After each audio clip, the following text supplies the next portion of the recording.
Hey guys, what's up?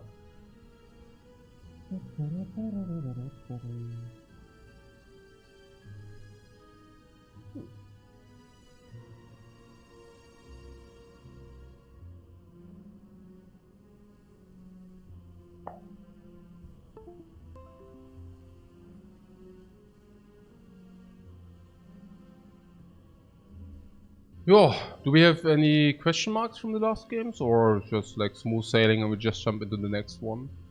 Any question marks from the last? What? Nothing really. Smooth sailing would be said too much. I mean, we took 6 hours for that run, but I mean, what is probably to be mentioned is our entire deck is not upgraded. Look at that. Just look at that. I mean, the deck is basically not an upgrade. Now you might say, oh, but we received random cards, and that is true. Yeah. But, I mean, honestly, it just shows... Maybe in such a deck we might even play double armaments plus, honestly. Sick. But you see already, like, how important, like, the armaments is, yeah. Good. Cool. Awesome. Yeah, another run, yeah, of course, yeah. Don't see why not. I see 3 garbage options. This is like 3 garbage options are there. I'm thinking transforming 2 cards is actually quite viable. Why? Yeah, simply because it gives us extra strength. And do you know what we do with the extra strength? Yes, yes. We check out the 18 life. We take that back. We take the 18 life back. Yeah. So we are saying to Neo, the whale, hey, here take the 18 life, be happy with it, and then we take it back with our transformed card. Yeah. So that's what we do.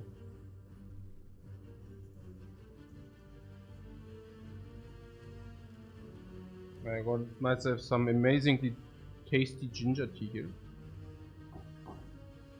With honey. My wife prepared it for me because I catch a little bit of a cold. So, yeah, ginger tea, honey. Pretty good, yeah. Okay. So, what money dude? You thanks for the massive raid. Did you wait to say thank you? Yeah, no worries, man. Yeah, absolutely welcome. I hope many stayed. I saw you tackled some silent speed runs. speed run. Okay, yo. We do that. I mean, obviously we do that, right? I mean, there is no plus minus. I mean, it's just like the way to do. Yeah. Why the 18 life loss is not such an issue? Well, for the Ironclad, you heal part of that back, which is pretty. I mean, if things go right, you heal part of that back, which is amazing. And question marks go up in value because you can actually suddenly pay the cleric to heal you, and you can also take the banana. You know, you can eat the banana, so that's really good. Yeah. So here I would actually remove convert 1 strike 1 defend. I talked about that extensively, but I believe if you convert 1 strike 1 defend here, you can still get rid of all the strikes later, most likely. But if you convert 2 strikes here, you will have also problems with cultists, with elites, and all that garbage. You know, so yeah. I mean, 1 strike 1 defend.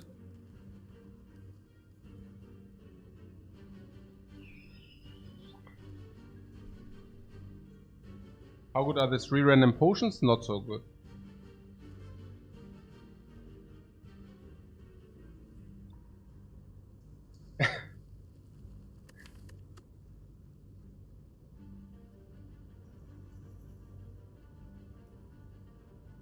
It's my favorite archetype anyways.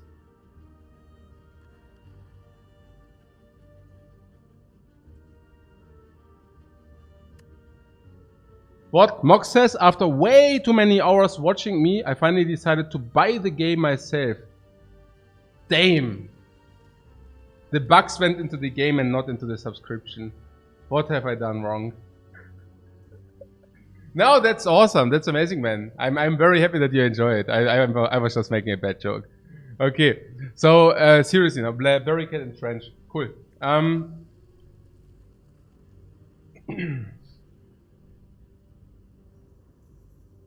Thymian, ja, okay, but then it's not like the pure, ja, aber dann schmeckt er nachher anders.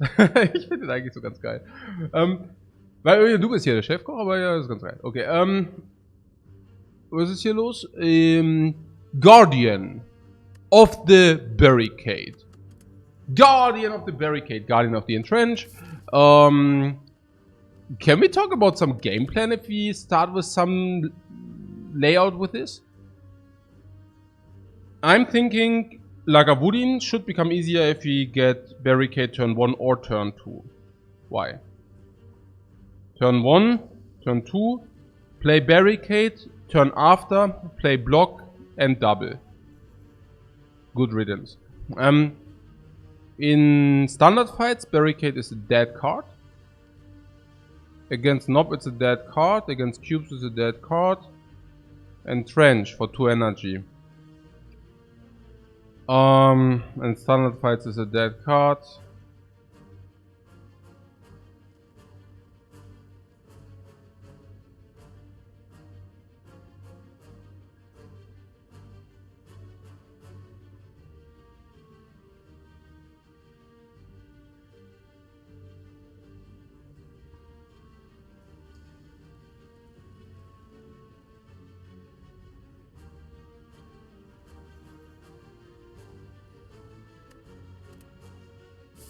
What do we do?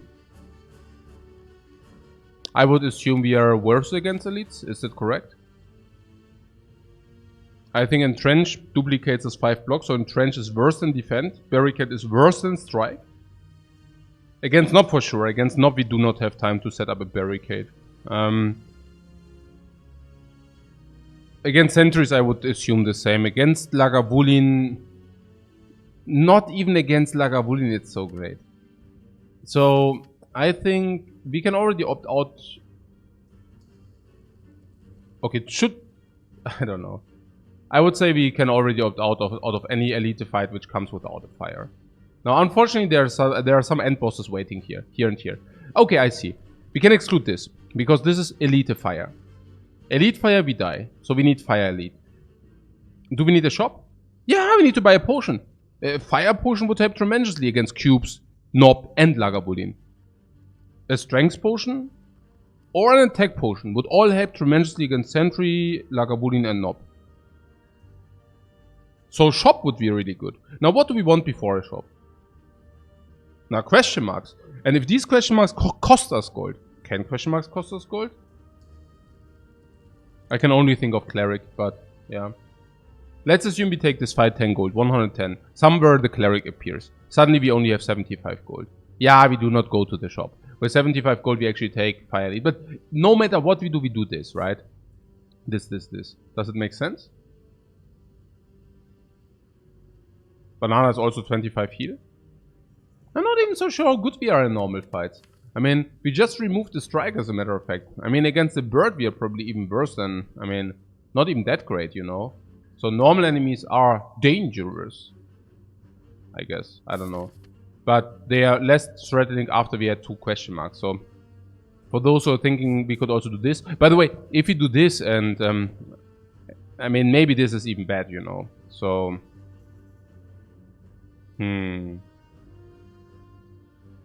Question marks can also be Serpent. And Serpent would be amazing. Because if you say we really want to go to the shop anyways, then a Serpent is like... really good suddenly.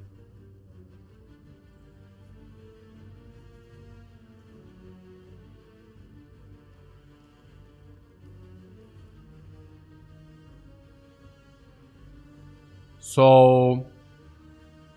yeah. I mean, that's that. I mean, currently I do not see any better. I also have to say, here we have more versatility. Here we can versatile here, we can versatile here. Is that anything better than this maybe, or never?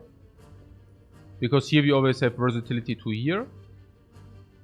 So we always go this path? So we could also do this path, or what? I'm confused slightly, like just slightly, I don't know. Now I think how it works is if one of these is a shop, this is 3%, 6%. They can be a shop. And if one of them is a shop, we certainly do go here and not here, right? So, I guess... yeah. I mean... right? Not even that bad of an open. I also have to say I really much more like to fight the monster after we went to 2 question marks instead of before. Because I think our deck sucks really big time, even against normal enemies currently. So I much rather like to go into this second monster fight after 2 question marks than directly. Right. Bash strike 17, strike 18.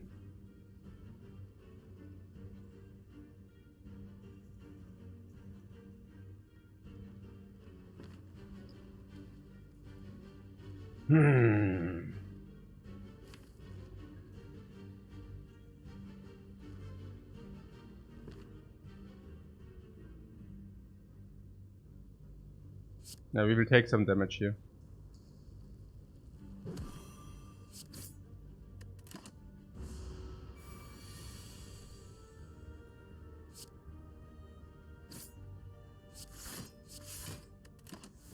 We do not play the barricade, does make 0.0 sense. Yeah.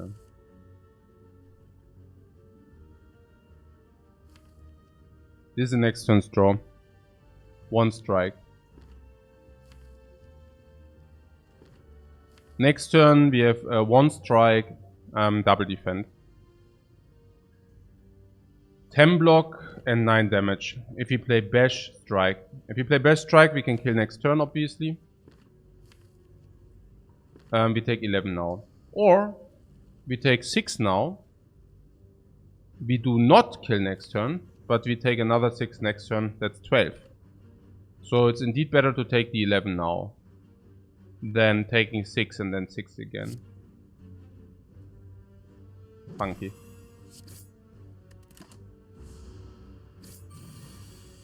But that was to be expected, honestly. I'm not surprised.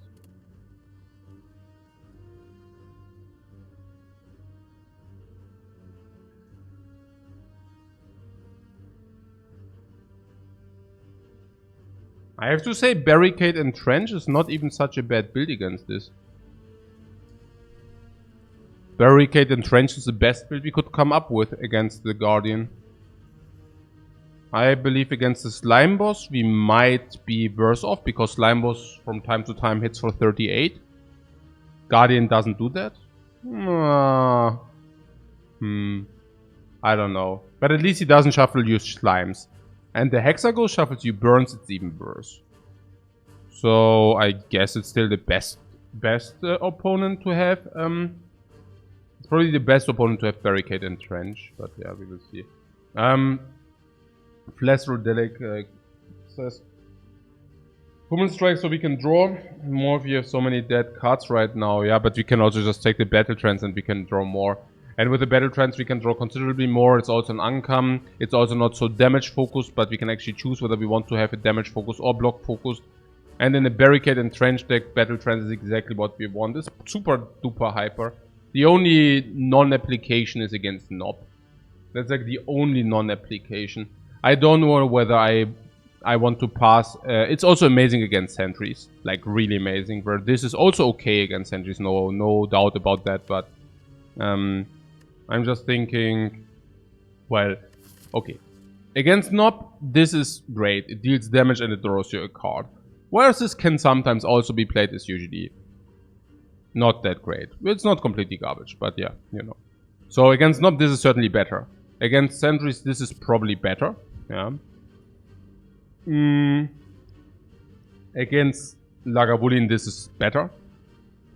But also, generally speaking, I do not pick this card over this card only because there is one enemy I do not want to see, right? Right. Okay. So, question mark. Yeah, this question mark thing. I will sold on that. I will really sold on that. If I go to the monster, we now wear low roll gold. So this is 125. Let's say this does not give us. We cannot even go here because this is 140. So we really need some gold from the question marks, right?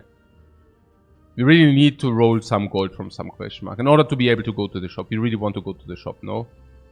Yeah, most likely, right? I don't know. It's weird. It's weird to me. Because this is actually... I mean, I do not even want to draft an attack because you already have like Barricade and Trench. I do not even want to draft an attack. Maybe a really strong one, but that's pretty much about it.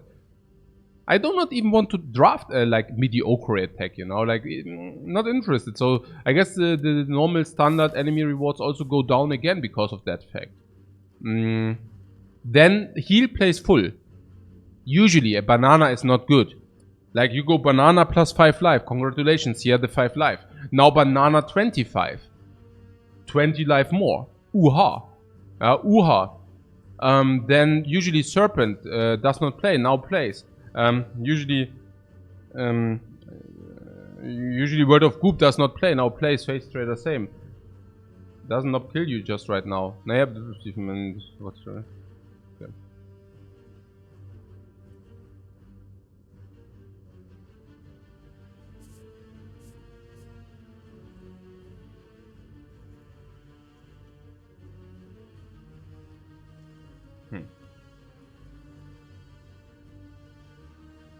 And if this one is an opponent, it does not matter. It's the same result. But now I'm thinking, okay, we got the battle trends. And now if we face an opponent, usually we have block or attack, but we probably don't lose life. So now we gain 15 gold and a part of a card. Like card choice 50 gold is like 65 and part of a potion. So like 85, 90 gold probably. Now I'm thinking, does the question mark also give us 90 gold?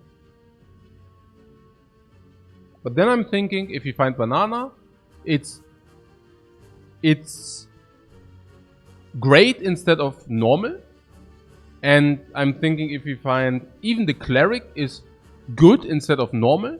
All the gold giving events are good instead of normal or good instead of garbage. And even the serpent is suddenly okay instead of garbage, you know.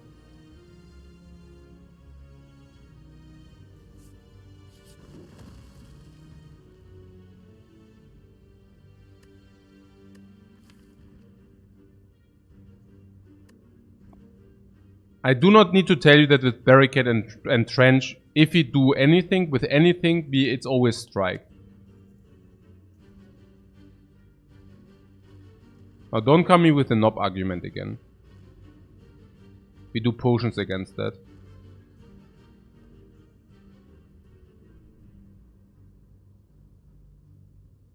What's my opinion on metallicize and barricade? Absolutely fine. Sure. Metallicize generally is not that great, but with barricade absolutely playable, sure.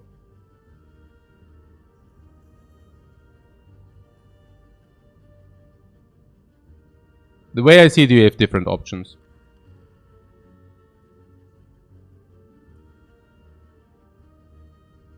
We can... I don't know.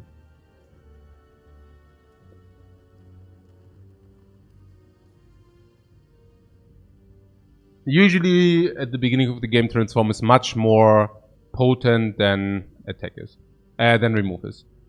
Because adding a random card to your deck is hugely positive. Now, how is it in our case? I would think it did not change. Currently, yes, we want to be more block focused, but currently we actually play 2 half curses. So the average, really, push strength, power strength, whatever you want to call that, is lower than usually. So if we do remove, we definitely do transform before we do remove. So that is that. Now, the next question would be if we would do transform. Usually I would transform a strike.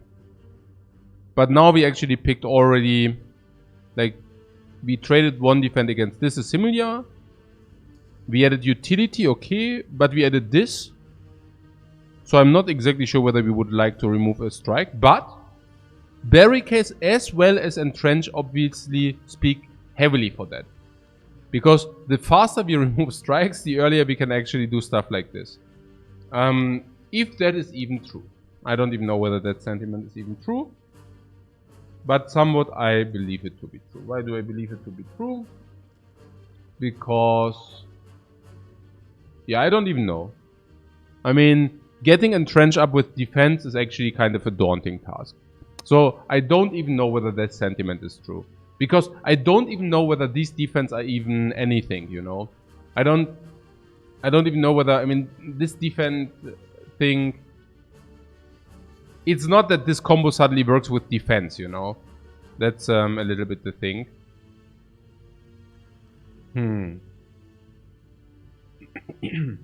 Also against the knob. I mean, If you're saying suddenly we have a 12 card deck and we draw this in, let's say, 2 turns plus.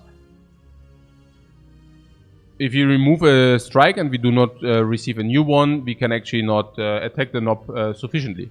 Yeah. So, yeah. I think this is the option number 1. No, actually we haven't concluded, but option number 2 is upgrade. And keep in mind that we will play, or that we will be able to play another upgrade here.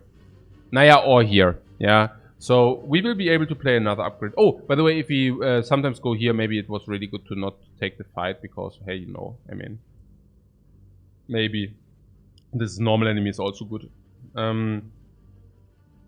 So now,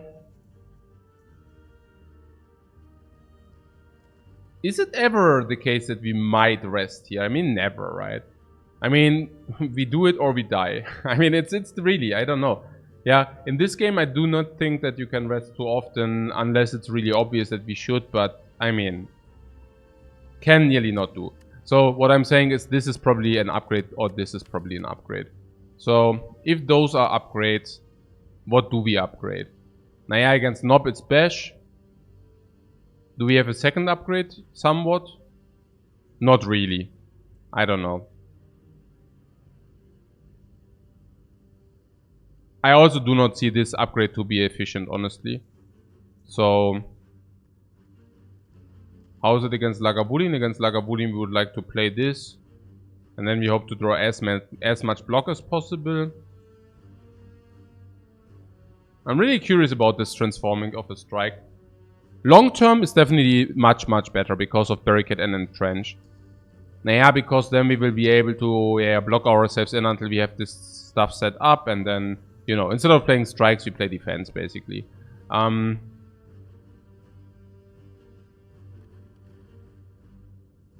guess because we do have Battle Trance against Lagavulin, it's not an issue to play enough attacks. I think it's really only against the Nob. And this is also only the case if you do not transform into an attack. And even if you do not transform into an attack, we might find one here. Maybe not here, but maybe here. And this is only if this is Nob. And if this is not Nob, we can still go here or here.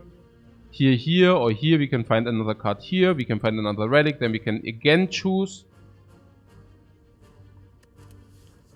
I think in general, the strike should be worse than the defend. I'm just curious by how much. And I'm also curious whether we can just do that on Ascension 20. Yeah, because we are not becoming rich by playing these defense, you know. But sometimes this defense can sometimes represent a 10 block. Yeah, not very often though.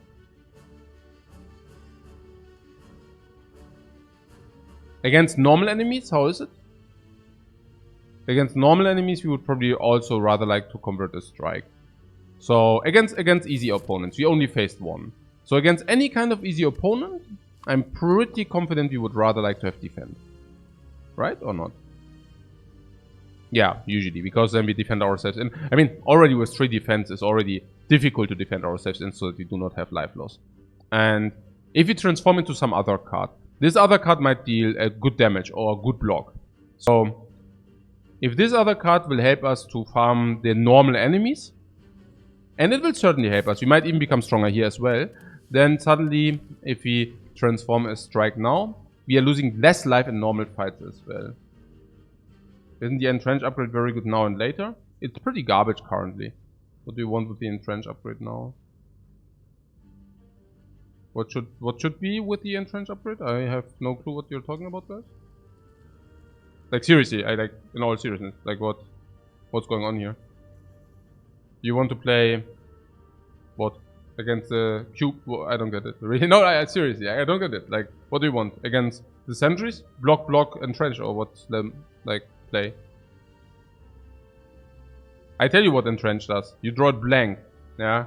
Or you draw it with 1 defend, you can never play it. You can only play it if your opponent attacks you for more than 15, like for 20 or something, and you play defend, Entrench. That's it. I mean...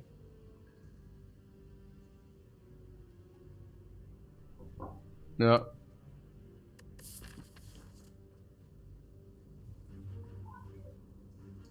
Who is my favorite hero? Yeah, Yeah, here. What's that dude called? Geralt. Okay, whatever. Yeah, okay, nothing. My family watches me weirdly. I stop. Okay. So, yeah, strike remove, yeah?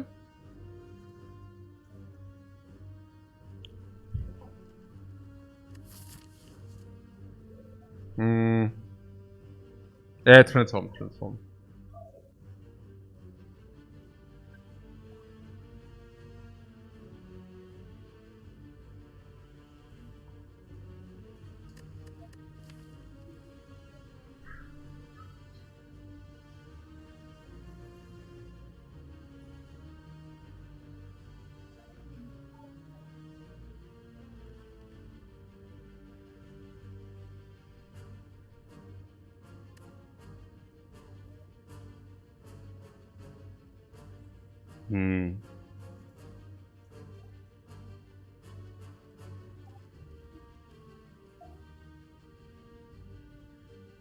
I mean, in before we are becoming wrecked because we do not have enough strike power.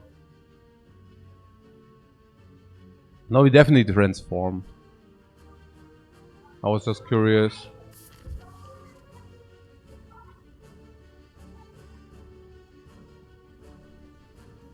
Would I consider transforming Bash?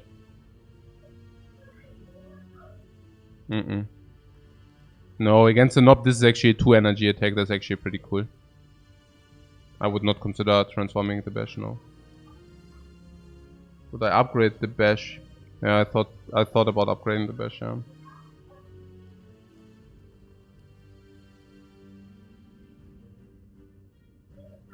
Tschüss, viel Spaß!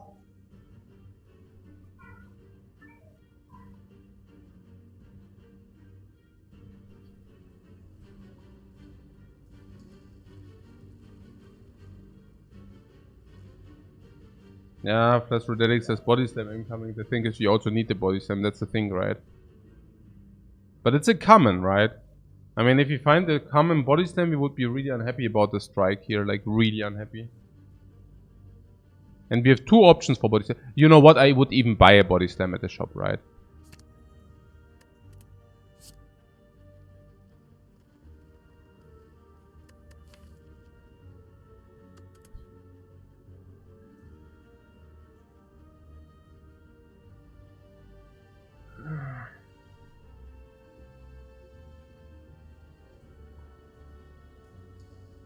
Yeah. Yeah, we can actually play against the heart now. We have basically the tool set against the heart. Corruption, a barricade and trench corruption. That's like, yeah. Now we only need the dead branch basically. Yeah. We have the tool set. Barricade and trench corruption battle trance is the absolute ultra hyper late game tool set. Now we become doubt. We go here and we buy nice stuff in the shop. They give me the gold. Now we die. Yeah.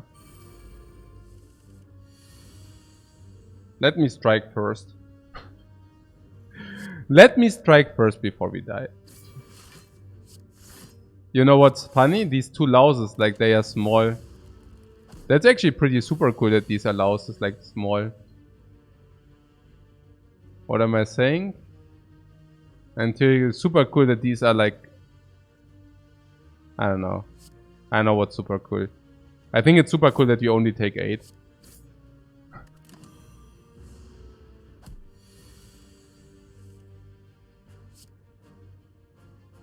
Only.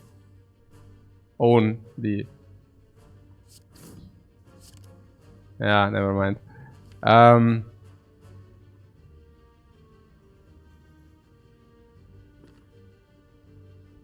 It doesn't matter. Yeah, we didn't have anything to do anyways.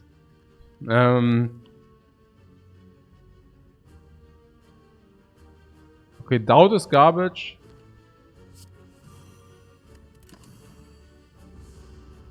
We happen to weaken B5, like weaken for 5.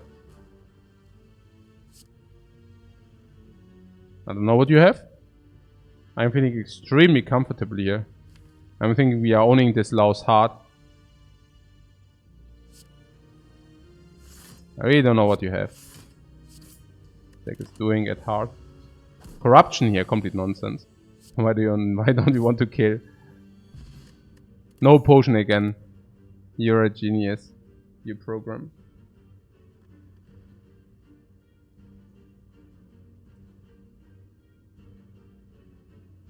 I'm crying inside. I'm crying inside. There's Infernal Blade. Infernal Blade is like half upgraded.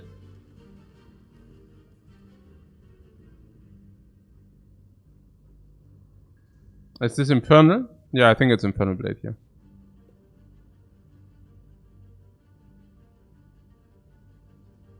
I think Infernal Blade comes half upgraded here. If you ever pick something like Infernal Blade, it has to be insanely early, or in Act 2 at the very beginning of Act 2 if you receive it upgraded. Now this is not upgraded obviously, so if you would pick this, we would only pick it at the very beginning of Act 1. We are at the very beginning of Act 1, and it's actually half upgraded because we have Corruption in the deck.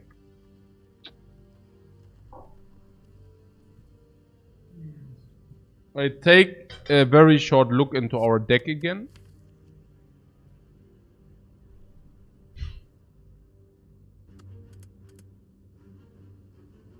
The Infernal Blade gives us at least this one additional attack, and this one additional attack is usually quite powerful. What do I mean with quite powerful? Specifically, I mean that it's like twice as powerful as these probably are. And an attack which is twice as powerful as those for 1 energy is pretty damn amazing, because currently we have only garbage that is, yeah. The additional attack might also help tremendously, because maybe we would like to play this at some point, because, well, we do not want to redraw the curse over and over again. So maybe we play this indeed, and once you play it, because it also saves us energy, frankly speaking. Once we played these 5, well, it saved us energy, you know. So, and also got rid of the curse. So if this is the case, we even more so want to have this additional attack. And keep also in mind that this attack suddenly costs only 0 energy if we draw it in coordination with Corruption. So if we draw Infernal Blade, double block Corruption, we play Corruption Infernal Blade. Yeah.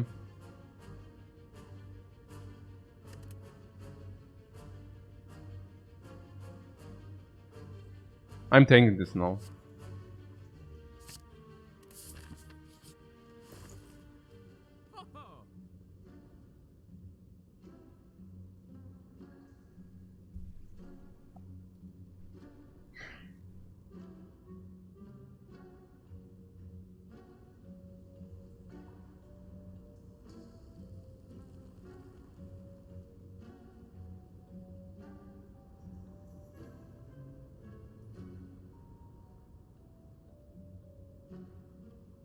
Yeah, there's a mirror. We could mirror Entrench.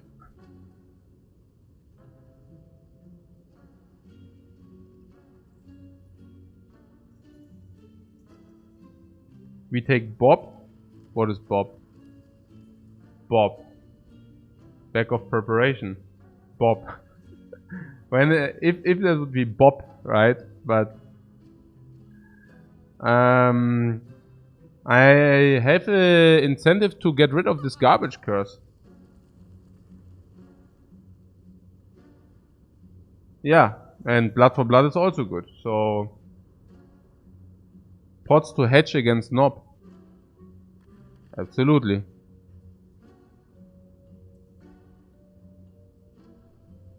I think highest priority is removing the curse. I mean, I would even remove the curse if it would not do any harm, but this also inflicts weak. So I think Doubt is completely garbage. Like, we need to get rid of this ultra rubbish.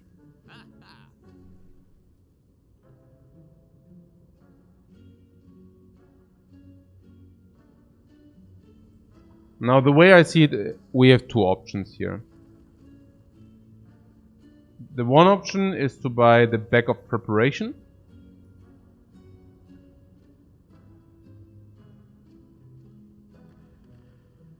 Actually, we have 3 options. We could also buy the tea set. The T set reads whenever you enter rest set, start the next combat with 2 energy. Being on 3 energy, going into 5 energy, drawing 5 cards is not even the worst. Why? Naja.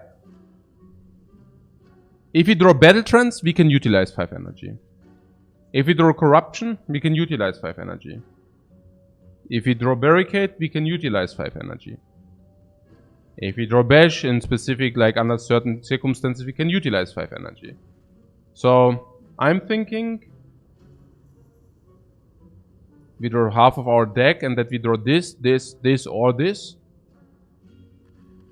is 90%. So, we could buy the T set as being 3 energy potions. 1 here. And 1 here. And 1 here. Yeah. So we basically split our money by 3 energy potions. Once. And we will also use all 3 energy potions. The energy potion against this is good. Most likely.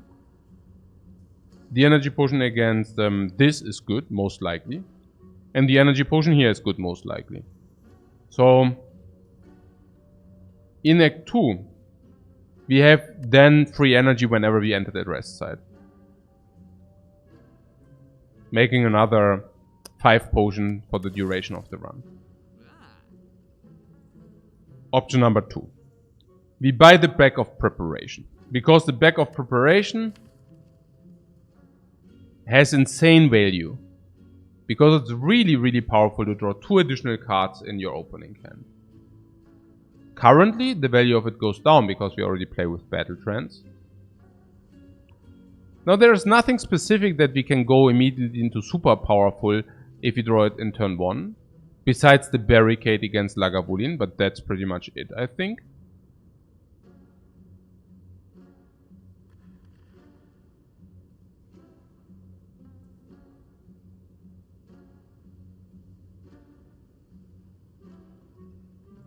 So I don't even know whether 7 cards into the opening hand is so sick, honestly. Usually it's like completely insane. We can set up our block faster, we have versatility, we can pinpoint target much better. Currently it looks for me that this is card draw, this is expensive, this is expensive, this is expensive. While usually being a huge fan of Bag of Prep, currently it looks disappointing. Option number 3. We really think we are dying now, and we buy Blood for Blood, Strength Potion. Strength Potion being obviously good against as well Lagavulin and Sentries and Nob. That goes without saying, it's a freaking Strength Potion. Yeah. And we can also buy the Blood Potion. Blood Potion hits 15 life. 15 life is usually worth a little bit more than 57, right? So these are the 3 options here.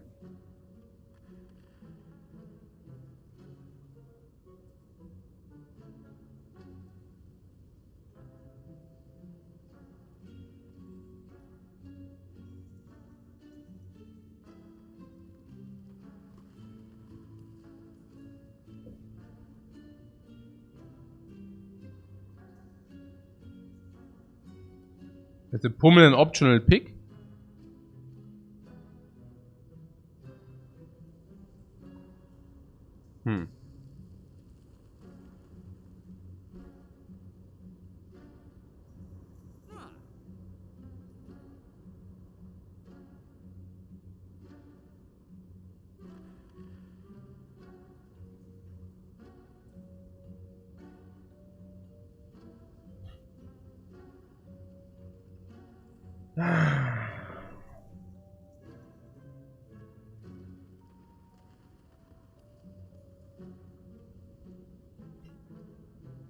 Before I buy Pummel, I buy Blood for Blood. But that would be also a sign, because this and this and this is exactly all our gold. Yeah, but whatever. And it's never fire breathing because we play against Guardian even. I mean, fire. Yeah.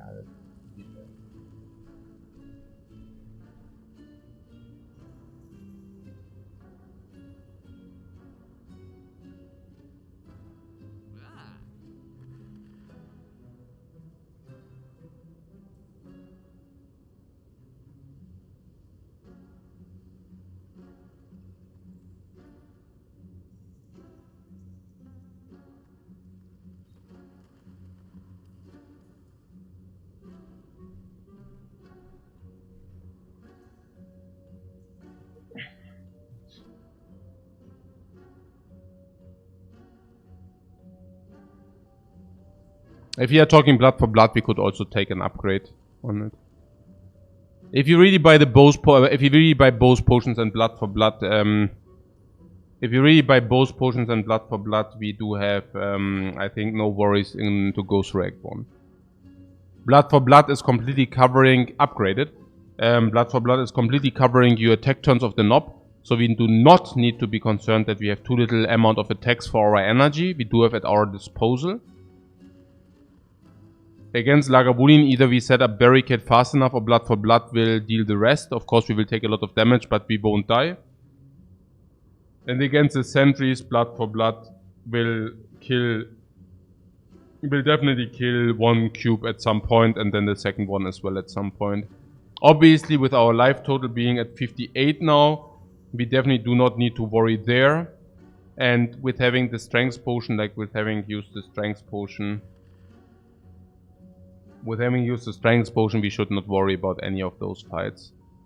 Collateral, we also spent all our gold. That is a net positive.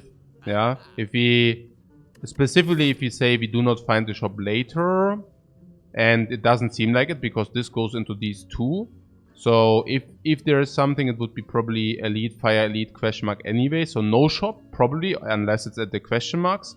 There is also one benefit if you spend all our gold. Maybe Serpent is maybe Bird of Goop. We can just lose 30 gold or whatever, but we probably would lose 30 gold depending on the situation. But you know, so if we do this, we can actually also do this because we faced one monster, we faced two monsters. So this monster is still an easy fight, right? So this monster is still easy fight.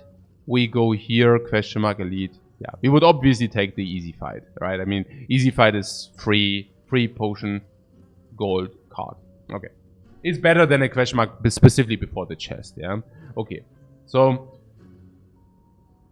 it appeals somewhat to be able to spend all the gold. I'm also worried that if we buy only the ancient tea set and our first draw sucks, we're just dead. Why are we dead? While 43 life is not exactly extensive, the amount of attacks we do have is not exactly extensive. Our energy is low and Infernal Blade can low roll. Even if we happen to be able to play Corruption against the Knob turn 1, we might not even be able to exhaust too many of these other cards. And we do not have burst damage. Against Lagavulin, probably mostly about the barricade thing. Now, if we draw it, let's say, I mean, it's no, against Lagavulin we are always fine, right? I mean, we draw, then after 2 turns we have barricade set up and corruption set up. We basically exhaust the defense. So we go into 15, 30 block. Then we wake him up with whatever, 20, goes 90. We still have 40. In total, we have 40 blocks. So we can now attack for 20. So it's 70. He hits. We attack him. He goes to 50. He attacks. He goes to 30. He goes to 10, and so on. Yeah. Infernal Blade will also be a potent attack, whatever. So.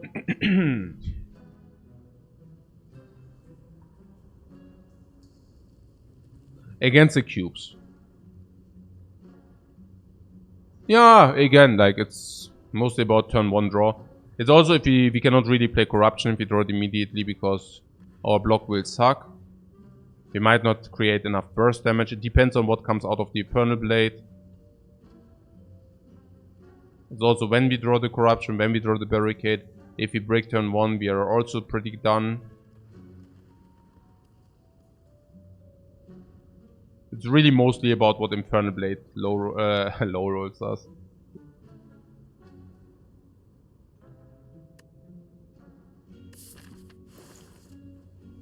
The more we think about it, I'm leaning towards Blood Potion, Strength Potion, Blood for Blood. We can also talk about the Fire Breathing. I think against the Knob and Lagavulin we take an auto loss then, which sucks. I don't think there's discussion about the Blood Potion. It's extremely potent. I do not think we need to have a discussion about the Strength Potion. Not only is it versatile, but it's also extremely potent. The only discussion left is like blood for blood or something else. But I also don't really see much of discussion there. Blood for blood can become upgraded, then it reads 3 energy 22. Pummel, of course, reads 1 energy 16, but against the Nob it's very often also about being able to spend all your energy. Blood for blood is doing exactly that.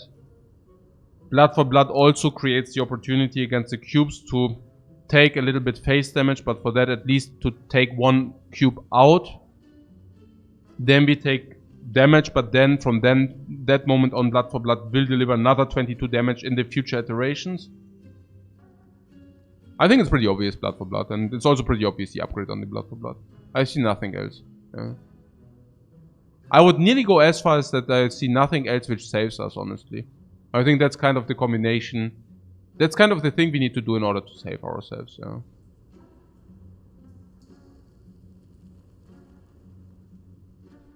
Right.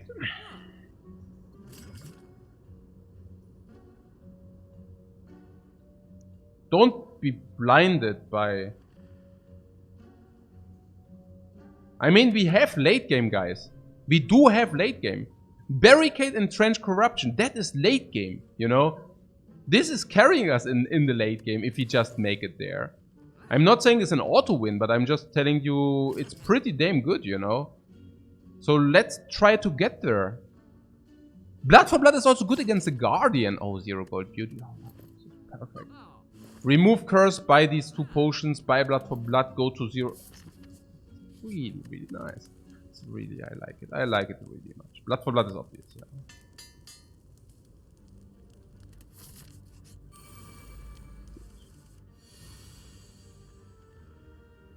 Yeah.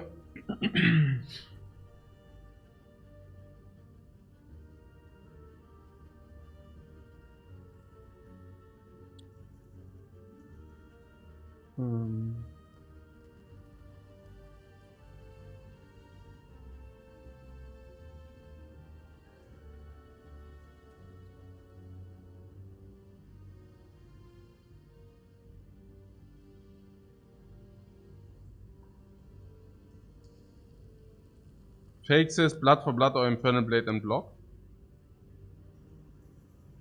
Yeah, or corruption.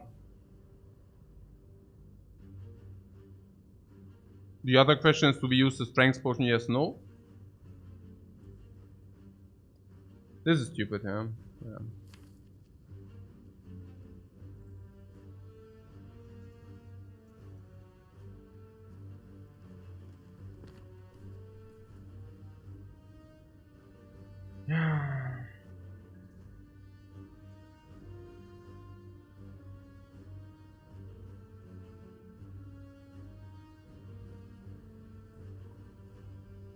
I believe it's the... I think the earlier the strength potion comes down, the better it is. And now we can still talk about corruption and these 2. I believe corruption is probably more powerful. I'm thinking about the random attack and how much the random attack deals. I can only think about like around 13-14 damage because AoE. So I'm thinking 13-14 damage. Now, let's make it 12 because AoE, of course, we want to focus 1 down. So let's make it 12. Now this can deal 10 more. Now this is 5 block, which is nearly making up for the 10, and we have corruption on that. Now is it a good thing or a bad thing? Yeah, it's a good thing because we can exhaust these into this. Well, I mean, most likely, depending on what comes out of this, we can either kill this next turn or not. If you can kill it, perfect. If you cannot kill it, hey, maybe we would like to play defend, and trench to not suck up 20. So yes, I'm all ears for corruption here. Yeah. Now Riga says no sustain enough to play corruption. What you're saying is we do not have enough sustain to play corruption? In kind of like we are taking a lot of damage in if we play the corruption. Yeah, but if you do not play the corruption, you probably just die. So I don't know. Yeah, okay.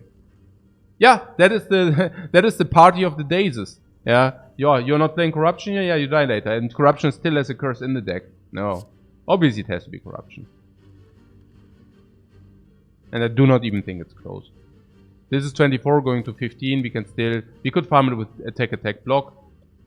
Now that might be the only thing which we might consider, you know, like this strength potion will probably be drunk, like we drink that strength potion most likely because this fight will be long. So now if we drink the strength potion, we deal 24. Now we have dealt 24. This is 15, right? So now we can actually double strike defend. That's okay, right? Like we can double strike defend and kill this dude. Now thing is, we can probably do that if we play corruption as well. Now if this is an attack which deals 13, we deal 15. Triple strike is also killing this, but we can also defend, for example, or defend entrench. You know, corruption has to be right. It also goes out as a curse. You know, it also goes out as a curse.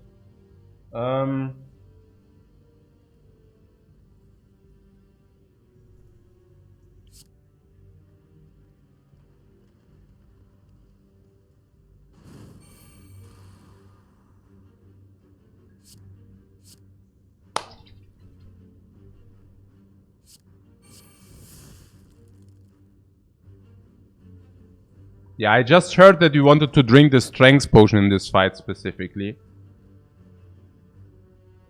Suddenly, I am, for whatever reason, much more inclined to drink the strength potion. Who would have thought?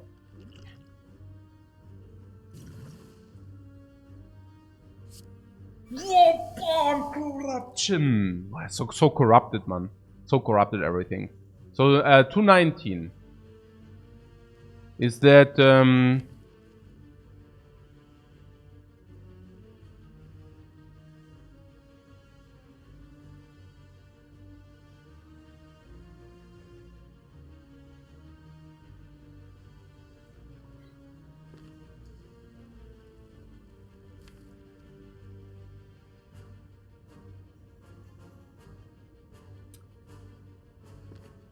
Heavy Blade this one?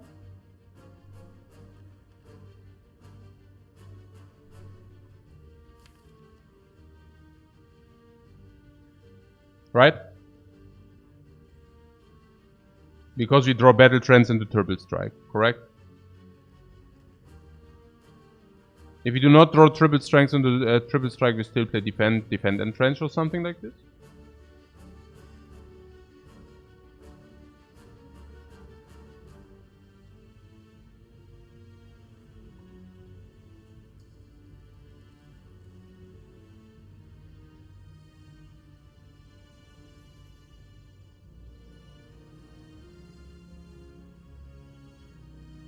Is Bash plus Strike 19? No, it's not. That's the point. Okay.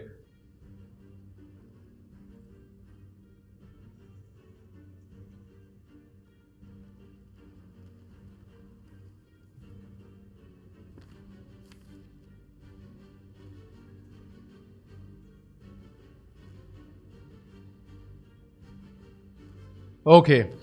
So, my concern is whether we can kill the middle one if we cannot kill this one next turn. So if we cannot kill this one next turn, we have like Bash Strike. We drew Bash and Strike, right? So let's assume we draw Bash and Strike, okay? This is 18 damage. So now, we would probably focus down this, right? Like, because...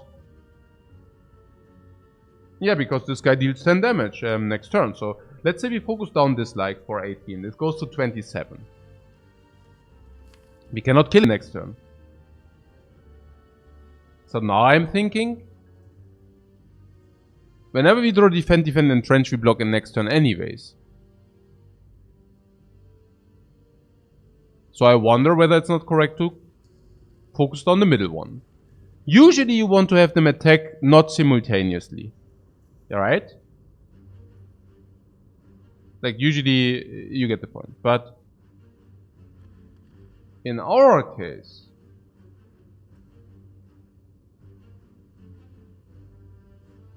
it does not matter because we do not have because we have 0 block. Yeah. So we can also have them 2-0. The pattern does not matter. Yeah.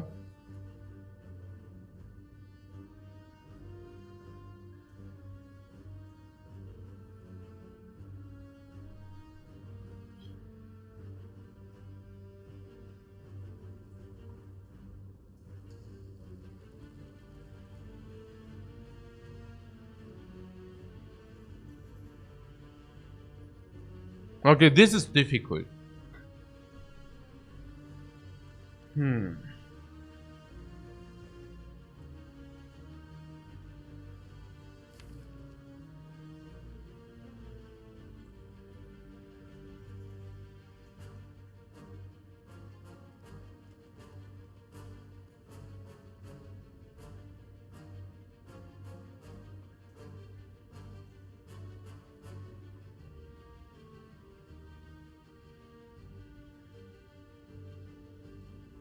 We can easily receive triple strike next turn if you draw battle trends.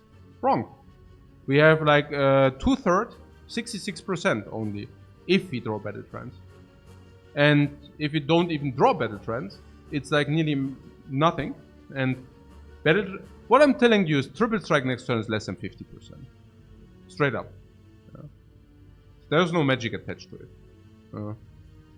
So only half of the times we will draw triple strike.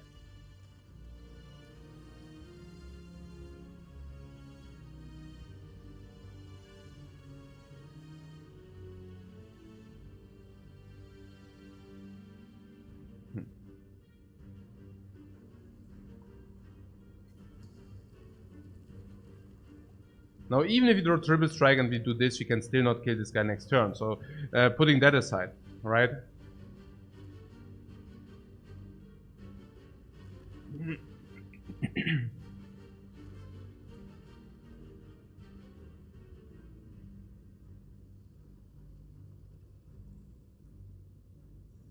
If we kill one each turn, what? Then there are turns when we kill the one who damages us.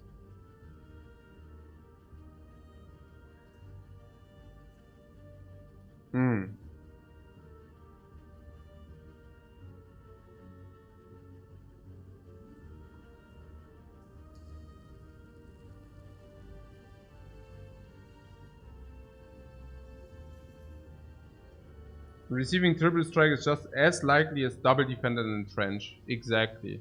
Exactly. That's my point. But I mean, maybe that's fair, because if you draw double defend and entrench, we just do that. And if you draw triple strike, we just do that, right?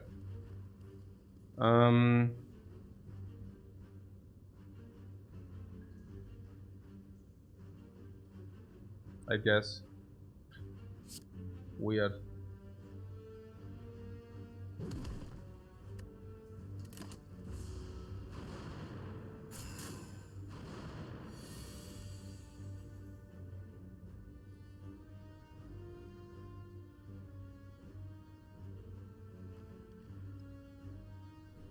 Yeah, battle trends.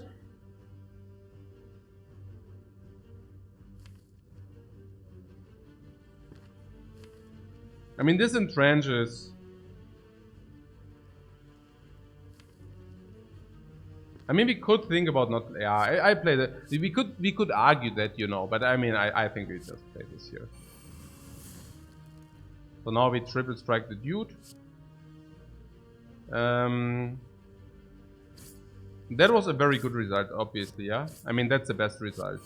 But it was not a zero likelihood. I'm just saying it's the best result, yeah. Obviously, yeah.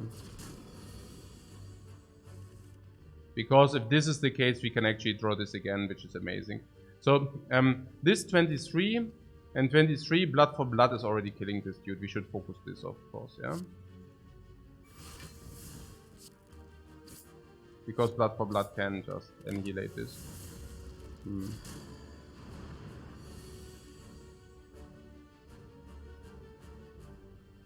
Okay, yeah, the agony begins, right? So 45. This was 20, this is 24. So this will cost 0. So that's 24, 20 is 40. Yeah, it's 44, so we need to draw all 3. If we do not want that, we should deal 10 here.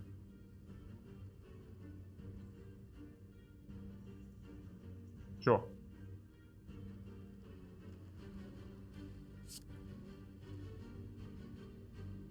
Focus on the front and leave blood for blood for the back one.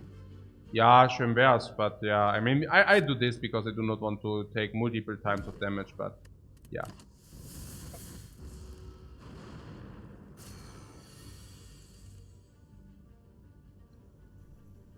Oh, another 10 force. And that's it. Schade. 28 on the back one means 24 on the front one. 11 is not a singular strike. But if we deal 28, it's a singular strike. So we obviously target the front one, then blood for blood on the back one. Yeah. I'm happy that we bought the strength potion. I'm happy that we played it how we did it. Letter opener fits the theme. How much life did we lose? Did we come from how many life? How much life? 45? What was our life total?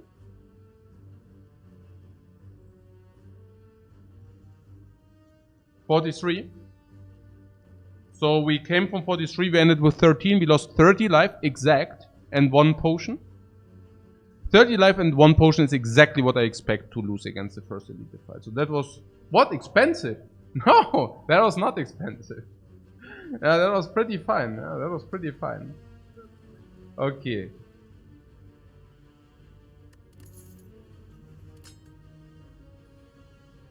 And letter opener, us having removed all the strikes, having a lot of skills in our deck,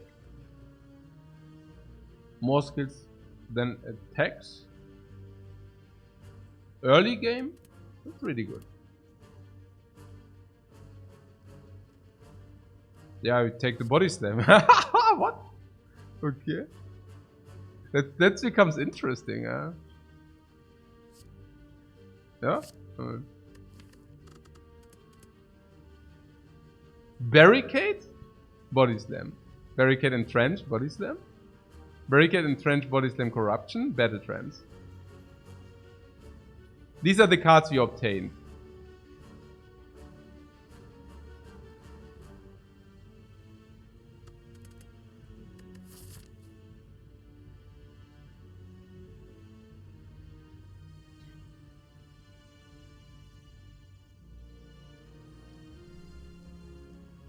This is free.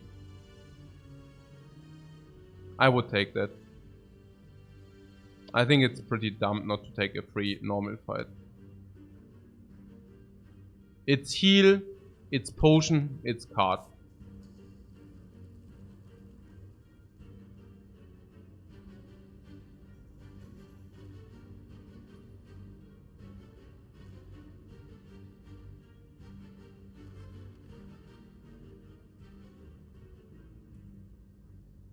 Going for left pass then? No? Why?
We want those in the deck.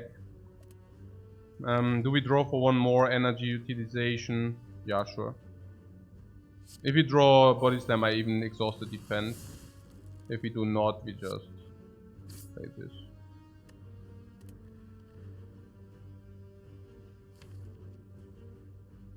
Whoa. No heal does not matter. At least it's a potion. Don't worry about this no heal. Yeah, at least it's a potion.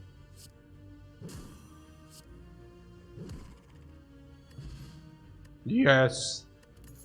Yes. Yes. Heart of freaking... Oh, yes.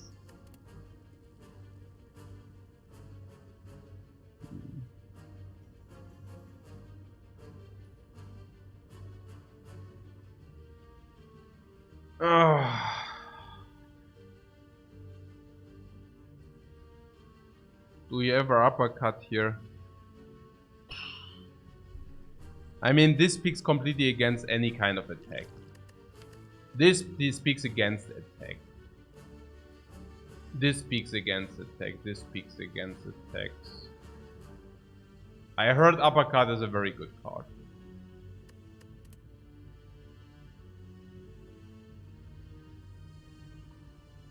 Reaper! What? Is there a Reaper? Why didn't you say anything? There is a Reaper, guys. Ja, okay. Very good. Ja, nee, also die Uppercut...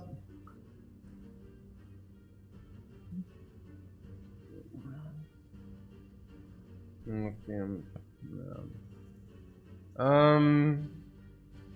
Yeah, we have no weak yet.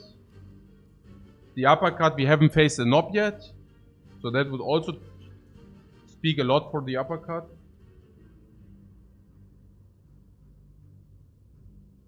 Yeah.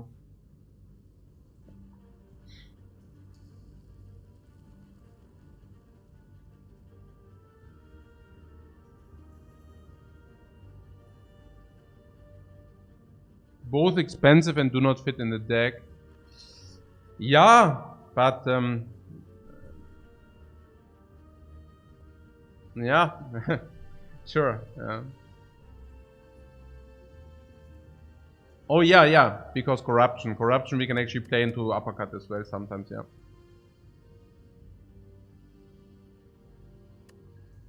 Yeah, do we beat knob without uppercut? I'm not even so certain about this. That's the point, right?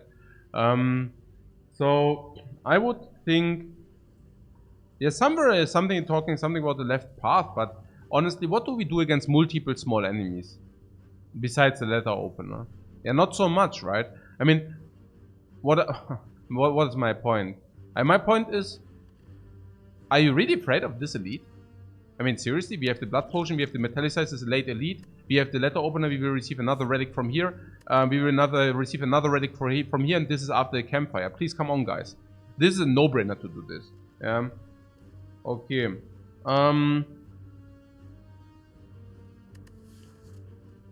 So, yes. We just faced the cubes. So there are also no cube elite, right? So what do you want with the Reaper? 2 energy. Yeah, nothing. Garbage. Uppercut. Yeah, maybe. I mean, I don't know. Currently, I'm slightly confused. I can only say that vulnerable is not so bad. Weak is very good. Uppercut is a decent card. Body Slam does not want to see other attacks for obvious reasons. Barricade can see other attacks which inflict weak and vulnerable because you can take out some minions, right? Corruption also wants to see more expensive attacks because again, like you can play Corruption, then you draw 5 more cards. Skills cost 0, so you have more energy for attacks. I think we pick the uppercut here. I think it's not too bad. Because once we see Corruption, we play it regardless, right? We always play that. And uppercut is not even bad. Uppercut is better than bash. Straight up. Uppercut is partly better than body slam, depending on the situation. Uppercut is weaker than blood for blood. But, I mean, yeah, we take it. I think we take it pretty clean. Pretty clearly. Decent upgrade too? Yeah, really good upgrade too.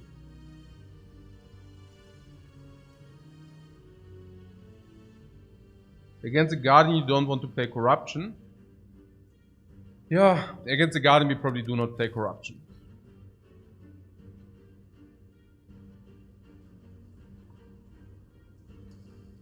We probably just try to block a lot of block. To amass a lot of block. Squeeze in blood for blood whenever possible, and body slam the Guardian down to death. That does not mean that we do not need to take an uppercut here.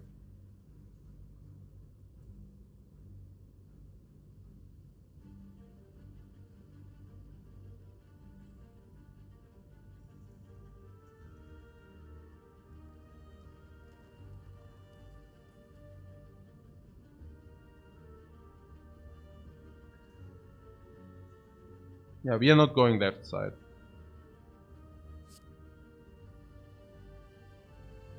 Uppercut should be potent against Lagavulin also very much.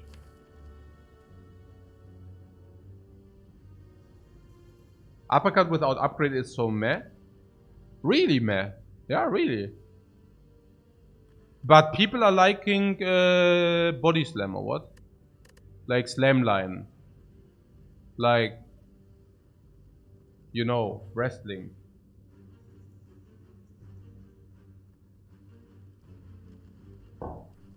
Clothesline.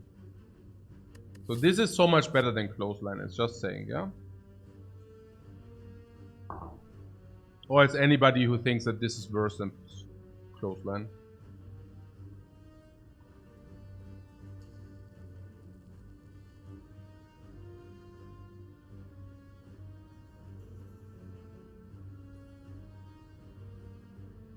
And what means without the upgrade? I mean, we do the upgrade.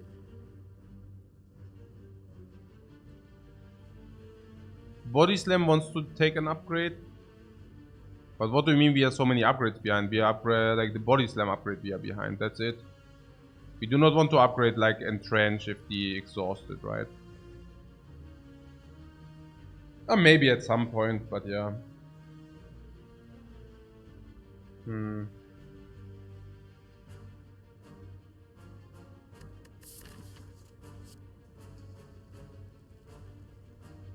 Against Lagavulin we do not need it, most likely. Against Lagavulin we probably just barricade. Barricade, corruption, go. With body slam especially equipped. And against Lagavulin is pretty funny because, hey, we draw barricade, corruption or battle trance and we are fine, right? Battle trance Bame, corruption Bame, barricade Bame. Like whatever we draw we actually just play it, you know. So that is fine. Even a bash we can play, I mean, okay, whatever. So, uppercut.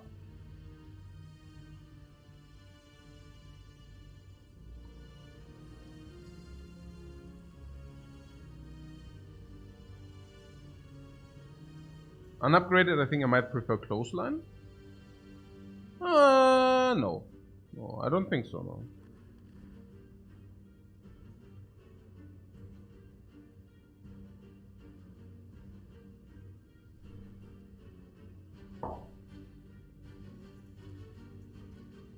So you're saying the uppercut does not help our deck, or what?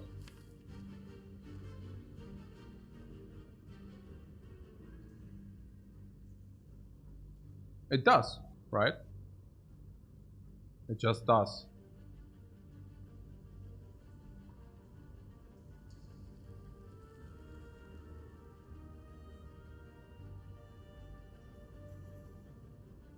Just skip.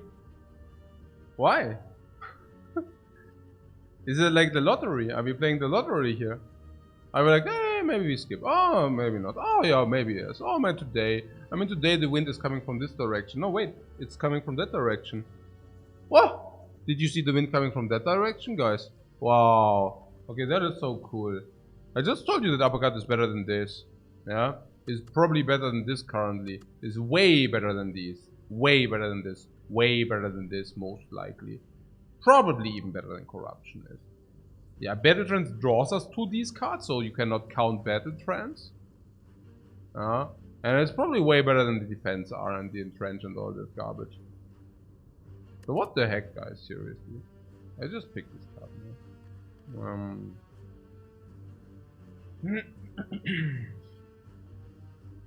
Yeah. Too expensive.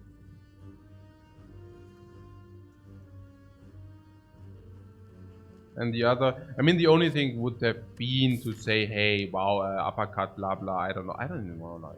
What is uppercut like? What would even that it falls off? Does it really fall off? I mean, that's the other question, right? I mean, weak does not fall off. Vulnerable doesn't fall off. Is that right? I don't know. Yeah, Mr. Reaper.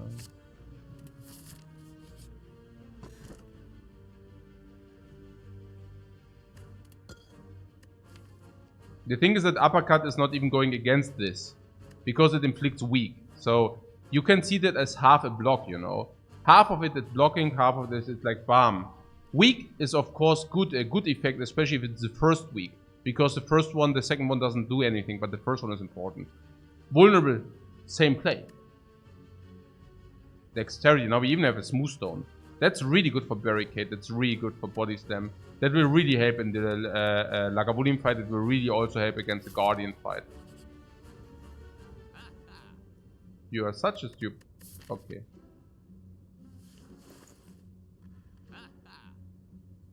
I just go into the shop because something could be on sale, you know. I'm not unhappy to see these gone.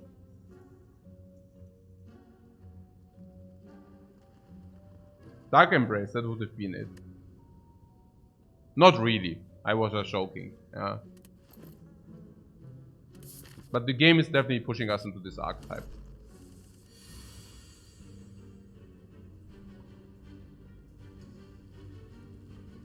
Okay. Happy that we took the uppercut.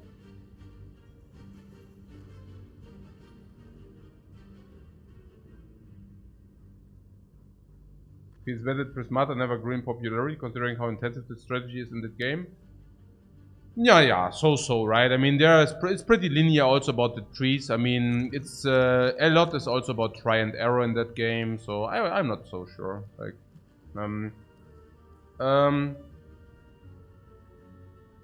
no hemo for the knob. Anybody want to buy the hemokinesis for the knob? I see that's pretty scary. Yeah. I want to get rid of this curse. I also want to get rid of these two curses. I'm willing to waste 6 life for that. Let's do that. I think anything else is unreasonable. We could not draw Barricade, which would have been good, but we did not, so whatever. These are curses. I want to get them out of the deck, right?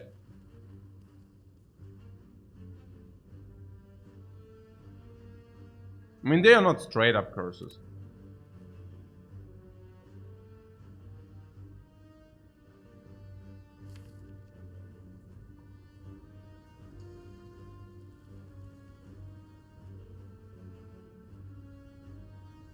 No matter what it is, I definitely played the corruption for 6 damage. I mean, that's something very clear. And now, what is about this defense?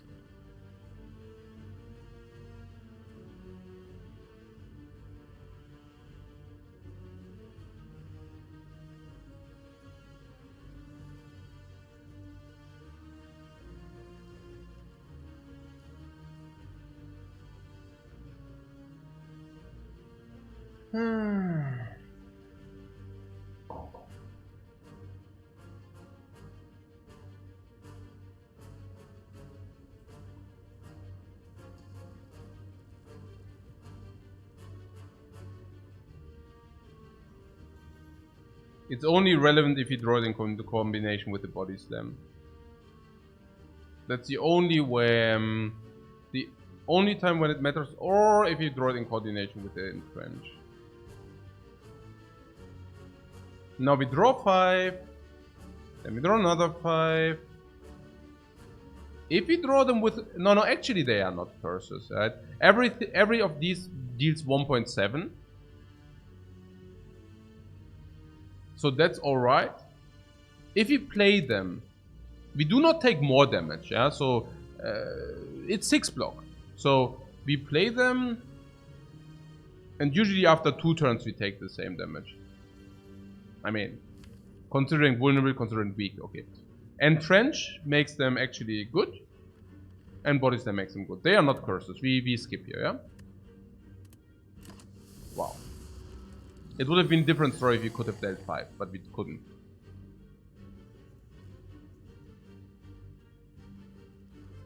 Right.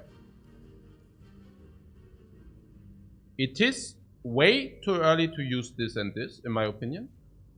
We do not proc this, and this will not bring us anywhere. We can now double block. This is complete garbage, I think. Yeah. So, it's 18 plus potion is not as scary. You mean this one? Or this one? This one, right? Yeah, we definitely have to take the Heart of Iron. I would have really loved to use the Metallicize against the Guardian. I think against the Guardian this is automatic win maybe. So against the Guardian this happens 10 times. Against the Nob this only happens 5 times. Actually, not even so sure. I believe, because we just faced the Nob and cubes and... I mean, against cubes this is also better. Way better. Against Guardian this is better. Way better. Against Lagavulin this is better. Way better, right? So, in my opinion, if we can get this done without using this, like what I'm saying is with only using the Blood Potion, I would like to use the Blood Potion and not the Metallicize.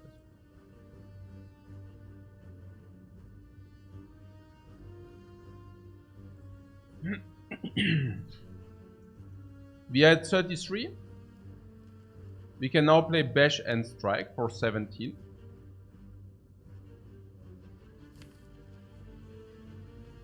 Next turn.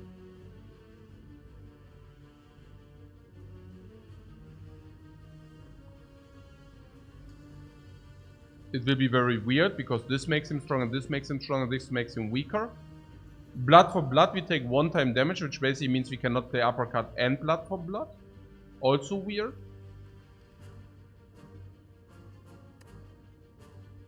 Take Angel says next turn is blood for blood for sure. Yeah, sorry, but no. Yeah, next turn is definitely uppercut because blood for blood deals 33 and uppercut deals 20 and weak and vulnerable. Yeah, sure. Nee, whatever. Okay, so 6, 12, for sure. For sure, it's always for sure. Guys, everything is always for sure. Okay. Appearing in the hand. Sorry about that. Sorry of making fun of the sentence then. If you meant appearing in the hand is of course a complete different story. Yeah. Right.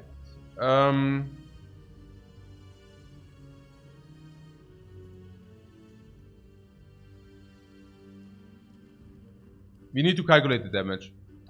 The Nob hits us for next turn 16, 19, 20 to 33. 33 is not so good because currently we have 15 plus 18 is 33, and we can survive 8 plus 24, but we cannot survive the 33 hit, right? So if we bash and strike here, and this is 8 plus 9, which is 17, bringing it down to 68. Now, if this guy is at 68, we could, by the way, also play the blood for blood. I mean, at the end of the day, it is 33 damage, right? So 68, 33 damage, 68 becomes 30. 68 becomes 35. Yeah. And now we are looking at 35, and we have 1 energy left. Now this is 9 damage, so the 35 are 26. Now this would need to create at least, let's say, the 35 are 26. So the Infernal Blade would need to create at least 18 damage. Yeah. So something like fire, like an Immolate, the Hammer of Justice of God, the Dude, the what else? Yeah, you know, Carnage, Blood for Blood, yeah, blah blah blah. Even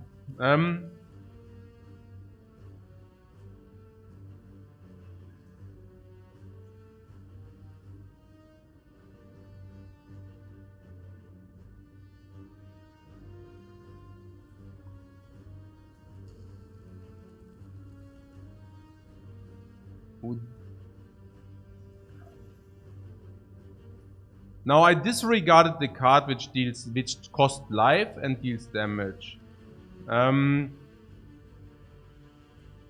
But the card which costs life and deals damage was also good for blood. Did I disregard too quickly?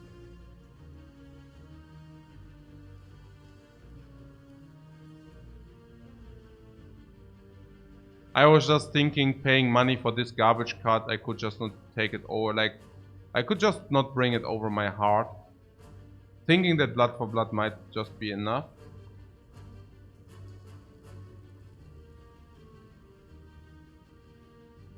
The card is dealing 14 damage or what, for 1 energy. And we take some damage. Whereas 3 life loss is rather like 1 life loss because of blood for blood. Or 2 life loss. So it was like a standard attack basically in our case. Now would we pick a standard attack? Very difficult to say. Very difficult to say whether we would like a standard attack. Very, very difficult to say. Probably rather not. And paying money for it. Oh, I mean, paying money for it as well. I don't know. Against Lagavulin, completely useless. I mean, really, against Lagavulin, just completely horrible. Because we would have other plans against Lagavulin. Now against the cubes. Yeah, against the cubes, probably. I don't know.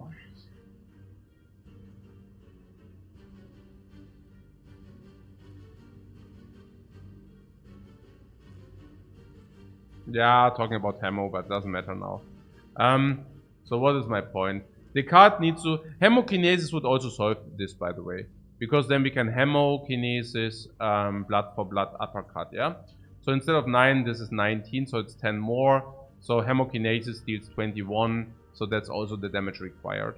So if we get Hemokinesis from Infernal Blade, we are also set. If it's Iron Wave, yeah, it's not... No, if it's Iron Wave also, because then we have the block. If we draw with it, it's also probably okay. We need to kill in 2 turns if we don't want to use the potion. Not necessarily, we could also battle trance into block. Problem is, I mean, maybe in the worst case we with 6 block, you see? What am I saying? I'm saying in the worst case we use it next turn and then we lost 6 life for no reason. But in the best case, we preserve the Heart of Iron into Insanity. Maybe even resting here, and then suddenly we really have this Heart of Iron. Maybe for this fight, if this is not Lagavulin, if this is the cubes, we use the Heart of Iron in this fight, which is tremendously better. And if we do not, if this is Lagavulin, we go here. It's still okay that we rested, probably. We upgrade here. Rest is also okay if we find Scrapping Ooze here or a fight.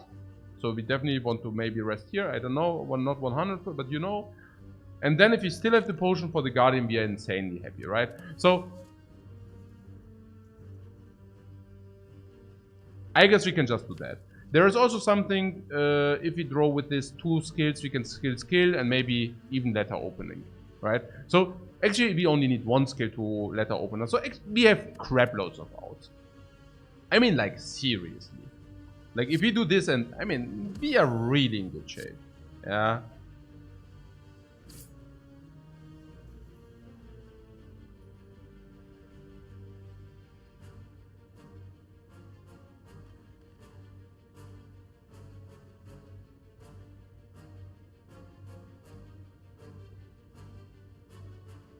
Now, this is 6 and this is 6.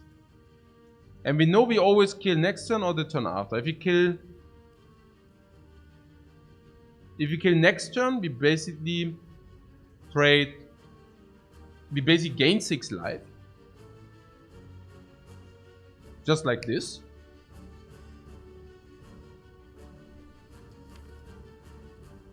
And Trench is not even good if we do not have blocking sources. And if he cannot kill next turn, which is what we concluded rather unlikely, but if he cannot kill next turn, we still do not take more damage, because this guy, then we can play uppercut instead of blood for blood, actually weaken him. Because we will play blood for blood only if he can kill him next turn. If he cannot kill him next turn, it will definitely be uppercut.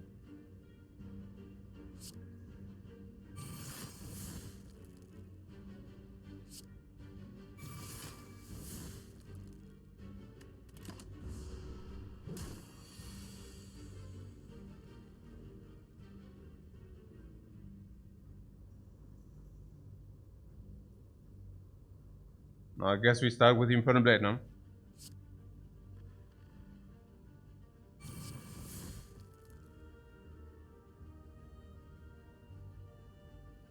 That's enough. We said 18 is our threshold. We said we need 18. This is 60. 69.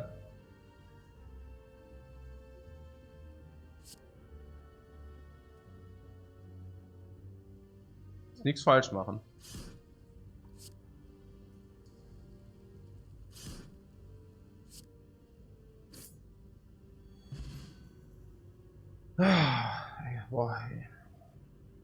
So not only did we save a potion, did we not only not take the big hit, but we also did preserve this blood potion and did not find a new potion.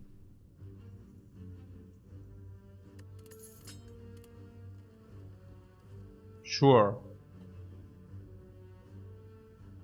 Sure.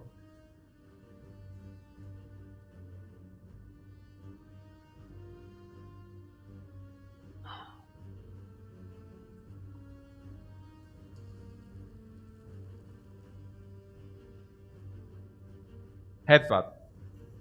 Yes or no?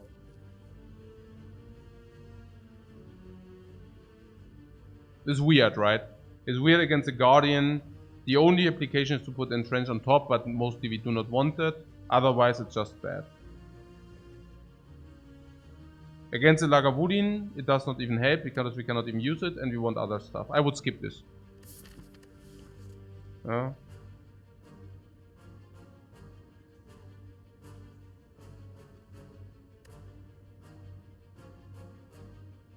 And we even get Blood Vial. I did not want to receive Blood Vial, man. I wanted to receive something else, please. Okay, no, skip here. Yeah, I mean, we even have the letter opener. This is nonsense. I mean, we are even short on energy. I mean,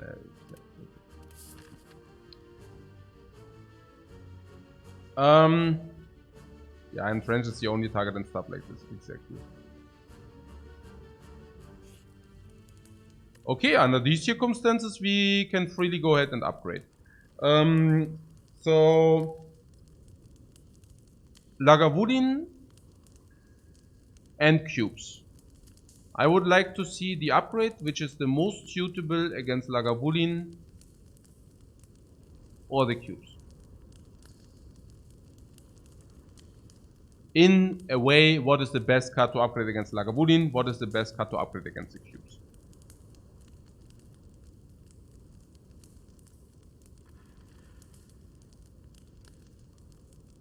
Yeah, I guess no skills, because skills become cheap to 0 with the corruption. So it has to be an attack. It's bash or uppercut. In this case, it's uppercut. Yeah. I think so. Yeah, I think so. It should also be potent against the Guardian. Yeah, you saw we are really with 22, but this is insurance, you know. So Blood Potion is insurance. We forfeit 30 life against the cubes earlier. I do not think that we forfeit more life now. Even without the Strength Potion, we have Letter Opener and oddly Smooth Stone now.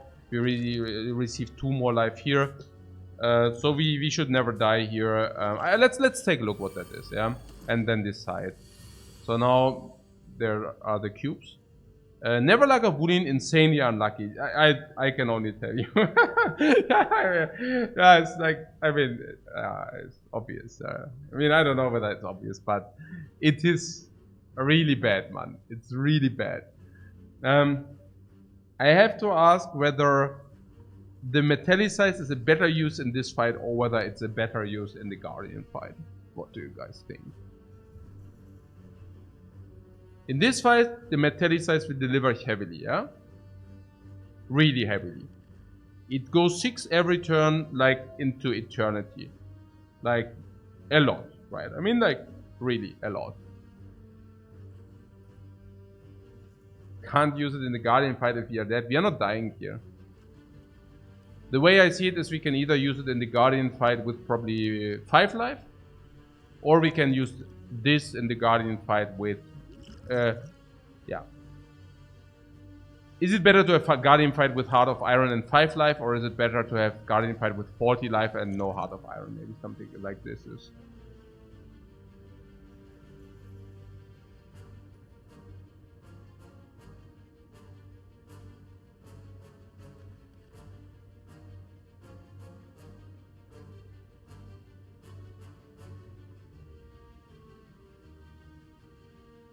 I would think Heart of Iron is better for Guardian. Plus there's a chance to drop a potion here too. No, yeah, potion drop does not matter. Because potion drop we drink this. Or we use the Heart of Iron and then we take the potion they drop. So I do not think that this is like kind of an argument into the one direction or the other, honestly.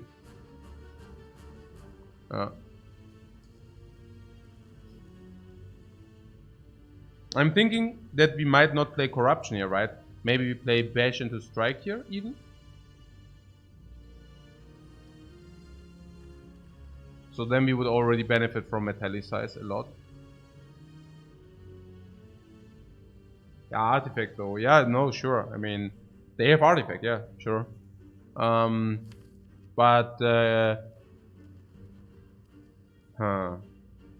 confused.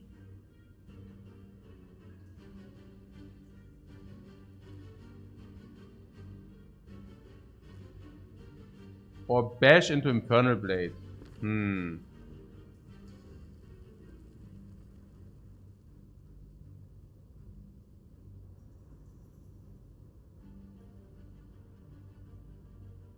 Yeah, probably. It's easier to build block against the Guardian than here. Yeah, I don't know, man. I don't know. Yeah. Insanely good hit on the Infernal. Should we take a look at the Infernal Blade? And if we take a look... Yeah.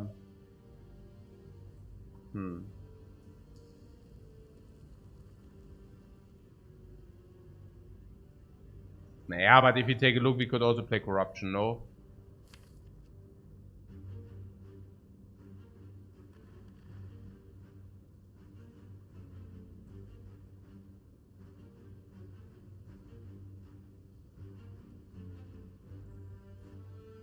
I mean, this is 2 energy, 4 energy, 5, 6 energy.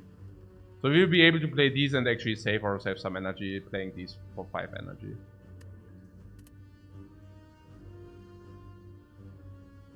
Corruption might be good for next turn. Yeah, we cannot play. Yeah. Now Corruption. Oh, you. Okay, I'm already tired. Sorry. Yeah, no. Corruption might be definitely good for next turn. Absolutely, yeah.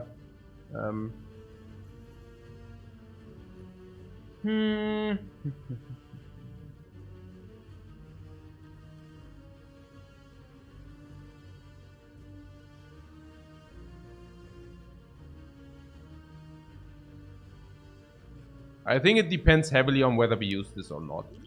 If we use this, I would like to drag out the fight. I would not like to play Corruption, right? Because the idea then would rather be something in the magnitude of Metallicize. What does it do, Metallicize? At the end of your turn gain 6, or what was that? Yeah, most likely. Mongoose doesn't like to play that at all. Because we thin our deck pretty bad against the Dazes. It goes both ways. Keep in mind that Dazes will exhaust. I heard that very often, like that you can actually also circulate. Like there are some circulation cards where you discard cards to gain new cards and stuff like this. It always wrecks you because the Dazes will come again. So making your deck smaller does not necessarily harm you because you will draw the Dazes eventually. Yeah, it's like you need to draw them. It's not that if your deck is big, you dodge the Dazes. Yeah, they will still be there. It's just they will become even heavier once, you know.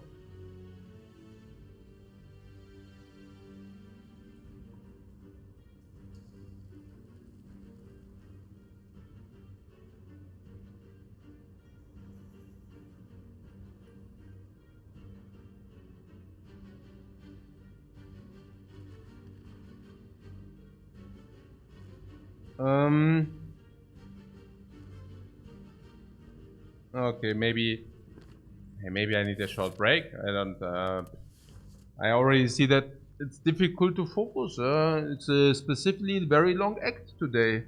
Act 1.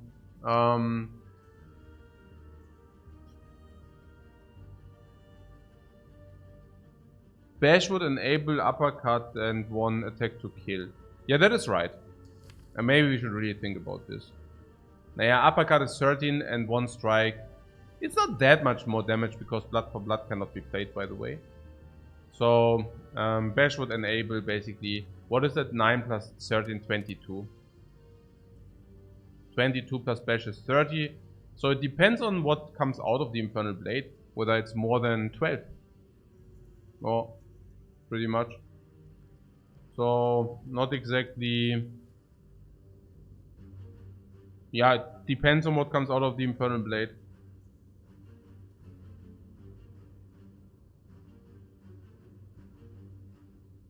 Yeah, most attacks are more than 12, so it is not wrong. I mean, for that we also need to draw uppercut though, right? Which is more than 50%. Usually we can also draw another strike. I mean, if you draw uppercut, mostly we also draw strike, but we also need to draw strike. What about the blood for blood, by the way, if you do that? Yeah, I mean, let's say blood for blood is like 2 energy, 22. 28 with a strike. So, if he bash is like 34, 28, we need to do 6 damage from this. But if we do this and this, we cannot, yeah? Yeah, if we do this and this, we cannot unless this is a lot of damage. No, yeah, this is 28, so we would need to deal 14.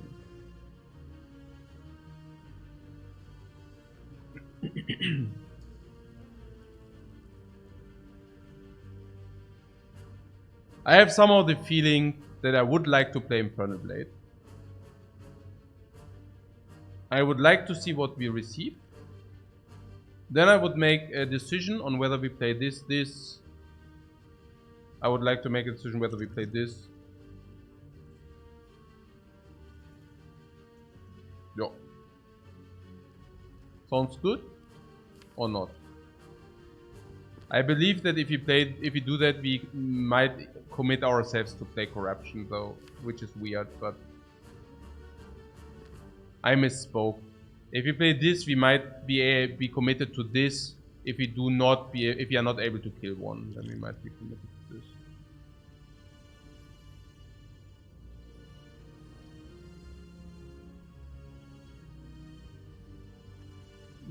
Yeah.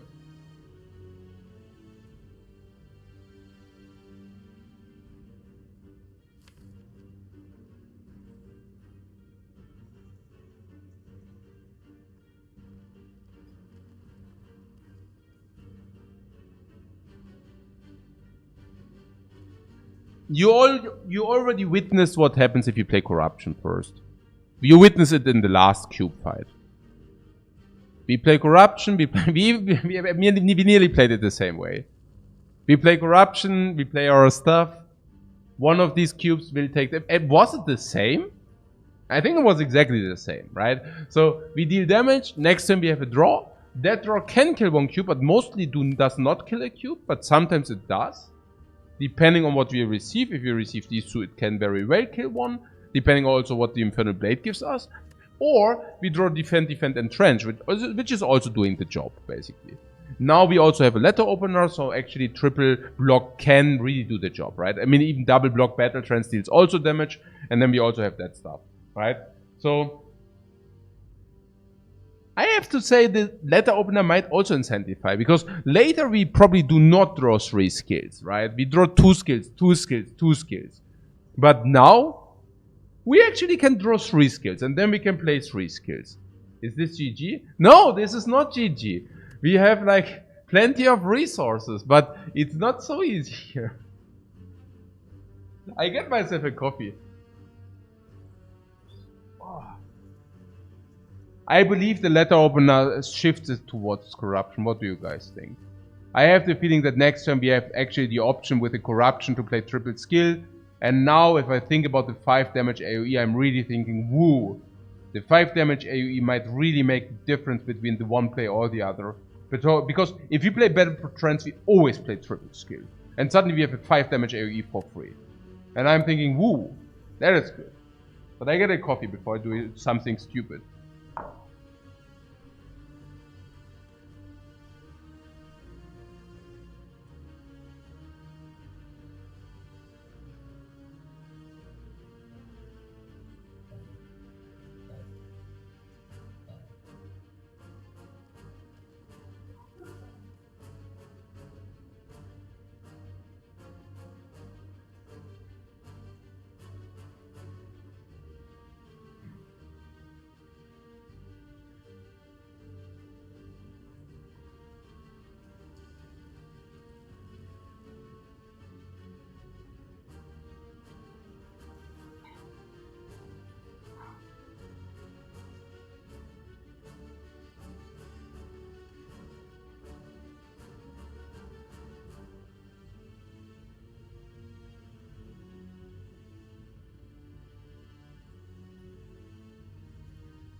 Okay.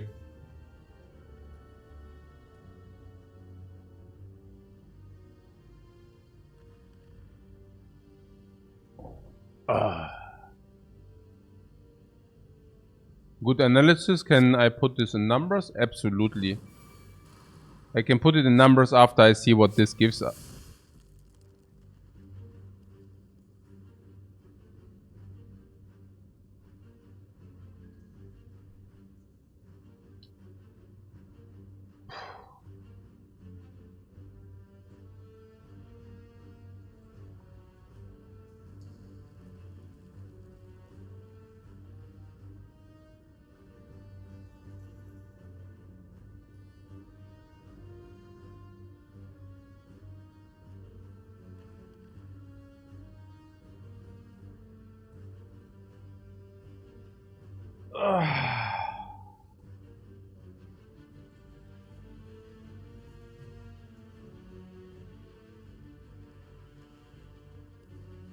Oh my god.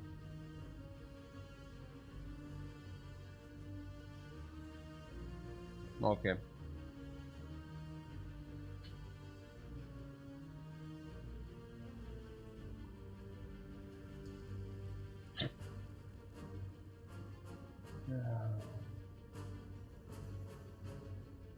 Now I'm suddenly thinking maybe the Heart of Iron application might not be the worst idea. I have... Hey Arctis, thank you very much for the subscription, man. After the chalk. Yeah.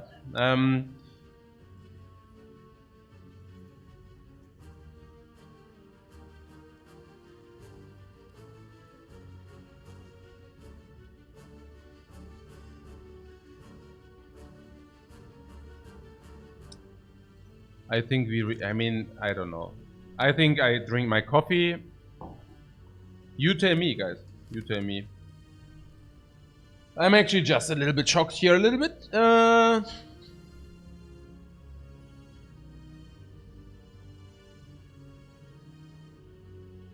My coffee? No, my coffee is good. Very good. I bought myself good coffee now. Like, sometimes... I mean, usually I have good coffee, but... Sometimes the coffee was empty. I took the one from the supermarket. The good one from the supermarket, but... Yeah. I stopped with this bad habit. Yeah, because... as it turns out, surprise, surprise. In the supermarket, there is no good coffee. Yeah. You get good coffee for 10 euros a kilogram. The same way you get or you receive good wine for 2 euros. Yeah, you do not. Yeah, you don't. Because it does not exist.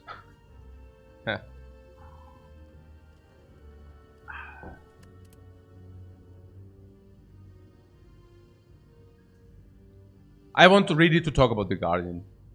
That is why I took a look at our deck. Some were saying we are okay against the Guardian. I'm thinking maybe not. Okay, so why do I think the one or the other thing? Yeah. Why do I think the one or the other thing?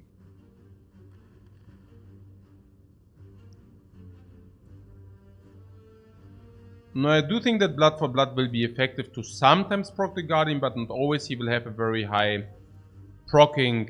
Like, we need a lot of damage to proc him. Uppercut will be helpful, no doubt about that, but we are also only on 3 energy. That's a little bit of a concern. We have dexterity zone. No, corruption is like a curse until, I mean, yeah, obviously. And these are blocking for 6, okay, that's fine, but that's also not like great or something, you know. Guardian hits hard. Battle Trance is cool, you know, but it's also not more than that. And the other question is also, do we upgrade like what? The Entrench?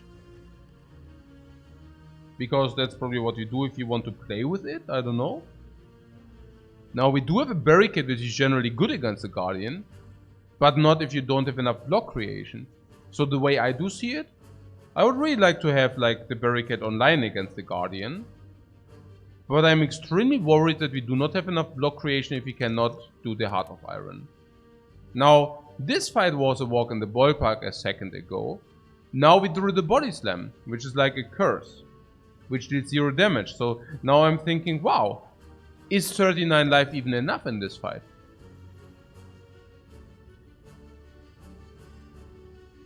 Yeah. Yeah.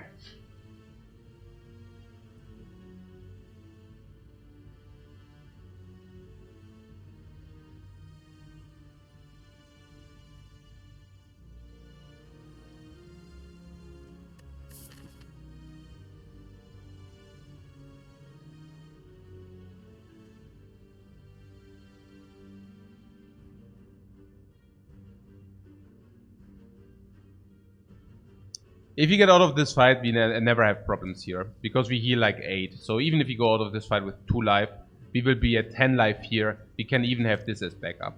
So I really have to ask whether you think that 39 life is enough to survive or not. I believe the Heart of Iron is more than important against the Guardian.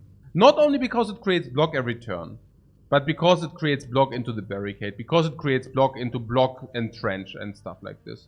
I think actually what do you guys think? Don't you think this... It's just...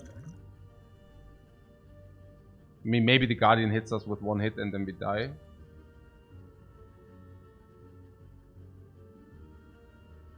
But in my opinion, we need the Heart of Iron, no? I mean, it's not very good in the Guardian. It's of uttermost importance, right? So, what is to be debated here? Now, if we draw the barricade, let's assume we draw barricade and all defense and then trench. Would we actually do that? Yeah, we would do that, right? We would hardcore play barricade, triple defend, and trench. I would do that, I think. But yeah,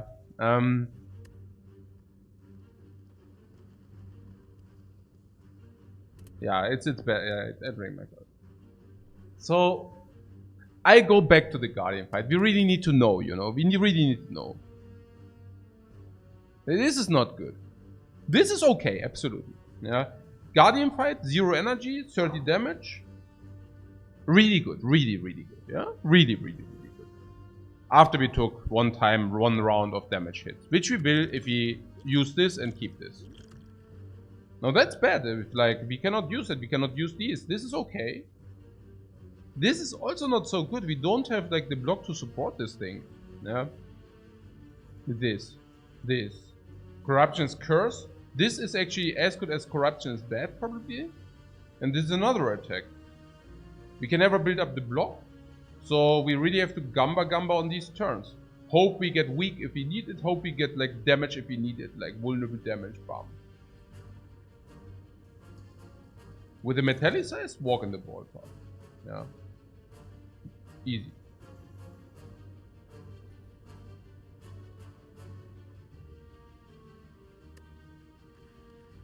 Now how easy? Yeah, the first hit can still pose a problem, no?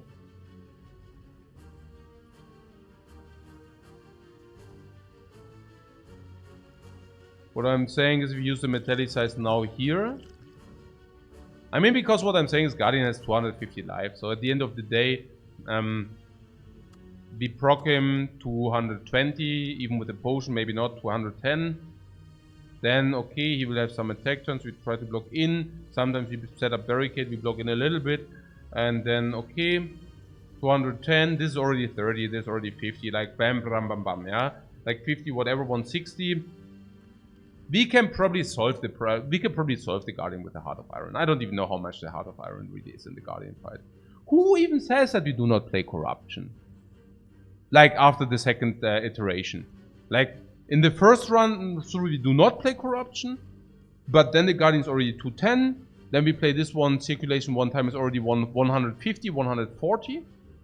And then we play Corruption, like hardcore, whatever, right? And then bam, bam, bam, then we only play attacks, and then he will eventually die at some point. Yeah. What I'm simply saying is it even given, like, how good is the metallicize? Turn 1 against Guardian? Not at all. Unless we drew the barricade and also played it. Which we also do not always do, right? Turn 2. He attacks us big time. Okay, Metallicize have 1 time. Cool. Then off turn, off turn. Off turn. Maybe like 7 procs. Maybe. But also not exactly always relevant procs. At least not necessarily. So here. I'm curious how many procs this will get off, honestly.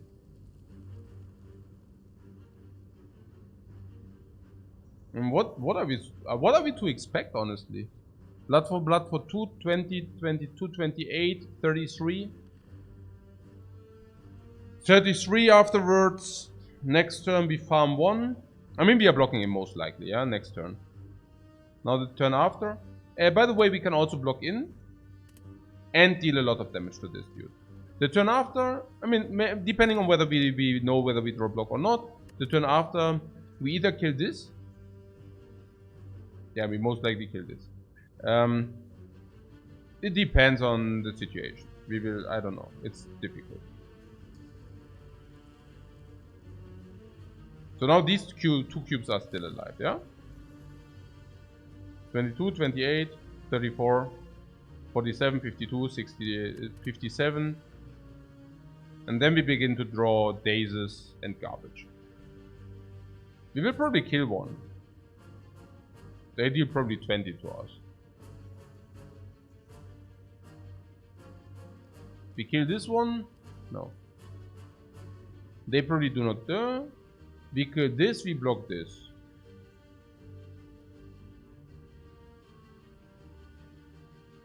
Now we probably still not kill, we eat 10. Now we kill, we eat 10. Maybe we do not kill, we eat 10. We eat 10.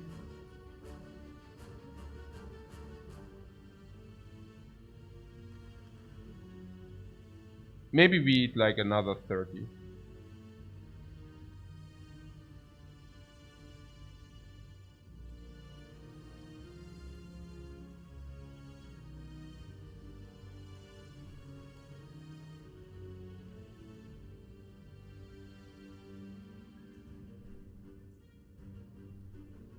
Ah, man.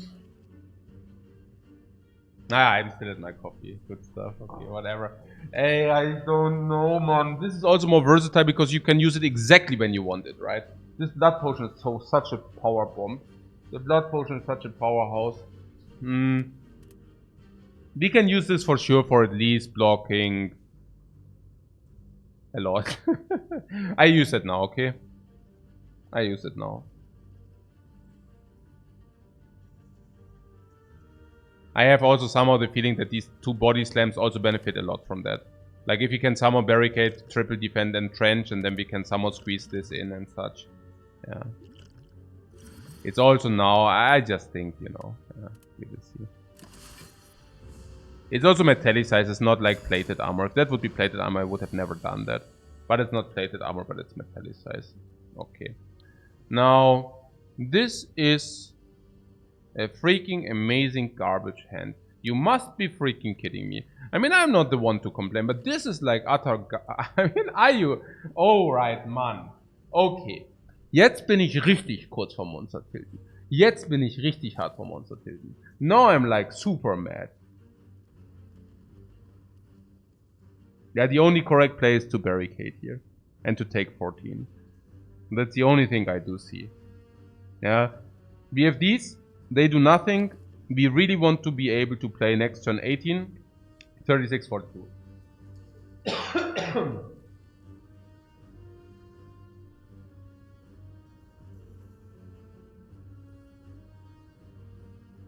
Yeah, because we also need to redraw our body slams and go for it. It's the only thing I see, honestly. There's nothing else, right?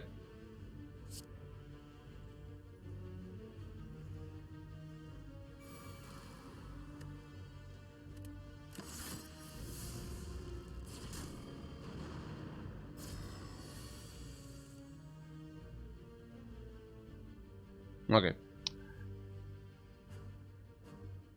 Do we like to battle trends first? Well, it just does not matter, right?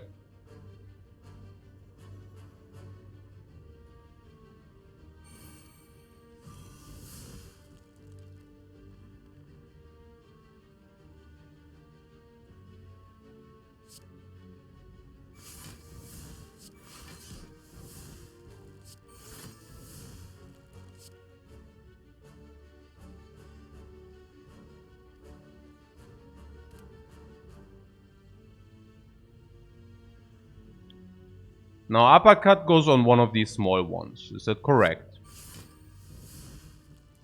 It should not even matter, honestly, because there was a small chance not to draw trance, even better than we would have drawn the block directly. That would have even been better for us. So we go to 32. Yeah, the fight is over now. Yeah. Now we don't take a... Like, now the fight is just over. Like, there's nothing to it, right? Because even body slams are playing, blood for bloods are playing now. So, yeah, the fight is absolutely over now. But that's also why we drafted that, right? So, whatever.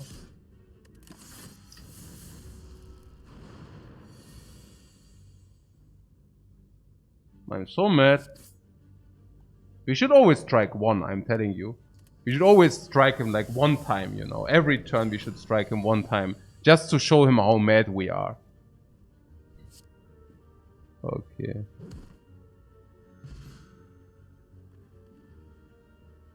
Yeah, not immediate impact.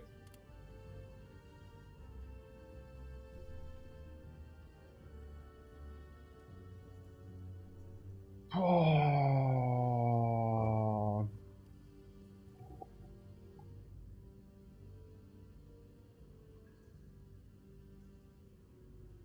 Without the blood vial, we wouldn't have survived it. Yes, we would have. Good. Up the Tai says True Grit. Who else thinks that True Grit is the pick here?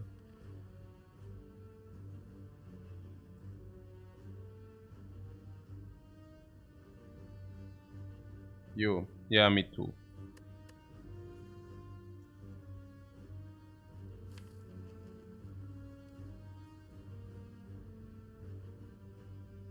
Because of the Guardian fight. We want the True Grit and we want to be able to exhaust strikes.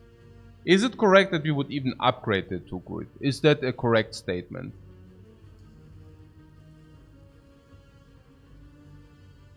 Probably. I don't know. No.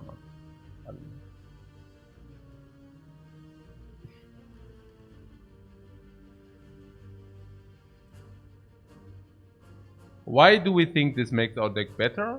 Why do we think it makes our deck worse? Yeah, it's yeah.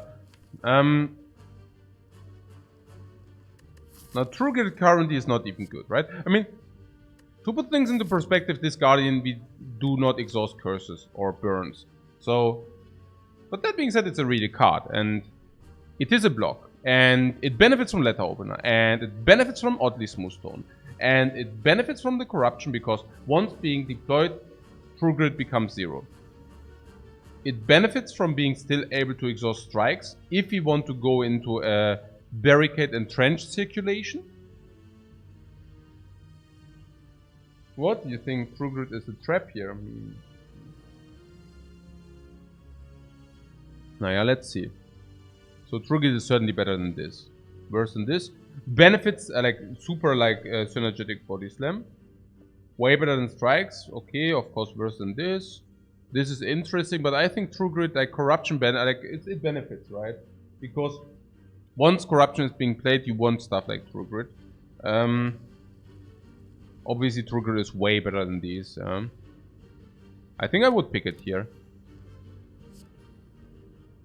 I mean,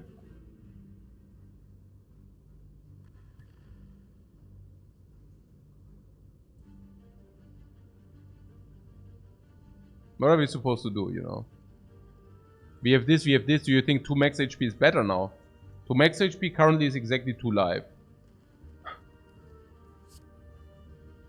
Yeah, I have to correct myself. 2 max HP is like 2.4 life currently. If you can upgrade it, it's okay. If you have to upgrade it if you do that, yeah, sure.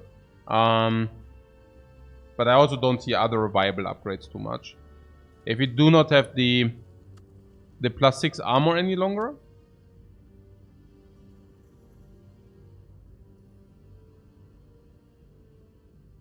Can we a little bit talk about the metallicize and what it did? We saved 6. Then we blocked another 6. It most likely created the block sufficient with a body slam. So probably about 18, but the draw was also really weird. I rather wanted to drag it out. Just didn't happen to drag it out. But I thought, like, if the block turn comes first, you know, then we take some damage and then we can actually drag it out. But with the 6 extra, we can really drag it out very nicely.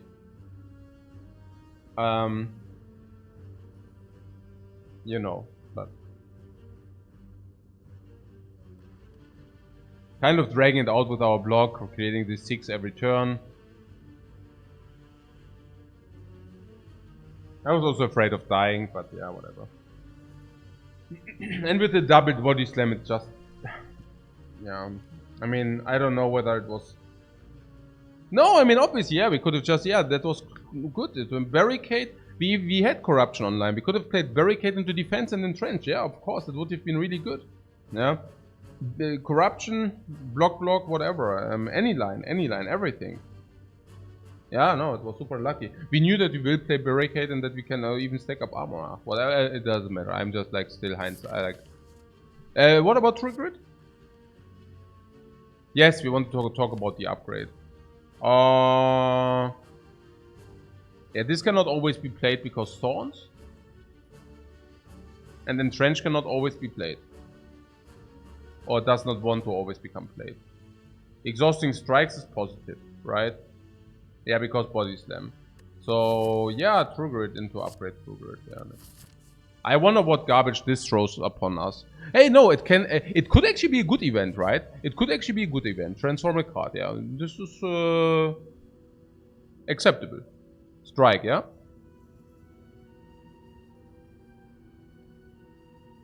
Yeah, of course, with letter opener and oddly smooth stone, we transform a strike.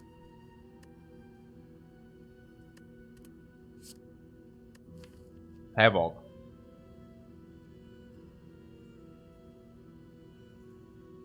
I have no clue.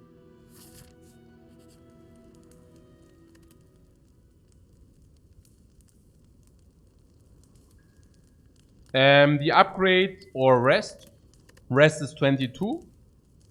True Grit is 2, probably 4 every time we played. We probably played 3 times in the fight. So I'm thinking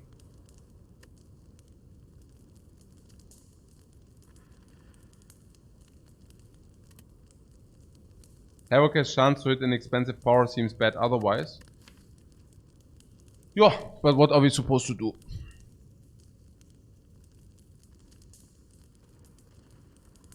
I'm really confused. I do not know whether this button or this button is correct.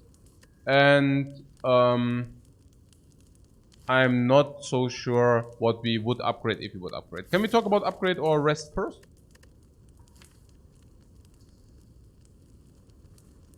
Just a matter of surviving the first hit? I disagree. I think it's more than a matter of surviving the first hit. Freeman Justin asks, what cases does a random exhaust hurt us?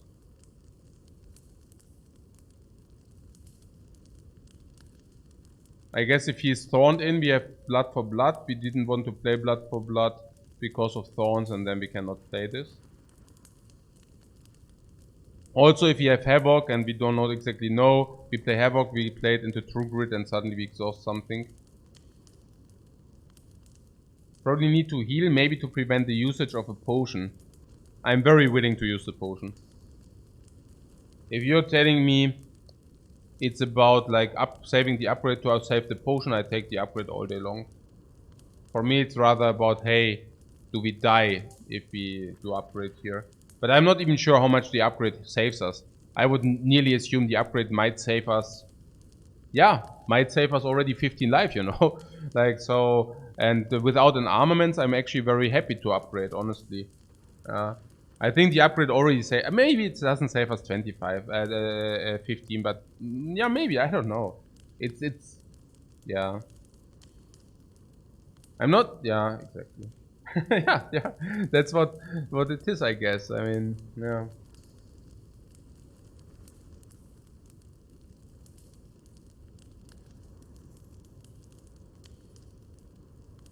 What about the battle trance upgrade? Naja, I think I think we need to get clarity about this corruption and what we actually do with that corruption. Because we just had, for example, a show-off where the corruption suddenly bursted us into 36 block. And obviously with the barricade and the corruption, this can always happen. And you also know that the off turns, he hit us for 9, no, for, I don't know, I don't even know that currently, it's weird. 9 and 16, whatever. So we only need to basically defeat these 2 turns. Now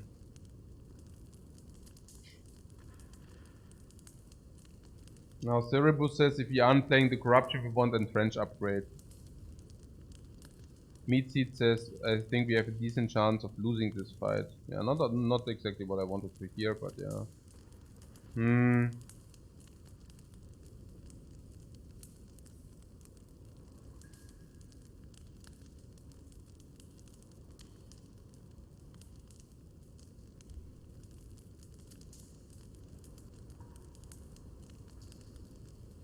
What you see is our deck. Now you tell me what will happen. I don't know. With a metallicized potion, I was like, hey, that's easy going. But now I'm like, wow, that sucks. I don't know how much it sucks, honestly. But I could be happier.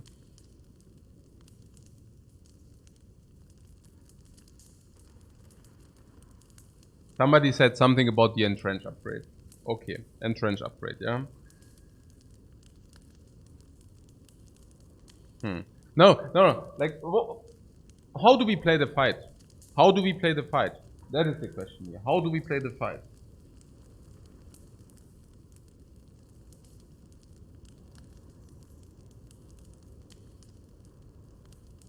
How do we play the fight? We will take some damage. Because of blood for blood. Inevitable.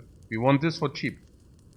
We don't want to get hit like into the face too often. So we need blood for blood cheap. Now Pickerton says True Grit upgrade get rid of strikes in the fight.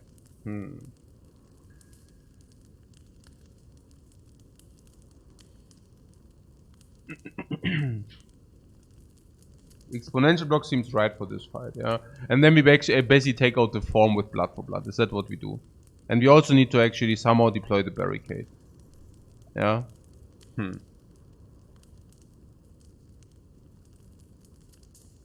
Upgrade True Grit and then Trench Loop seems like the best way.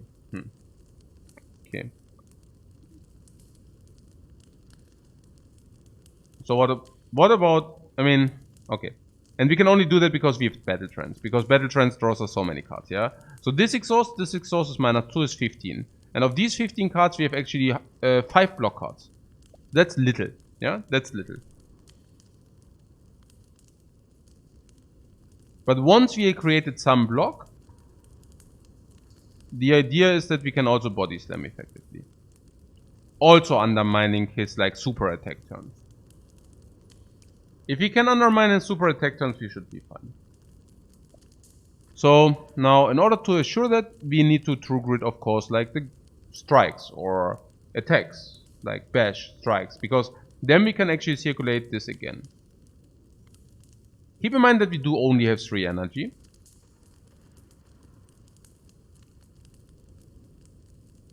But I'm a little bit also confused about these Havoc things. But you're telling me we only play Havoc if, you know, under certain circumstances. So you're also telling me we ignore corruption as well. Because we say the block circulation path is the best.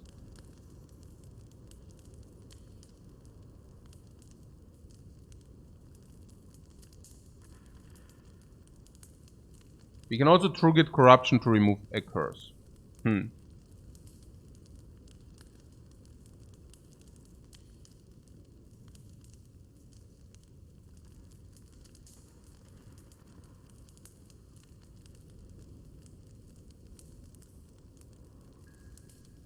Now with 3 energy, we are barely blocking ourselves in. If we upgrade True Grit, we have 10 block with this. So we block for 2 energy. With the True Grit we block. I mean, okay. We will have probably 15 cards and we circulate every second turn our deck. 17, 16, 15. We might sometimes play Havoc if the deck is right? So, but generally I agree that we cannot play Havoc because otherwise you also play attacks into his thorns. 17, 16, 15. We will most likely go down to 14 whatsoever.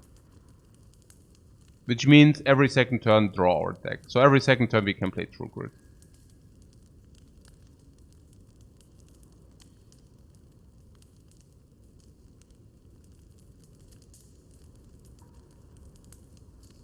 Now the one turn where he attacks for 10, this is overblock. The one turn where he attacks for 16, this is overblock. This comes for nearly free.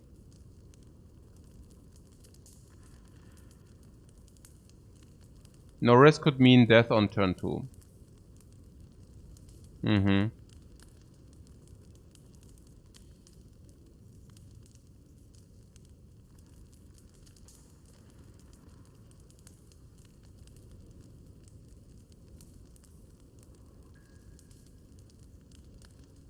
Really?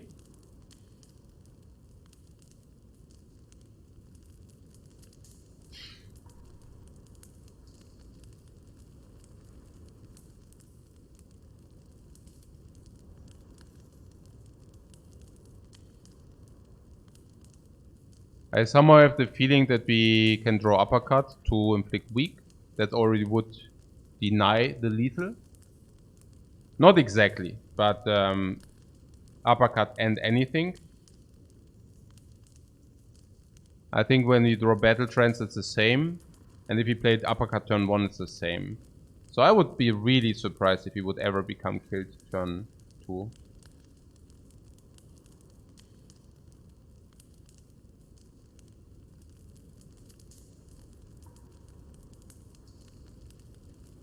I also do believe that the True Grit upgrade, we said every second turn we draw it. Yeah, so first circulation is already 2 life, but let's say exhaust the specific card is probably 2 more life. Let's say 4, right? So that's already 4. Then second circulation definitely True Grit plays again, like 4. Then again, so 12. And that's only like the turns we can already overlook. And then probably, like from that moment on, obviously the 2 block are actually pretty huge. I don't know. I think this saves at least 12 to 14 life in this fight. So we can now say 8 life, or I guess it's also about the potency into Act 2. If you're telling me we are insane in Act 2, we can probably rest here. I just don't see the insanity currently. This is normal Act 2, this is normal Act 2. We are in 3 energy, this is not that great. This is normal Act 2. We still have no means to go completely off with the barricade. We have no means to go completely off with the corruption. We might not even find an energy relic. We do not have the luxury to... was ist das? Yeah, I mean, you think we are super powerful? Think twice. Barricade needs some support. The support of barricade would be something like impervious. I don't see that, you know. Corruption needs some support. We have no support for corruption. We need at least a force energy. Snacker would be incredible. Yeah, sure. We have +2, 4, 6. We have a 15% on Snacko. Yeah.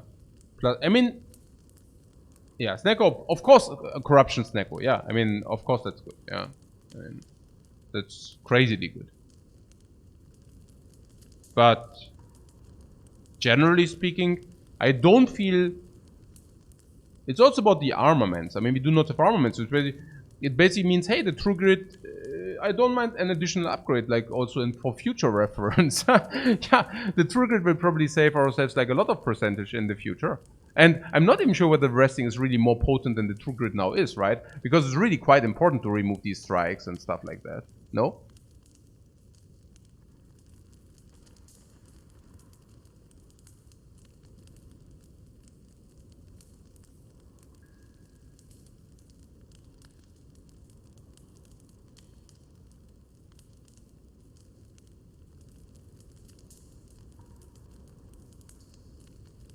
And also with the entrench upgrade, I don't even know. Because very often I mean, let's say we have a turn, we draw defend and entrench. Yeah, we can play it and defend and entrench anyways, right? So, or do you think we will have many turns where entrench upgrade matters a lot?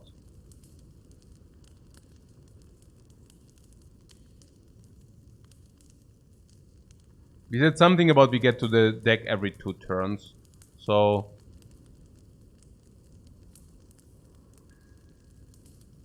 I guess we would be able to squeeze in something like this while also playing these.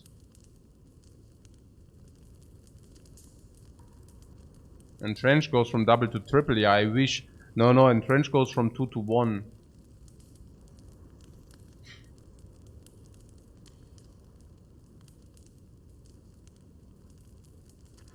There might be times where we do not even play the entrench. That's my point. Like, for example, if we block, usually, let's say we block to 10. We could now play entrench for 1 energy. The cost upgrade is still super strong. Yeah, it is. Maybe we should really talk about the True Grid again when it's actually garbage to do it. So when is it? When is it garbage?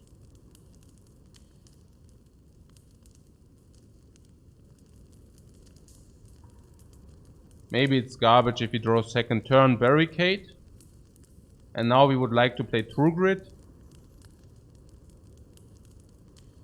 Entrench is also only powerful. Yeah.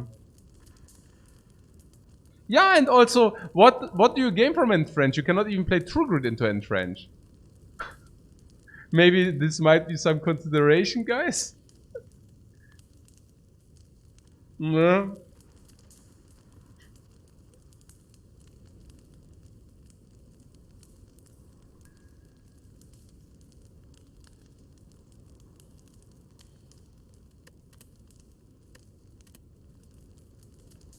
I also like that we picked the True Grid. It seems pretty much that our gameplay evolves around this card now. So, you know.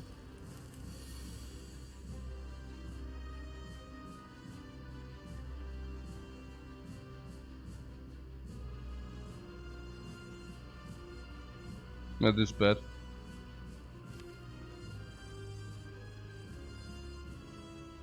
Like really bad.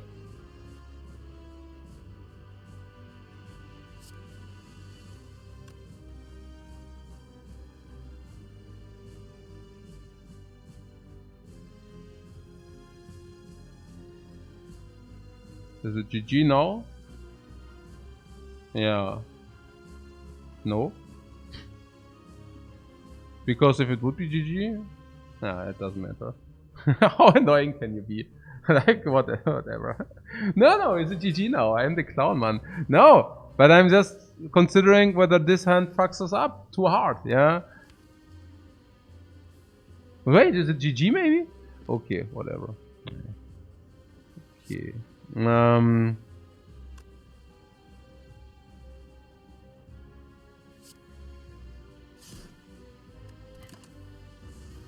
Yeah, nothing to do, just to play it. I agree.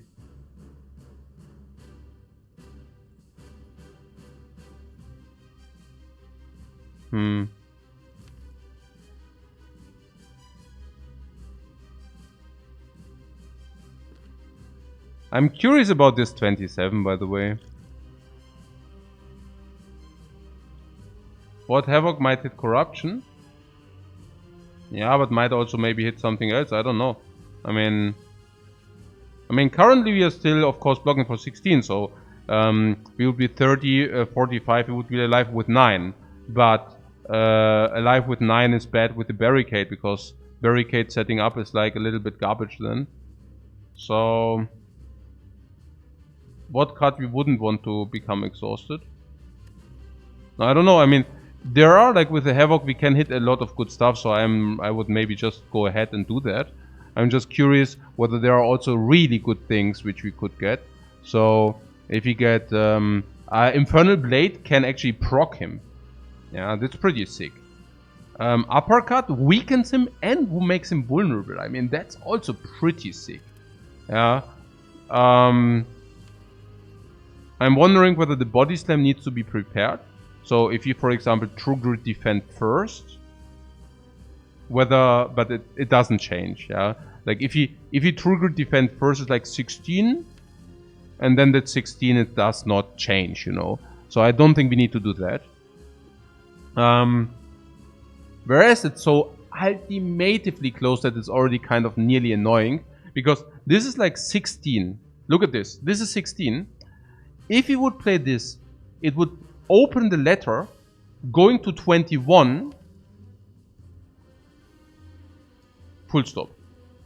Yeah? This is crazy, right? I mean, 16... Yeah, I mean, basically this is 21, yeah? I mean, that's also already good, but not good enough. Uppercut is... Uppercut is like 13... Is like 22, is also exactly not good. Yeah. Naja, look, we could play this into uppercut. And then this. And then this. And it's... The uppercut deals exactly 22. And we are 1 skill short. Or we are 1 hit short, you know. So barricade is whatever. I mean, then we at least we set up barricade. Then we just go ahead and do these two. Drink the potion, exhaust the strike. We have a very good chance still. If you get Infernal Blade into like... it does not even matter how we get the Infernal Blade. We can also play the Battle Trance into Infernal Blade. Battle Trance exhaust is a little bit sad, by the way, yeah? But that into Infernal Blade is also absolutely fine. Now, what about the Corruption?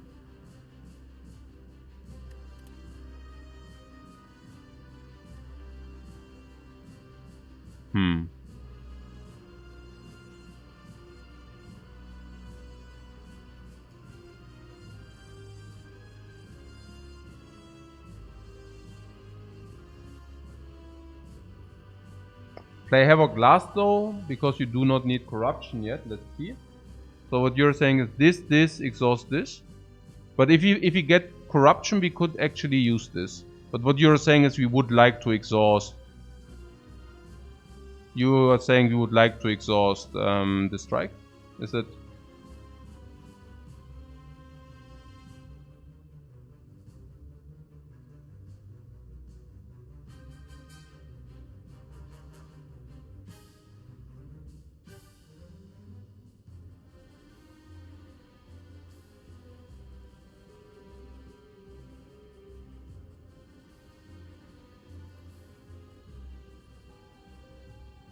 Yeah, and there's also, of course, the option not to play anything. Like, not to play the Havoc. I think if you do not play the Havoc, we are done. Yeah, we go to 9 life. You think we are fine on 9? Like, is 9 okay?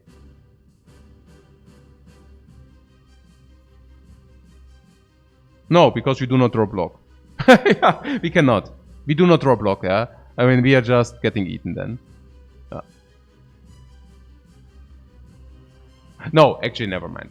Okay, let's think whether we can actually not do it if you want. 16, 30, 45, we go to 9. Next turn, this guy does not do anything. Okay, so now we are at 9. Now, being at 9, we can now set up the barricade, which we can pretty much always play. Yeah? So now we play the barricade being at 9. what is the downside? Now the downside is that now we are, I think, weakened and vulnerable. Can that be? Or are we frail and vulnerable? Ah, whatever. Something of these. I'm too rarely in this spot to. It's Steam Vent. Steam Vent deals whatever. Yeah, I guess vulnerable something. Yeah. Okay. So now this guy we can proc. Okay.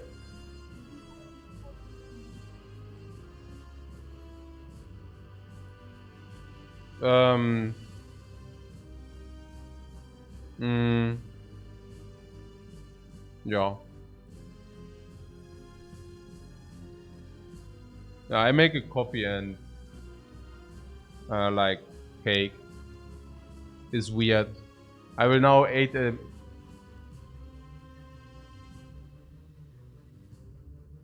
I now eat a cake, then I come back, and then I die or what? That would suck.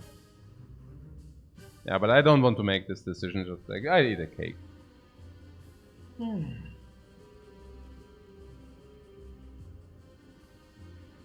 This is such a weird spot. This is such a weird spot.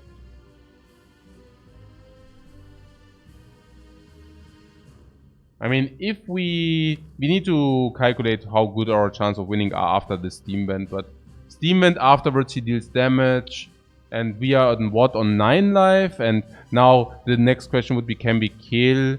I mean, because now we play what? True Grit, Exhausted, we play Defend. This guy still needs 18 to be mode shifted. Next time we do what? We set up the barricade. This guy still needs 18 to become mode shifted. Maybe he even gets like blocked. Yeah. Would need to think about that.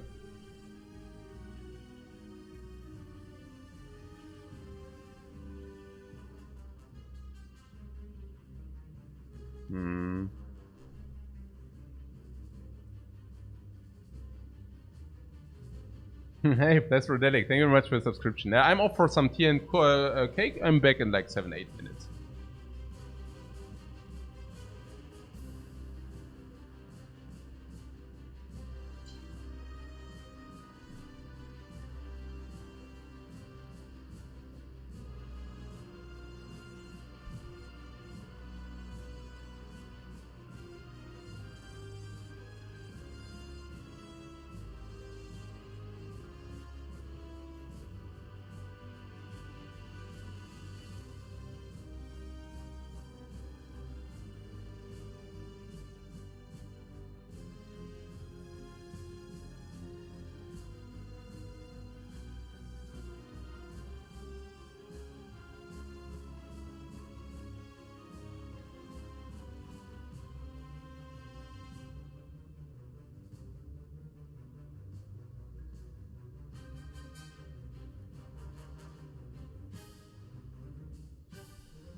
Yeah.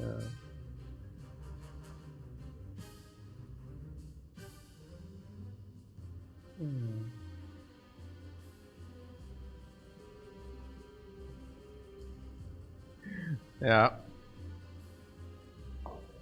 That's slow. Yeah, okay. Yeah. No, this is a specifically hard Act 1.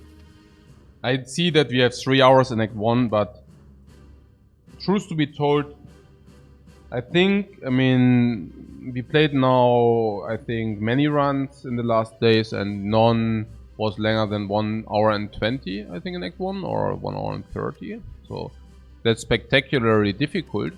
And the reason is that we received a lot of extreme late game stuff very early in this run. So we are struggling because we might just die. And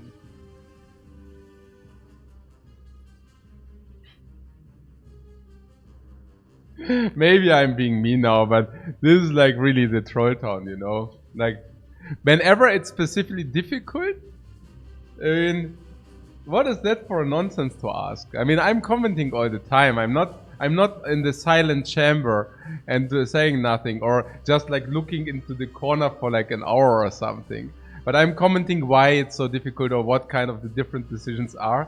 And hey, if that's not interesting for you, this stream is absolutely nothing for you, man. Then you're absolutely free to leave. I mean, without being mean, but it's just like so sad, you know? Because, I mean, it is... I'm actually telling why I take so long, right? I mean, it's like not like empty time. Yeah? It's so annoying that like people are asking such nonsense. Specifically in the best and coolest runs, yeah?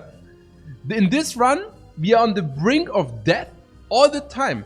If you can learn from any kind, it's so sad, yeah? Because if you learn from any kind of run, you learn from this run. Because the runs where you win anyways, you learn nothing. Yeah? I can also click you through runs which are very obviously won within a 2 hours window, 1.5 hour windows. We have done that in the past days. Yeah? Just watch the climb. Yeah? Like games which were not meaningful, we just click through, you know. Learning effect. Yeah, you can see what I pick, but other than that, learning effect is pretty much low. Yeah, but yeah, whatever. Yeah. Ah, Vibe the Vibe support. Yeah, no. I'm not like how do you say? I mean that really emotionless, honestly. I mean, I just, you know, it's. Oh, I mean, emotionless or like personally, I'm not offended or something. I'm just thinking, wow, like what the heck, man? Okay, just like rather like sadness and disappointment rather than like being angry or something. Okay, this guy, yeah, we have to. I can actually also open the door to get a little bit less echo. Kids are out of the house currently.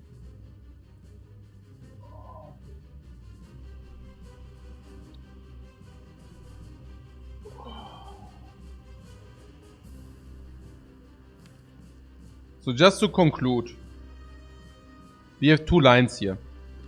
It's about playing this Havoc or not. By the way, the Truggle upgrade we can already feel now, it's already 2 life, and we actually have the choice to exhaust this. We could have not had the choice if we would have not upgraded this, because there's also another exhaust here, right? So otherwise we would have needed to gamble on the 50-50. It's even more, because if you decide not to play the Havoc, well, you know, this could also have hit this. So, if we do not play the Havoc, we will end with 9 life. Next turn we will be able to play Barricade. This will Steam Vent, making us vulnerable and weakened for 2 turns. Still being at 18. So now we are weakened and need to deal 18. 18 in weak state is probably rather in the magnitude of 26 damage we are ought to deal. So how do we deal 26 damage? Or can we even deal 26 damage? Now there are some options that we can deal 26 damage. Specifically with this Infernal Blade, which we could not play in this turn. So can we even deal the 26? Only with Blood for Blood, right? So it's kind of in a way we need to draw blood for blood then. If I understand correctly, we are dead if we do not draw blood for blood. Because if we do not draw that, he will probably attack us Whirlwind for 28, I think. And then we die. Pretty much. Unless we play True Grit block, then 28 means, you know, we go to 3. I'm pretty confident we find some way to die afterwards. Not exactly sure, yeah, because, but I mean, these are the two things, like we can either draw blood for blood or we can draw True Grit block. But then we are also out of block, he steams up again. I don't know, looks or sounds debatably weak to me. Option number 2. We havoc it and hope for the best. If we find the uppercut, I think it's okay, alright? Because we save ourselves 9 life and we also reduce this mode shift. And if you reduce the mode shift, we can actually barricade up the turn after. And then we can actually kill him when he plays Whirlwind. And that will make our life much easier. Vulnerable and weak will wear off in the first turn where he wants to attack us. That's pretty cool. So uppercut would be good. Bash is good because we exhaust Bash, which is good. And same, right? We decrease the mode shift by a little bit. We decrease the mode shift by 4. Yeah? But it's also exhausted Bash, which is good. Body Slam is also not bad that we get Body Slam out of the deck. I think it's positive, yeah, to get Body Slam out of the deck, but that's close. But we also deal damage, which is good. Battle Trance, you tell me? Like, is Battle Trance positive? Or is it just negative?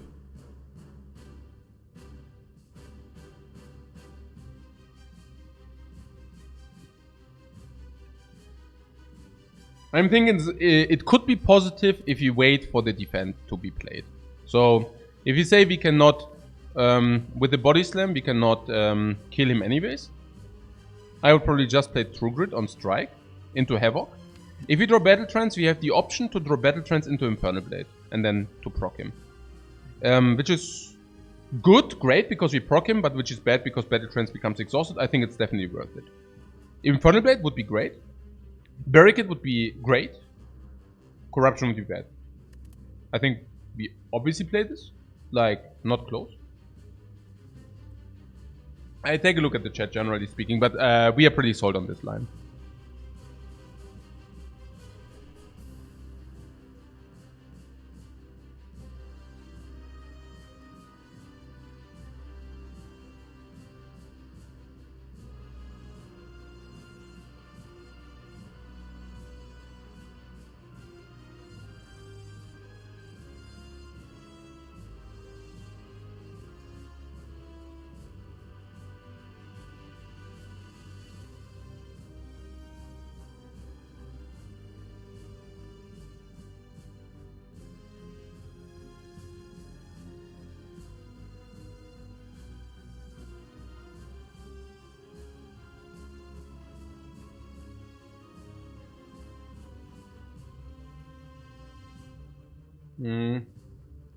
Yeah, long turns are my selling point. It's rather about high strategical gameplay, honestly. If you want to watch well played runs, you watch me. If you want to play whatever, you watch somebody else. I mean, that's not a problem for me. Like, really not. I mean, it's whatever you do with your time. I'm also have to say it's rather about the journey here. Yeah, it's not about squeezing these runs through as quickly as possible, because hey, it's a function of quality multiplied enjoyment, and I think this is really enjoyable time here. I mean, looking at this and just squeezing out the little very last drop of the power of the deck, man. I mean, hey, wow. I mean, also out of the potions. Yeah, that's really cool. Okay, I do that now. Yeah. We conclude Triggered Strike Exhaust. Can we just talk very quickly about the Strike Exhaust? It's a no-brainer, right? Because there's literally no... I just do that now, okay? Let's do it.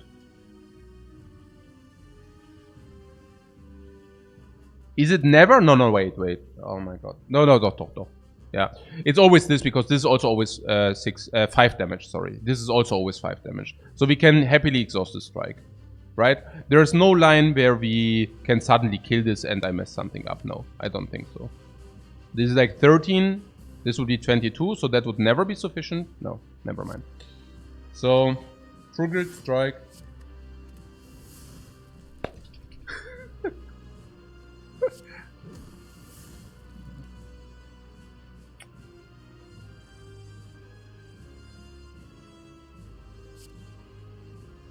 At least you could get the mode chips to 14.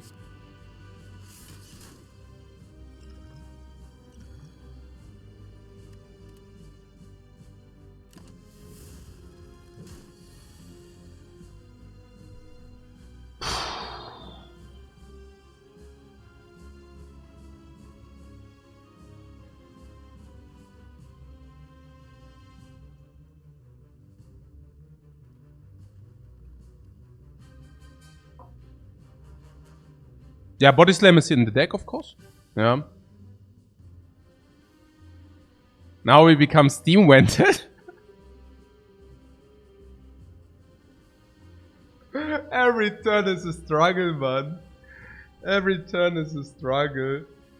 Oh man, hey. No, and it's also funny because I mean sometimes I also do not enjoy it, but then I actually push myself to do the good plays, you know. Because in such a situation, my brain is shutting off, guys. I tell you how it is, yeah? I'm like, wow. I mean, again a turn. Again another turn where it's like difficult, you know? Like now we made this decision, Bash is gone, and now, wow. Again such a difficult turn, you know? Ah, yeah, whatever. So, right. I mean, we do not need to become Steam Vented. We can proc him with Uppercut and Blade, yeah? Most likely, unless we receive Body Slam again. What is my problem? My problem is that we do not play Barricade then. What about that? Don't you have the feeling that Barricade is part of our game plan?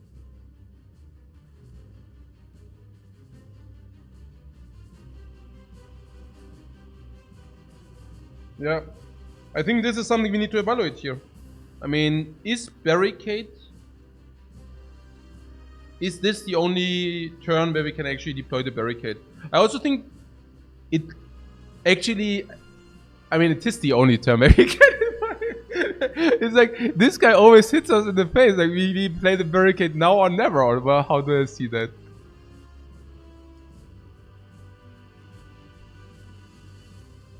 It would have been great if this would have been Battle Trance, but okay, it did not happen, but...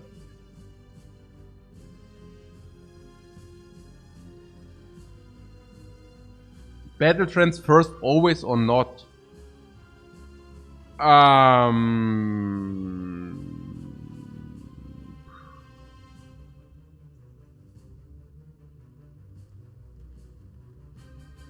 Depends on whether you want to have these 3 cards in your deck. We could also play Battle Trance first. I mean, yeah. Oh, and also the Battle Trance itself, of course, yeah. I mean... I guess it's positive value to have Battle Trance in the deck still. Infernal Blade might also be positive value, Uppercut might also be positive value. This guy Steam-Vents us now into... I mean, obviously we need to proc him. 14 in weak. And weak is like probably VT into the like around 20 damage. Yeah? Without vulnerable. So, we need maybe something like an Uppercut Infernal Blade. Who knows? There's a Body Slam, by the way. I don't know what to do with the Body Slam. Body Slam is... probably not that great. Currently. Battle Trance leaves a lot of good Havoc targets in the discard. Sorry? Battle Trance leaves a lot of good Havoc targets in the discard. In the discard. Oh yeah, a lot of good Havoc targets. No, this is not a good Havoc target. You say this is a good Havoc target? No. Doesn't make sense.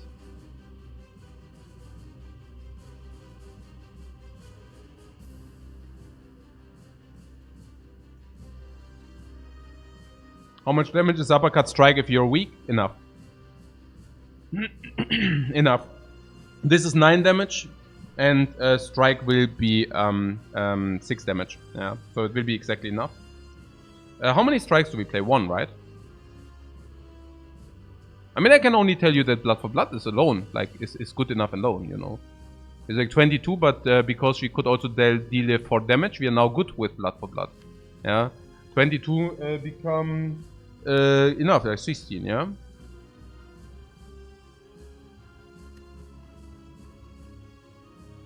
Now I can also tell you maybe 9 plus 9 is enough. 18 is not enough, right? We get like 20 damage then. But True Grit double defend is enough, right? So this is also 21 block. Okay, we go to 2, but you know. Happens.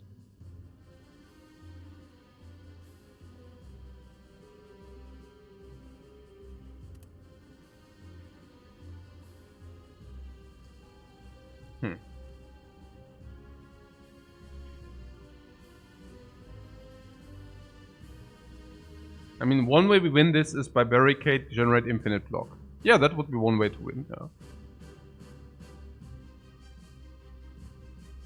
I also think we are not getting away without generating extra block. Because otherwise we are just becoming whirlwinded for death, I think.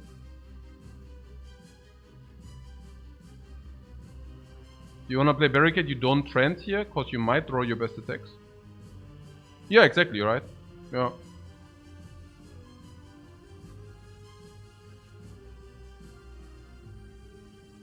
Infinite block is the only way we win, which you can see. Yeah, otherwise we might get like, I mean, no, yeah, I mean, it's like vulnerable into like blood for blood stuff. 33 already in vulnerability. Then we get some extra damage in. Maybe something from the Infernal Blade can always help us. I mean, there's some... Maybe we can set up the barricade when... I mean, there are some, right? I mean, there's... After the Whirlwind turn, Whirlwind is 20. We could block off the Whirlwind turn. After the turn, he prepares, right? And then we play Barricade. Okay, we die probably the turn after. So that's not so good. Yeah.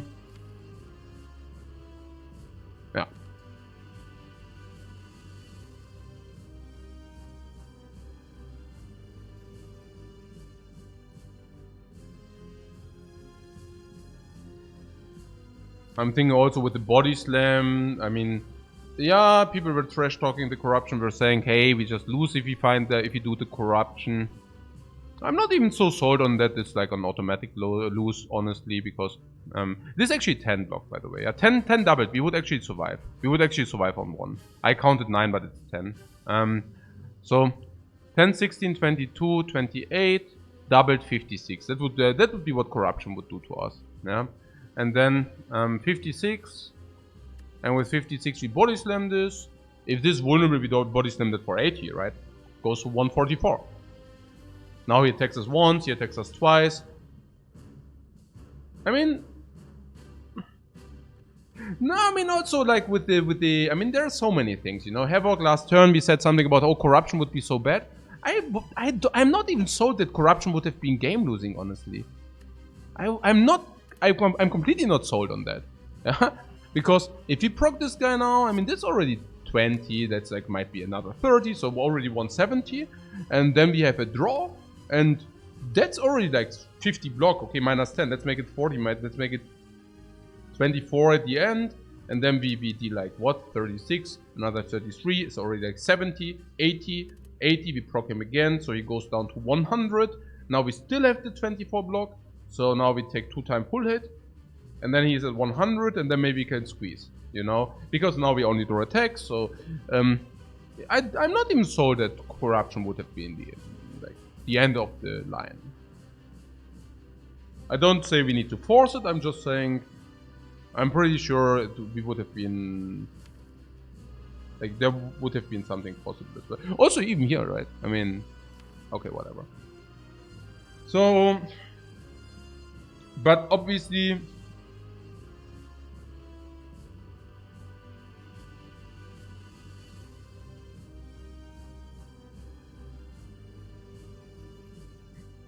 is it not just better to play the barricade, keep the battle trance in the deck, because the battle trance is +2 cards, and uppercut is also one part of the It's also one part of the maybe we can proc him thing.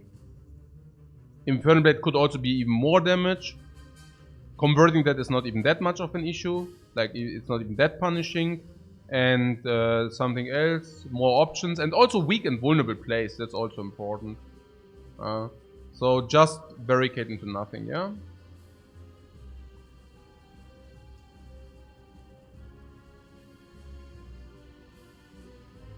Okay.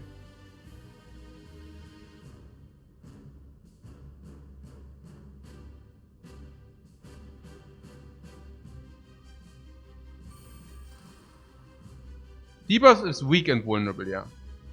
Weak and vulnerable, so we expect him to hit us 7 times 4 now.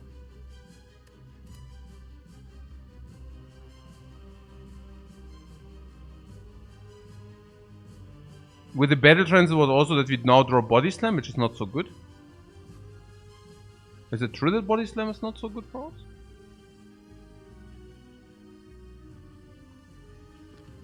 Corruption is a blank. Body Slam is a blank we draw immediately. Is Body Slam a blank? If Body Slam is a blank, I think we needed to do that anyways.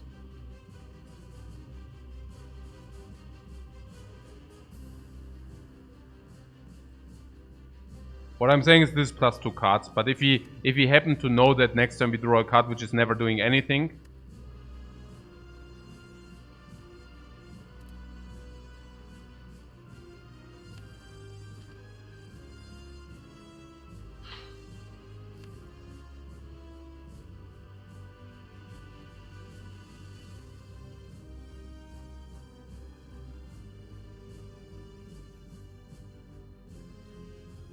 yeah, there's a little bit annoyance with the...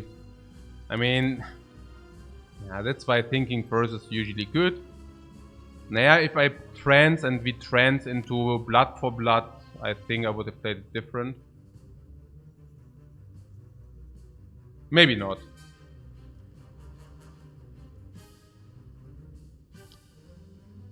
No, uppercut would be needed to be drawn into strike.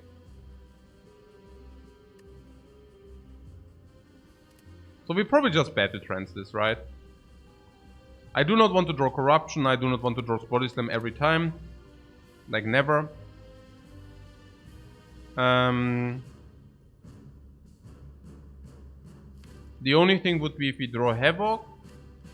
I mean, we cannot even play Havoc, or can we?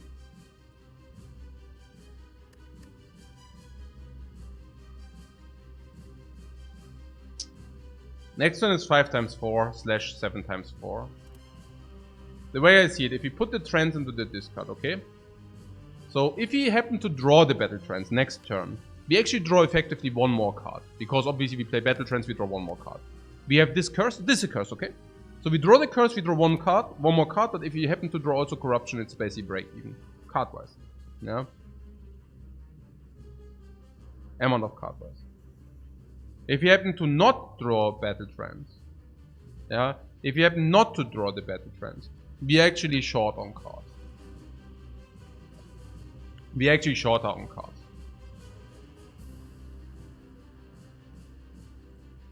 Blocking next turn is not an option. Yeah, blocking next turn is an option.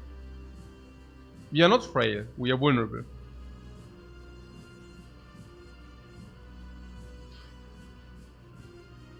And we have barricade, so we can maybe prevent never to take chip damage. Infernal Blade. I'm just thinking that Infernal Blade could also just help us, you know. Body Slam, naja. I mean, Infernal Blade. Yeah, Infernal Blade is big time Gamba. Because the thing is, if we play the Infernal Blade, we actually really need to, well, to hit, yeah.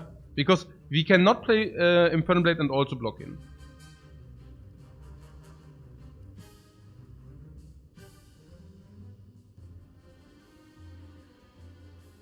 So... Well, currently I'm streaming every day. Yeah.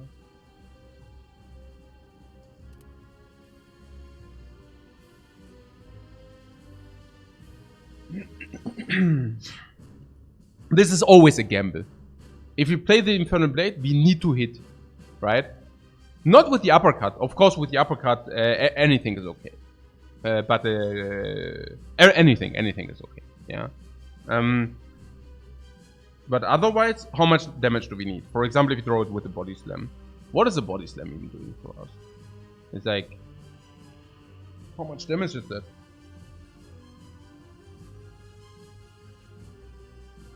Whirlwind is also a break, yeah. How much damage was that? That was like 4 or something.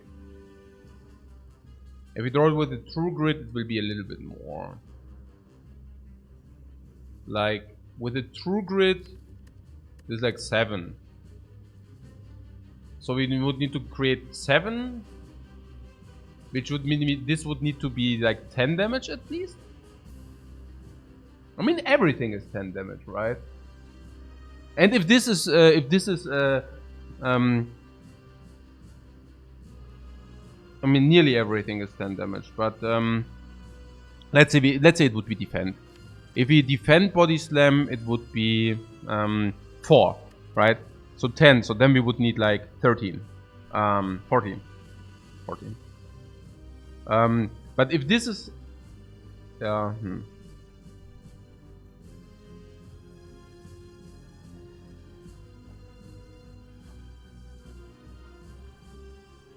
But uppercut is not enough.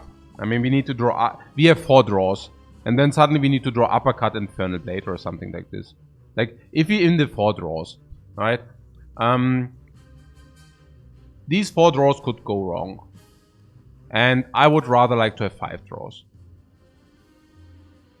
right? Because this seems like just a blank, and we are. If we draw Battle Trance, I mean, it's also nearly an overkill, if you want to say that, right? Because if we draw Battle Trance, yes, we will have the tools. But are we not pretty safe to have the tools anyways? I mean, if you're saying we can block in, whether we play True Grit and Trench, or whether we play True Grit double block. And Blood for Blood is also always sufficient. What Randy likes to have the option to draw Blade or Trance next turn. Yeah, but we can just conclude Blade can kill us. You play Blade, we are dead, maybe, yeah? Maybe not so cool. So, it's true that probably in the total Battle Trance is good in the deck, but we are not even... It's about the next turn. It's really about the next turn, and yeah. So I think I'm Battle Trancing now. No. That's it.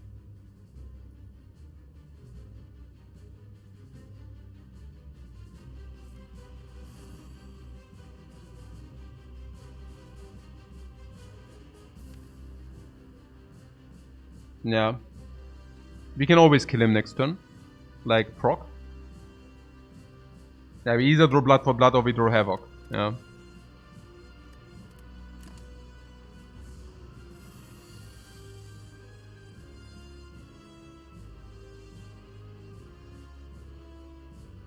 We can even block.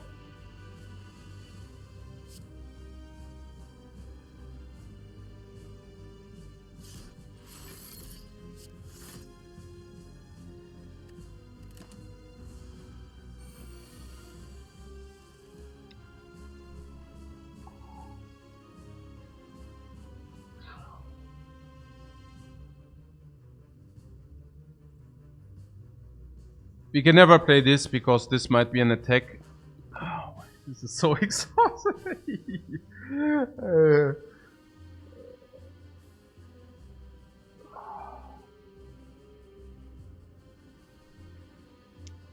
Battle Trance first. Uppercut is preventing 4 plus 4 is 8, 2 energy 8.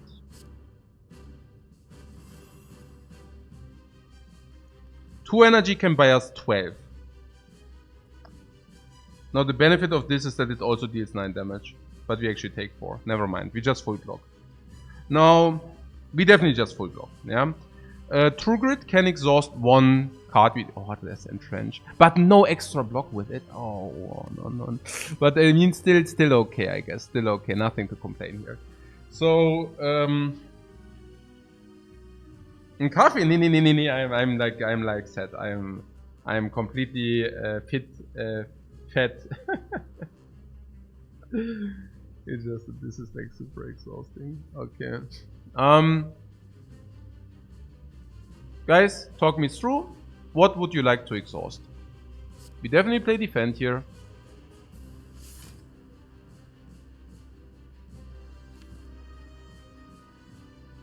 We definitely play defend here. We exhaust to 28. We take 15. We go down to 13. We play Entrench, unfortunately, only for 13. Yeah. We play True Grit. Yeah, you see it, right? 13 Entrench 26. We take 16. We go to 10.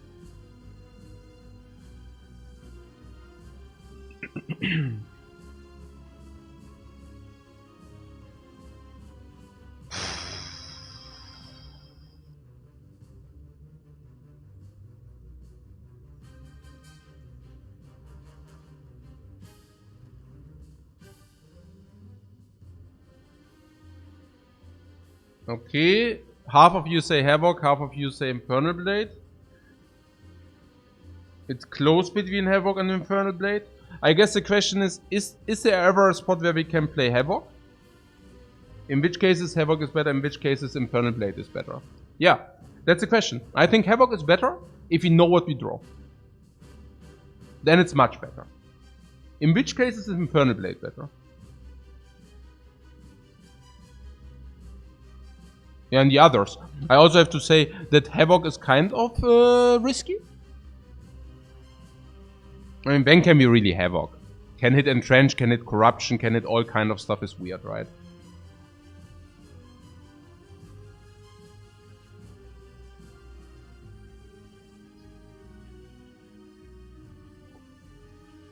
Lifecoach is entertaining the chat. That is how it should be. Okay.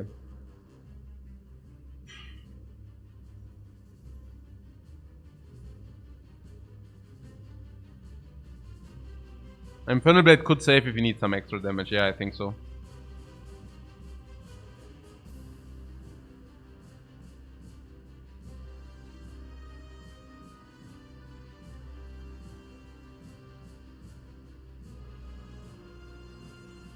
I somehow have the feeling that behind Infernal Blade something else can be there. Yeah. If the upside of Havoc, if you can play it control, is that it exhausts itself. Actually, it does not exhaust itself, but it exhausts the card you can play controlled. Yeah. No, you're right. This exhausts the card, like, of your choice, if your choice is pretty clean. So, 10 cards, 13 cards.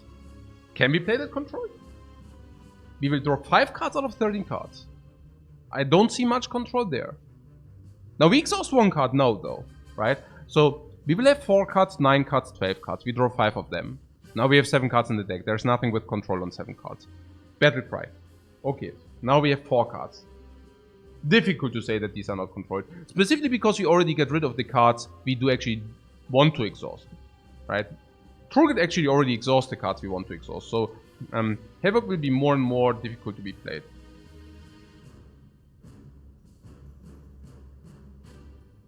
Now, by the time that we can control it, it's not that useful, you know. So yeah, True Grit.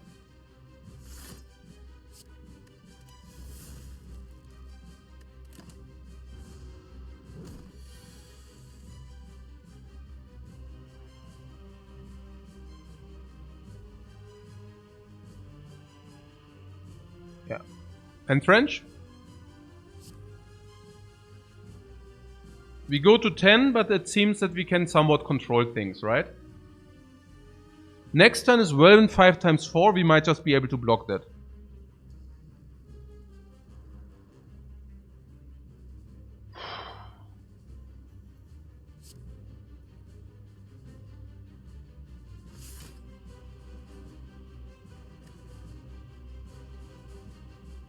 26 damage for 4 take is complete garbage, right? Like, we do not even need to talk about that.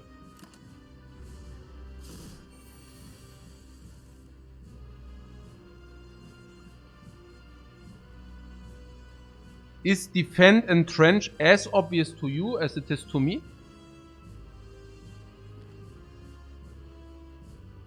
And if so, would we play the battle trance first in order to receive the entrench again? And if so, would we play that because of True Grit as well? And would we also play that because of uppercut as well? Yes and yes. What do you say? Defend and trench was your first instinct. Yeah, yeah, we drew defense right. No, but good instinct. No, the good instincts, guy. No, I mean, okay. Corruption, defend, and trench is possible. Sorry about the trash talk. So 44 minus 20 is 24, right? So we have it controlled, or not? We are just a little bit away from controlling the entire thing. So I'm really thinking we just, yeah. No. We block. We increase the block. 2 options just to show them. Like, we can also entrench body slam, yeah. Like, if we say, you know, there are 38 coming in. But we are also blocking more than 20 per turn, aren't we? This is 16 plus 16. It's already 6 plus 16, 22. So we are blocking more than this guy deals, right? I think we are blocking more than this guy deals. It's also 5 damage extra. Let's do that, please. Like it very much. 5 damage is cool.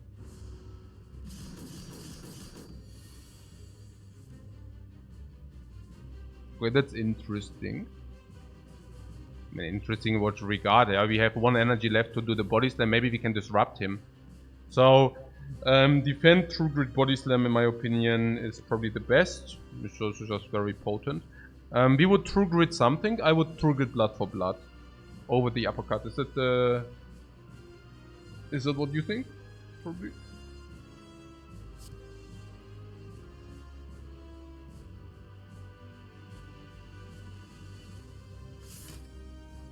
I mean, uppercut can always save some life. Blood for blood doesn't have that potential.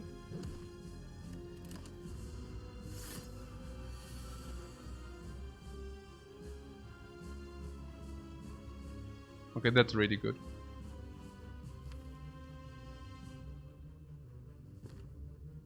Defend and trench battle trance.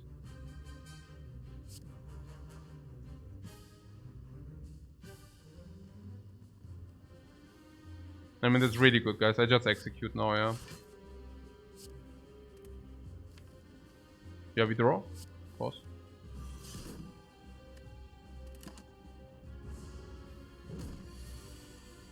Yeah, we are out of the woods. Okay, man. Okay, wow.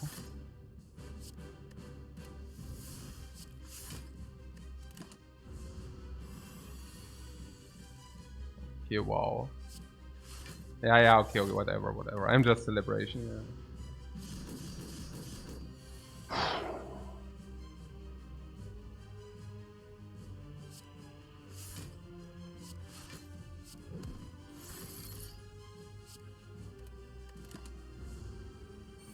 Yeah, now we are chilling. You see me mega chilling here. Look, we can even play the corruption now. We can even see what's behind this. We can see what is behind this door. We are Harry Bindford. We can even see what is behind that door. We can be him with this guy too now. Can do everything now.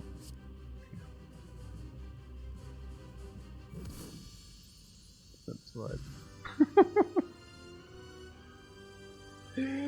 Okay, we also squeezed the upgrade in, guys.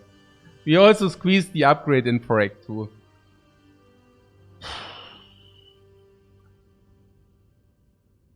I'm feeling now like a cake. I don't know.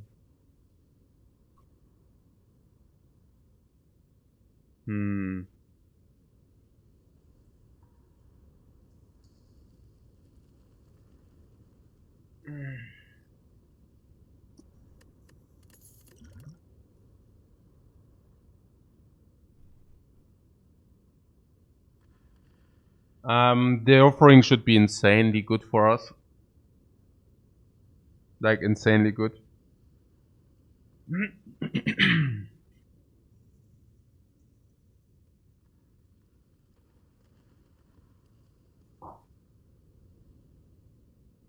Berserk? Somebody likes a Berserk? No. Let's take the offering, please. Right. Let's take the offering. What about the Snecko with the offering? Yeah, we still take the Snecko. But I do not see a Snecko. We can take the Glibbering Mass. The Glibbering Mass eats all our gold away. I don't like that. The other green thing eats all our potions away. I also don't like that either, so that leaves the curse key. At least we got energy. Yeah, at least we got energy. Should have taken the 2 max HP? No. We will still receive enough 2 max HPs. Why do I think that curse key is the best? Yeah, because it should be the best, right? Curse key seems less bad with the true grid. Oh, yeah, or we just remove the curses at the shop. Yeah, okay.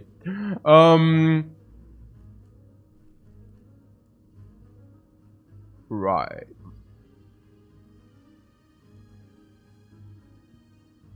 So, vampiric bites are never an option. We do not want vampiric bites.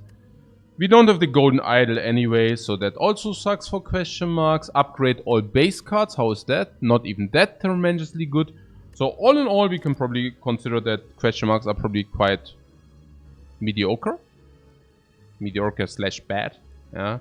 Merchant is definitely to be taken with 1679, yeah. I want to go to the merchant ASAP. ASAP means before the monsters. But if you take a question mark before the shop, obviously we take the question mark before the shop, right? So something like this. But I with that amount of gold, I would really like to go to the shop. Treasure. Yeah, I mean, whatever. Rest is upgrade. We do not have armaments. The rest places are playing. Yeah, the rest places do play. Enemies. We do not have feet. We do not have Ritual Dagger, but maybe we find Ritual Dagger. We could also rest, surprisingly, at the rest side. Who would have thought? Do we need additional cards? Well, I mean, we do have the Singing Bowl, but besides the Singing Bowl, I mean, come on, right? I mean, the Singing Bowl alone is not really... I mean, it maybe increases the value of normal enemies by 20 gold, but that's pretty much it. Do we even have anything against the birds, or are the birds just eating us?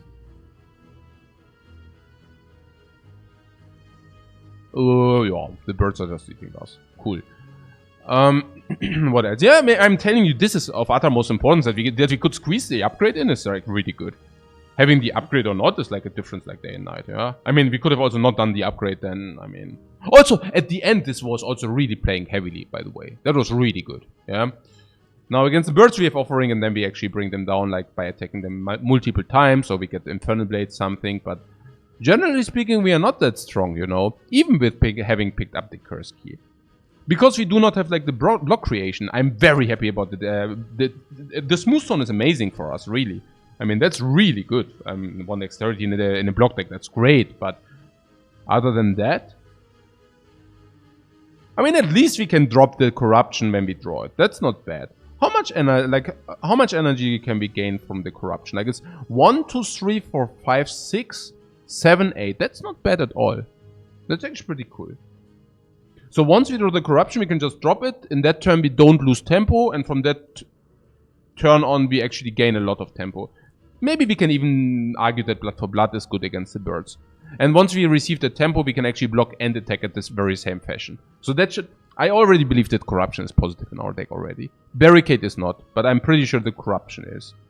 So what about the upgrades? Well, all block skills upgrades are actually really bad because corruption nullifies the cost anyways, right?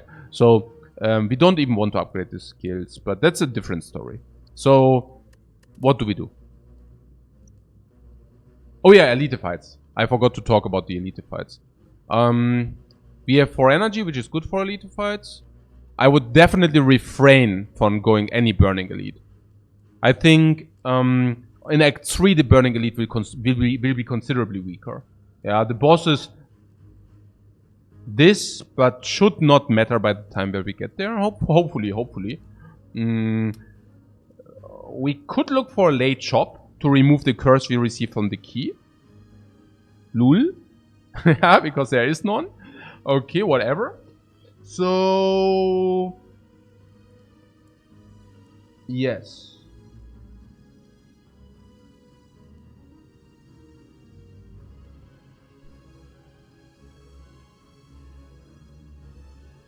So how about elites? Like what is going on with elite fights here? I have to say maybe normal enemies are not that bad. We receive 8 life per normal enemy. Oh, and what about the vampires? Blood vial with a blood vial? Huh.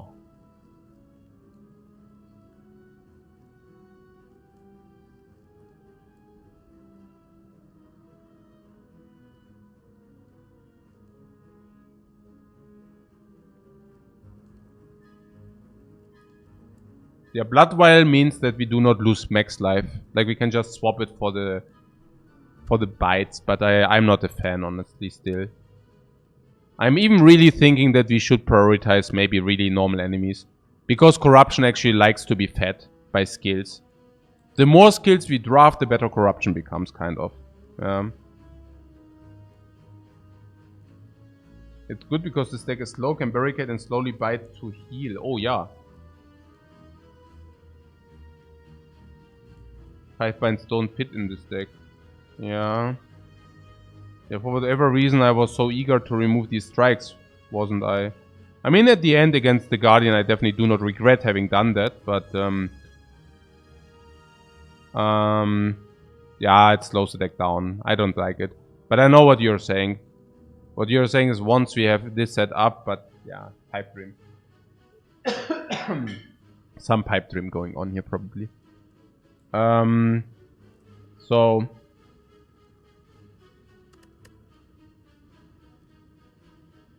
what is the consideration here? Yeah, I mean, dodging the Burning Elite for me is clear.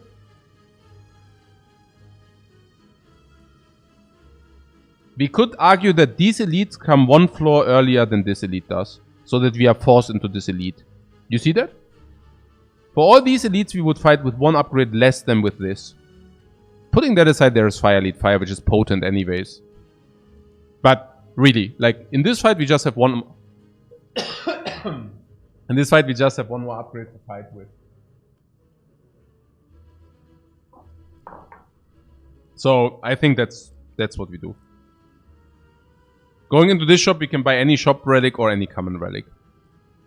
I just think this is, like, very clean. Also here. Yeah, whatever. Okay, let's do it.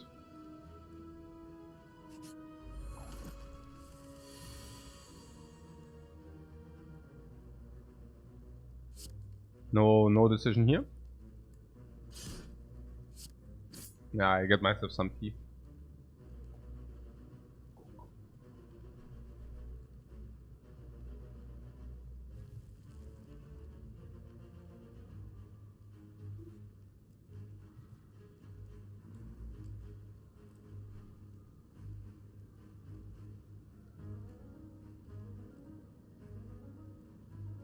Yeah, I'm fully equipped here. I have everything. Coffee here, left and right, tea on there. Alright. So, what's going on? Artifact, guys. What's going on with the artifact? I think I'm using that.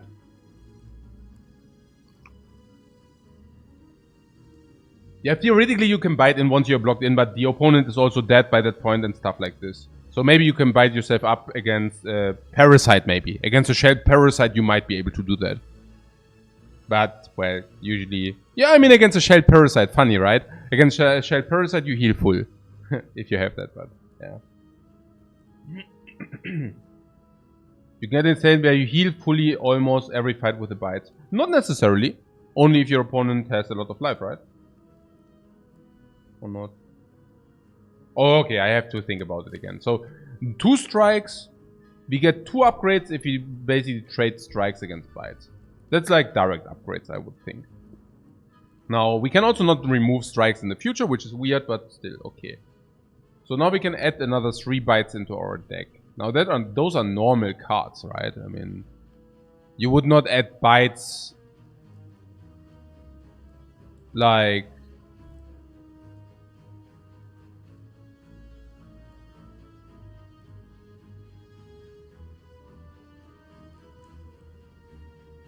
Yeah, it's kind of normal cards. So we are talking 2 upgrades to trade the vial or what? Yeah, I don't know. It's maybe we do it, but maybe we don't. Probably we do it, but I mean, it's so close, like doing it or not, right?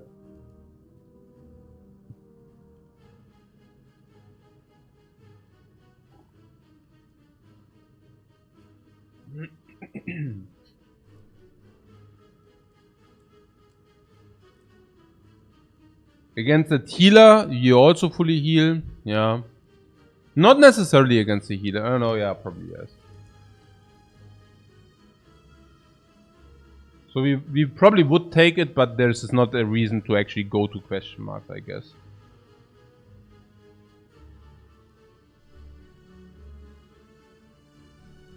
I mean, we need to deal 72. That's kind of a daunting task, right? With our block heavy deck. It's weird, right? Just straight up weird. We just use... It's a very good use of the artifact, right? I mean, there are very little good uses of artifact. That's one of them. I mean, that's like his super move. We just block your super move. Ha! Ha! Ha! Take this. Okay. Offering whenever we have it, we play it, I think. Like, there are very little times where we do not do so. I guess we even gain like 1 blood for blood count up, but okay. So, just doing that, yeah? Unless you tell me... No, right? We just do that. Like, chances we lose more life in that fight if we don't do that are so tremendously high that we are really not interested in not doing it. Okay, so... Battle trends. No reason not to.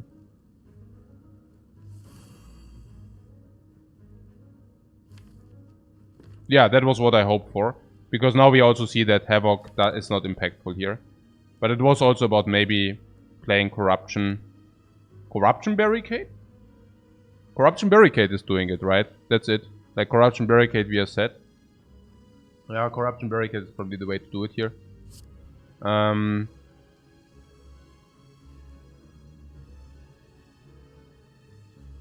mean, we can do Corruption first and then we... I don't know, see, I guess. So, Havoc gives 5 block, we play that. Now Infernal Blade, well, we play that.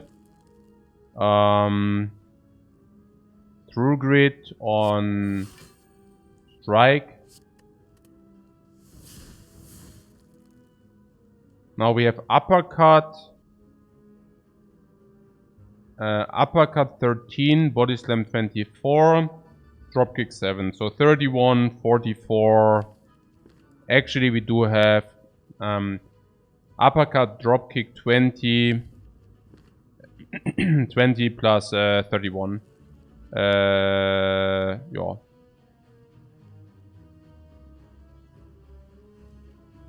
Yeah, or we just have Barricade. Could do the one or the other. It does really not matter. Yeah. It completely is irrelevant. Okay, we don't draw cards any longer. Okay, that's true. Okay. Okay, whatever. It does not matter, really. Like, whatever. It's, we draw, in the worst case, we still either kill, or if we do not kill... Yeah, what I'm saying is there was no risk attached.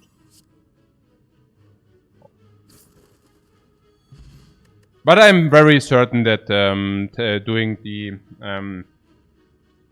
I'm very certain that doing the offering was really important. Trigger or Shockwave. Shockwave is insanely strong with the corruption if you do not have enough weak and vulnerable infliction. And it also costs 2 energy, and Shockwave is good anyways, right? So... I mean, we can save ourselves the uppercut then. What a shame that we upgraded, but sometimes we will have still use. So Shockwave is just good in coordination with Corruption, because it reduced from 2 to 0. Shockwave is insane if you upgrade it? No, we will not spend an upgrade for that. We already have too much weak and vulnerable. It's just very good that we can strip Artifact if they actually have Artifact, then we can do this and uppercut. Whenever we already deployed Corruption, 2 energy becomes 0 energy and we do not even need to play uppercut. But we will never upgrade it. Yeah. But we definitely take it. I mean...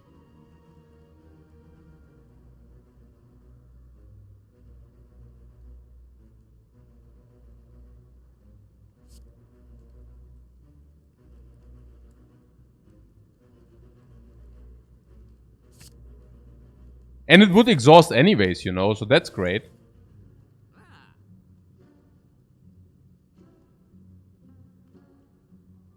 There's an Abacus. Whenever you shuffle your draw pile, that probably happens 1 time per fight. 6 block per fight. 10 fight, 60 block, 173 gold, board. Right? Ach, the dick, the shovel. Yeah, I knew that you would like, say that, but yeah, let's buy the Abacus, right?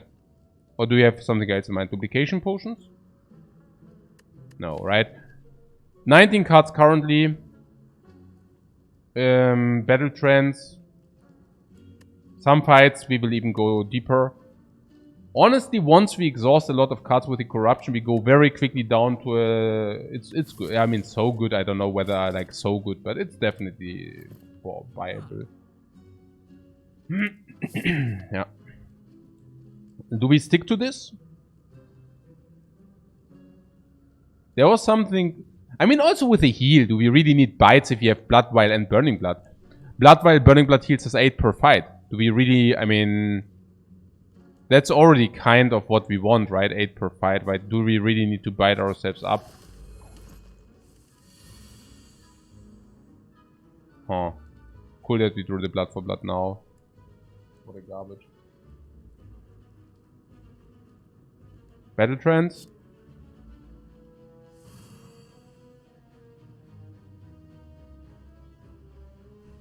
Ah, yeah, cool. What about the white flashes? No, I did not change anything. No.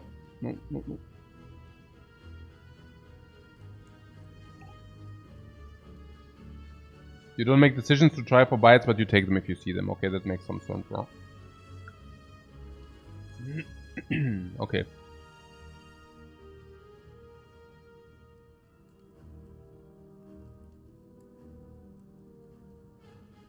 You probably want to get the barricade going. Oh yeah, really? I only take 7 with a defend. Naja, I mean I would play the true grid. And then I would take 2. And 2 is probably fine, because blood for blood becomes also 2 cheaper. If anything. Yeah.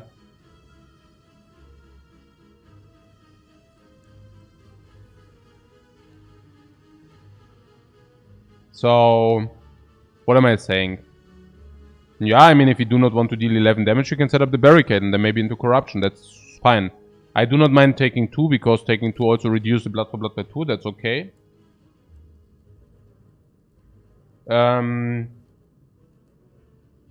So it would be barricade, true grid, the strike. Again, we could also take none and deal 11, bring this to 16 already, but then we just don't deal the 16 somewhat, right? Somewhat it's like difficult to deal the 16.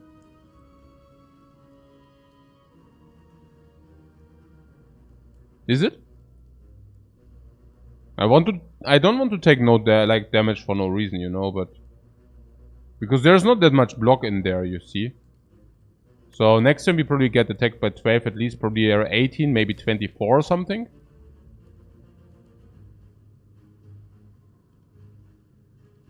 You really think the barricade helps us? Or don't you rather think that it helps us more if one bird is already a little bit damaged? Maybe not if we play corruption. We don't even have defend. Where are our defense? We have nothing, right? Yeah, we will never get the barricade going. No, we don't. The point is we do not have block there. Look. There is no block in there. So we could play blood for blood instead. Dealing 11 on this guy. Or we deal 11 on this guy. That's also possible, yeah?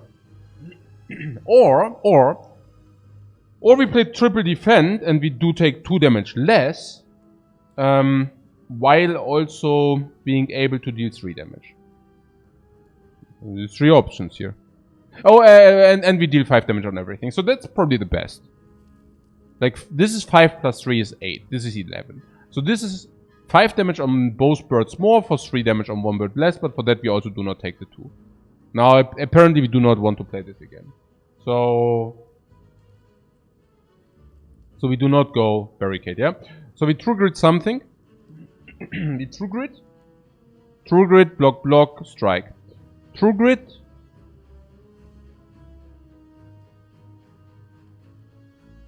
True grid the barricade. Really.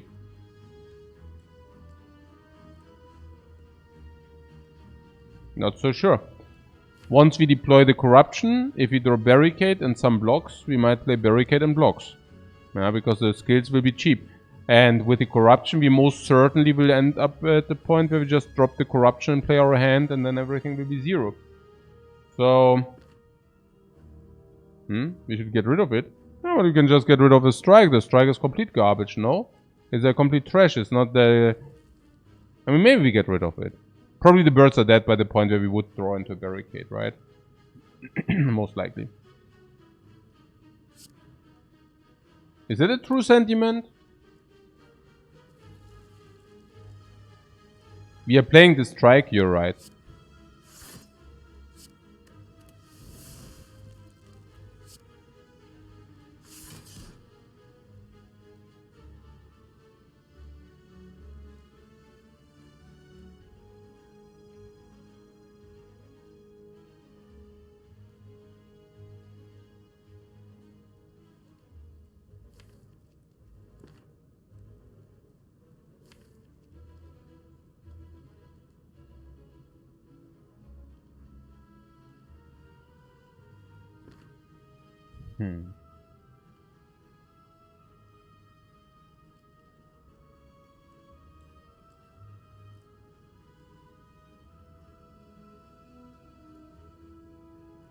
Okay, we can deal the damage to the bird, or we can damage to the bird, which is bigger.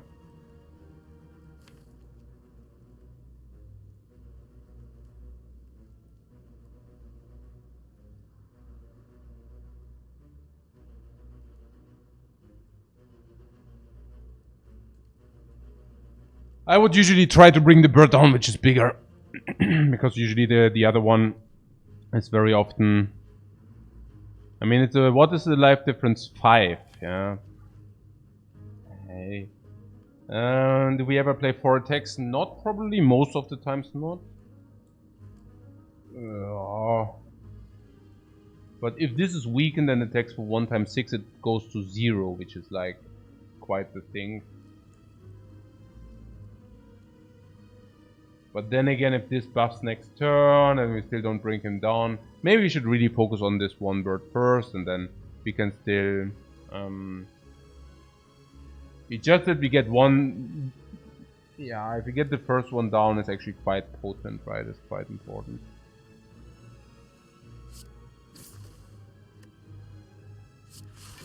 But like, in the way, like, if the faster we get the one down, the better it is, probably. I don't really see lines where we can kill this, so, you know.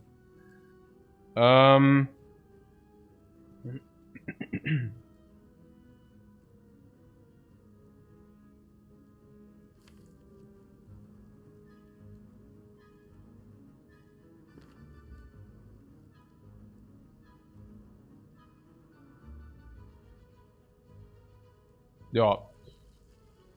We drew a lot of attack frenzy.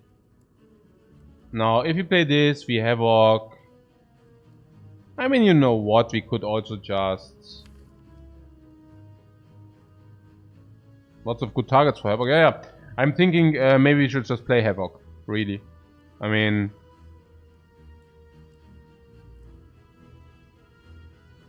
Yeah, Havoc. And then Uppercut, honestly. I don't know.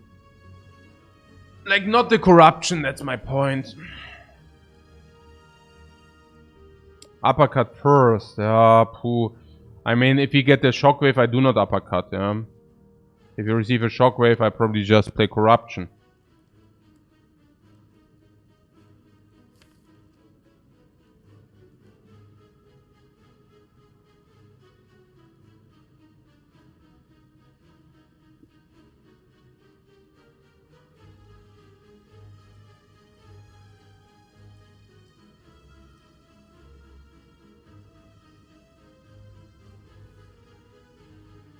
With the idea that we will shockwave then soon.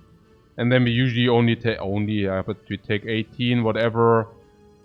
I somehow would like to uppercut, I mean, what? Uppercut? Hey. Next time we also receive 6 extra block. Havoc and C, right? I'm also thinking. Yeah. Because if we hit Shockwave, we do not uppercut. Because they are now weakened for 3 turns consecutive, right? So, before it would... This uppercut saves 6 life.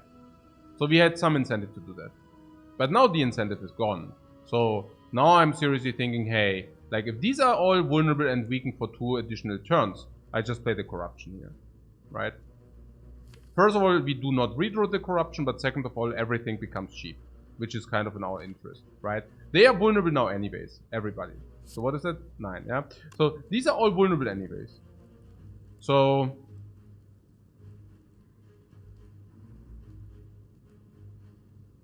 Stop this, right?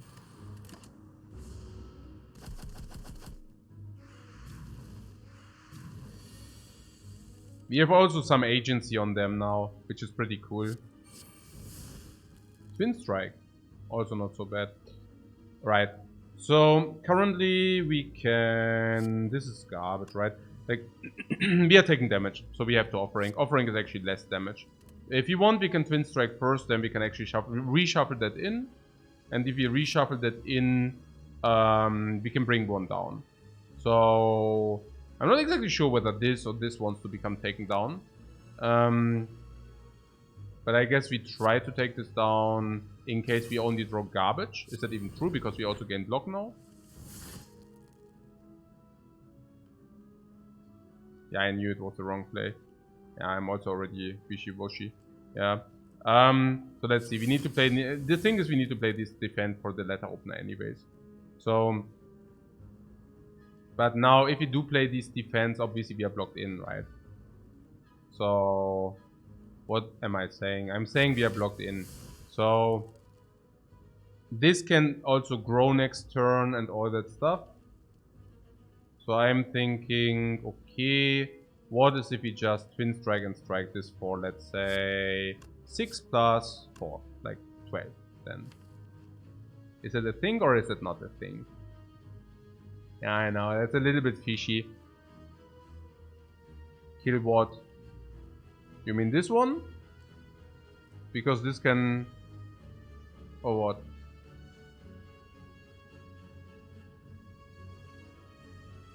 I mean, we can probably bring this down if we...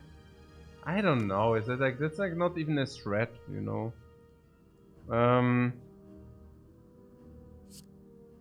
Yeah, I think we bring this one down.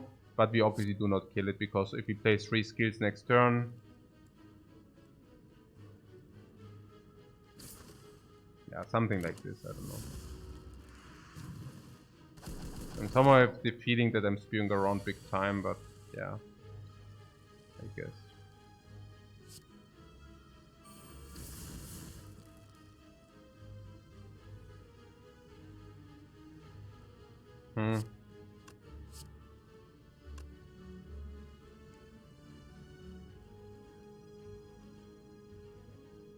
Yeah, I'm...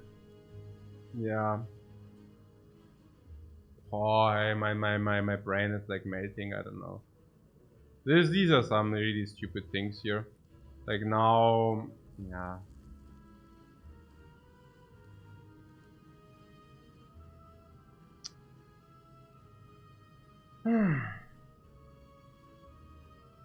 Yeah, my focus is down after the Guardian fight.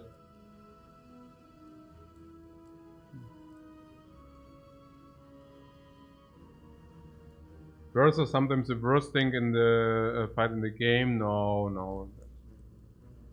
It just... I could have brought the front one down in the turn before. Now this draw would have been the same, but I could have...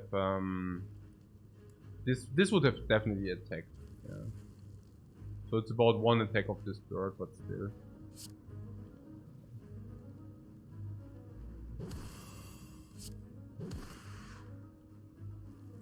I mean, this we brought it down. This still flies, does whatever it does. Maybe this might have even saved us life, right? Depends on what he does. I mean, this is down. Maybe this might have even saved us life. I don't know. I mean, yeah, maybe. Probably. Maybe. Yeah. So this is... Yeah, I mean, we have to play that, huh? We did play an extra defend last turn. That does not matter because it was not in the shuffle. I took a look at that, of course. That is so stupid. I mean, all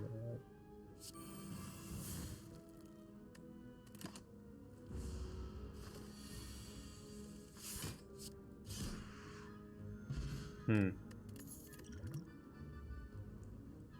Yeah, now there's Whirlwind. Yeah, sure. No, absolutely. So it's okay. I'm just like, I really am a little bit brained. Hey, this Guardian fight was so sick, man. This Guardian fight was so sick. Oh, the Guardian fight was so sick. Poor boss. Okay.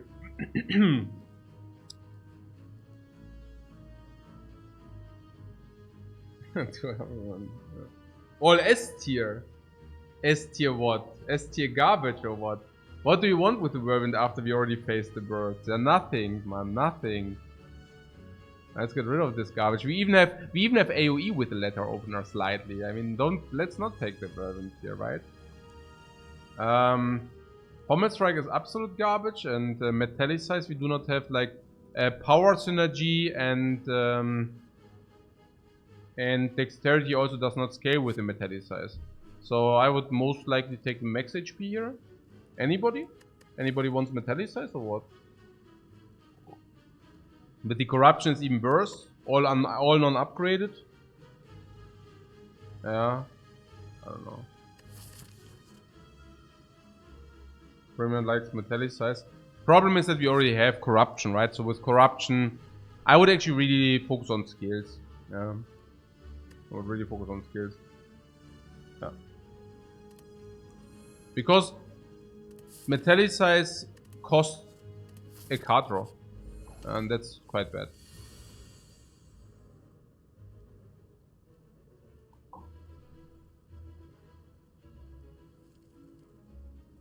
Okay.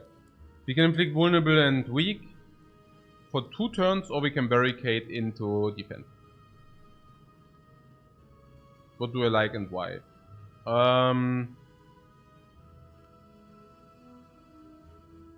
I think I like barricade defend, yeah. It's obvious, right? Because then we can play corruption and play all our blocks. You hate this Snecko? He's doing good stuff for us. Snecko is net positive for us, yeah. So I actually like this Snecko.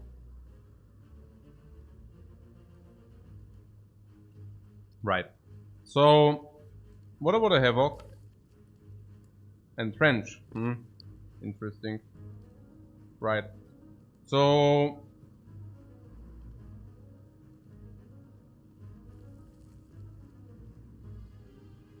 this defend True Grit on Body Slam Havoc.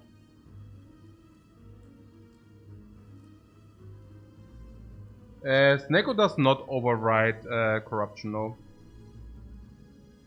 Play 3 skills first. Yes, we play this first. Gotta play this first.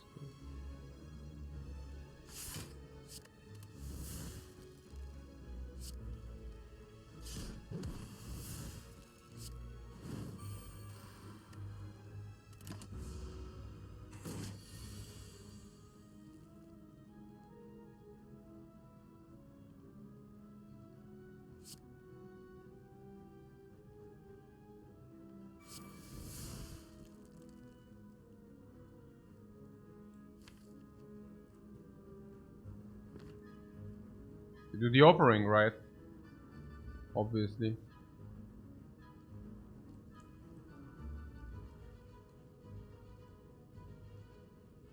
But it exhausts body slam instead of havoc. What do you mean? It's like better, right? What is it? We could take. We could save the 6 if we think we couldn't. We can save the 6. You think we should save the 6? Extremely weird, right? Like saving the 6. Blood for blood also benefits. We are risking if we save the 6 a lot, right? Yeah. I think it's completely unreasonable to try to save the 6. I think it's just like we can even like get entrenched value now. Uppercut wants to be in the deck for sure. Blood for blood wants to be in the deck, not or yes or not.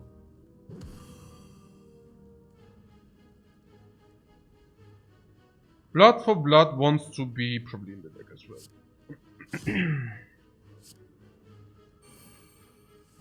Strike does not want to be in the deck for sure.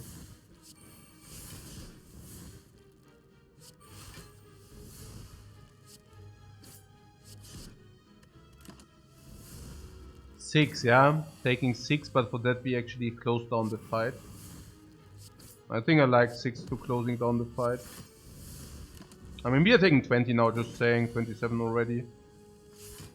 Is that our entire deck? If we get maybe some, how's it called? Drop kicks?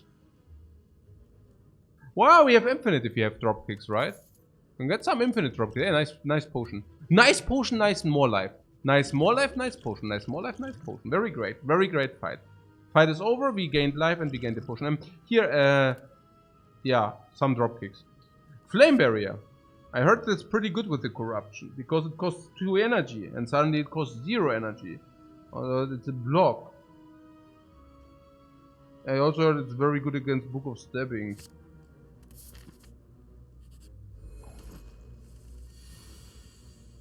The Dudes of Evil. We can use a potion if you want. Potion drop is like 30%, I think. That the offering is being played goes without saying with his hand.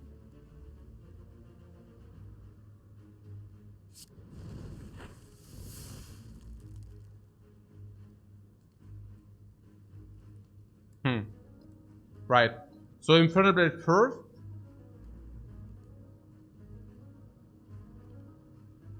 How much energy do we need? 2. So that's 5, so we can theoretically play 1 defend, and then we still have it later. But I'm not exactly sure whether we want that.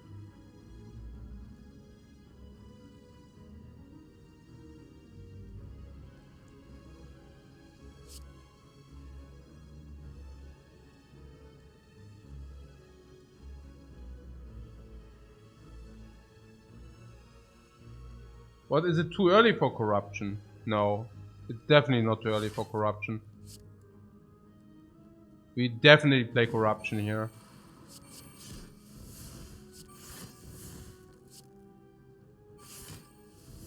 It's also perfect block, just saying. Also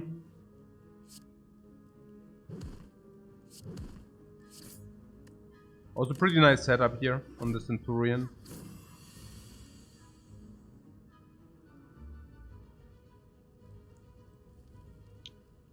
Yeah, can kill. Still not have barricade, so don't need to set that up. Should kill, of course. Yeah. Why not kill the cleric? It's about the patterns. The movement patterns actually change, so this guy will become very angry if you kill his mate.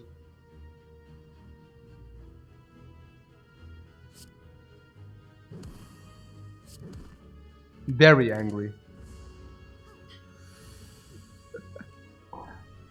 He's like, you killed my buddy. Now it's your turn to die. Okay, whatever.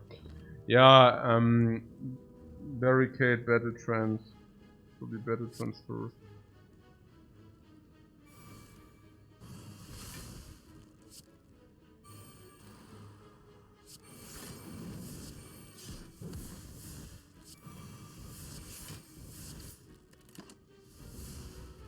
So we healed a lot. 2 more life. Nice. Nice.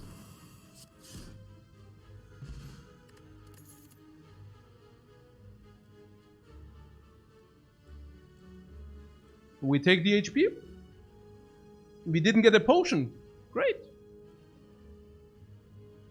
Take the HP, right? Good. Let's sing that song. Upgrade Elite Fire is certainly better than Elite Fire this. Because first of all we can rest here if you really want to. But most importantly we can upgrade now. For example, I don't know, like what would be upgrade? I'm pretty sure there are stuff which we can upgrade. What would you upgrade, guys?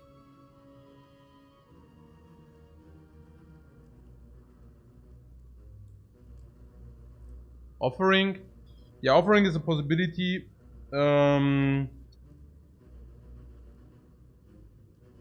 Offering also means the shop. I mean, I think we already saw the copy relic. Flame Barrier is not that good because it's only a one-time effect. It's very strong though, so we could, yeah, but... upgrade Barricade. Yeah, Barricade is a possibility.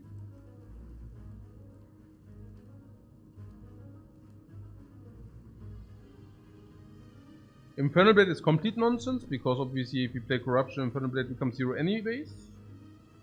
Battle Trance wouldn't be terrible, but not so good, because hey, I mean, once you played with the Corruption, it's gone anyways, you know. What energy is whatever? Yeah, but energy is not whatever when you play the Barricade, right? So I can definitely get behind upgrading the Barricade. It's absolutely true that once you upgrade... Yeah, I think upgrading Barricade energy is absolutely not whatever.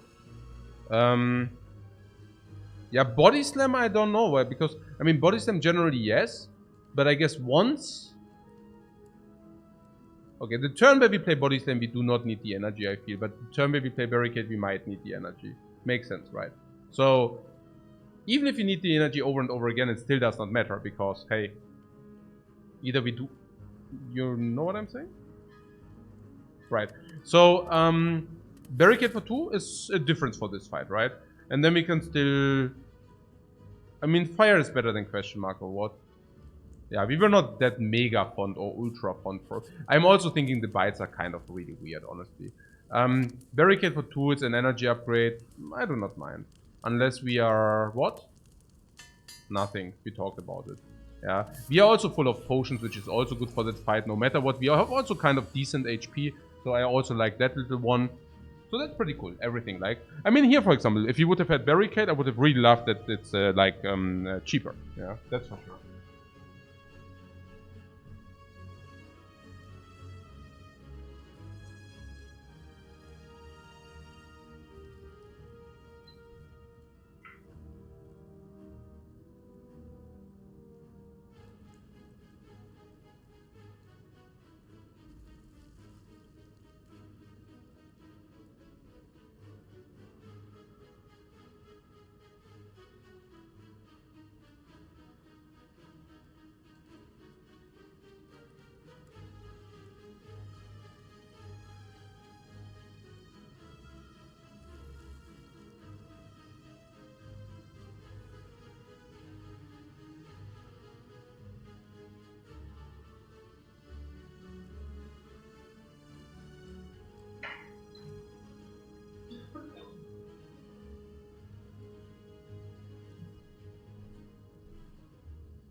Did you already figure out the turn?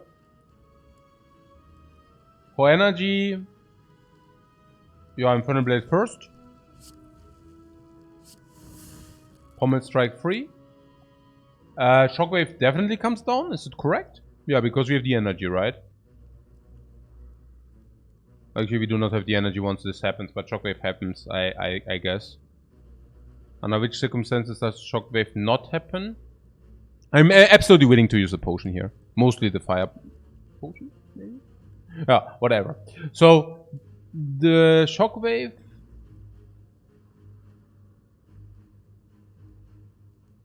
No, we can actually... Yeah, the thing is if we draw Barricade with the Pommel, I was thinking about that actually.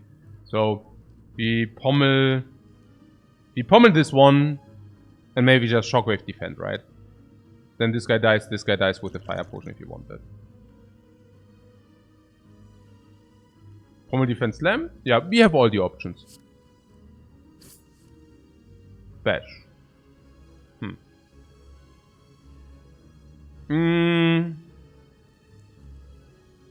Shockwave defend, right?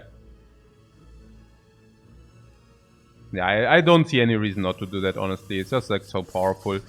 I have to ask about this fire potion on the Gremlin Wizard. What is the question? Are we fine without or are we not fine without? That's basically the question. So, we can expect if we do not fire potion this guy this turn, it will create, of course, a lot of block. Then we still need to handle with him at some point. And this dude will most likely attack. Yeah. So now, we might also find another potion. I mean, that's also, again, additional a little bit not so cool for us. But then again, we do not need to play the skills if we play the corruption, right? So if he doesn't attack us, we have not set up the barricade yet. I would kill this dude, I don't know.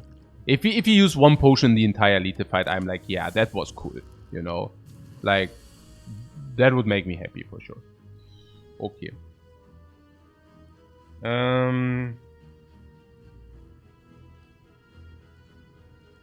I definitely think we should play Corruption. By now we have a lot of skills, so I don't think that it's ever incorrect to play Corruption. We can play Havoc first, but if you draw Battle Trance, that's actually quite sad. No?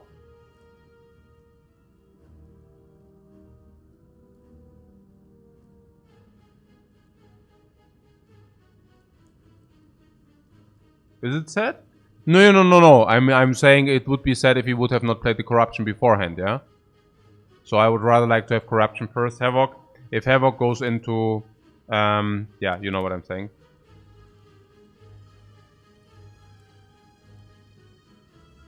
So in case it's Battle Trench, we should actually play... Yeah. What, to keep Havoc? No, but it was about Corruption first or not. Yeah, that was like the question here. Do we play Corruption first or not?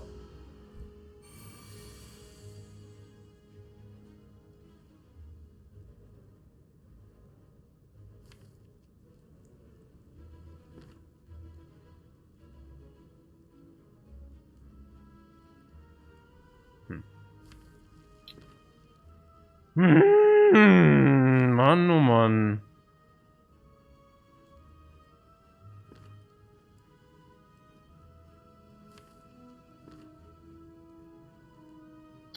Okay.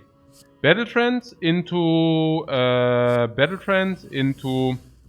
Barricade into defend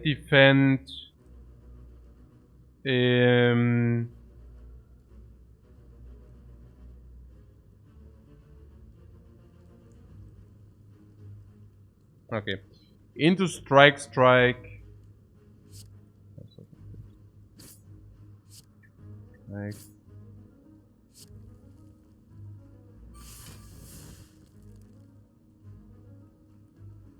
Hey, I'm so confused, man.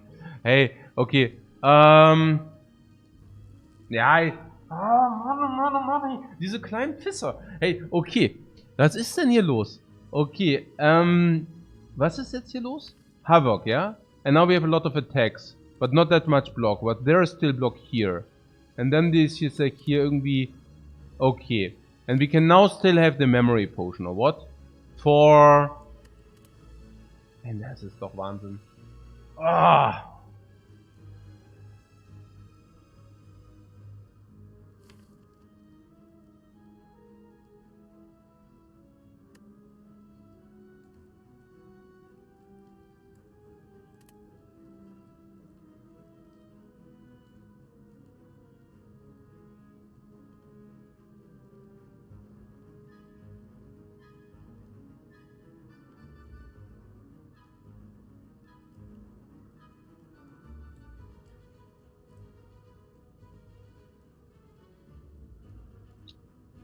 What triggered the defend?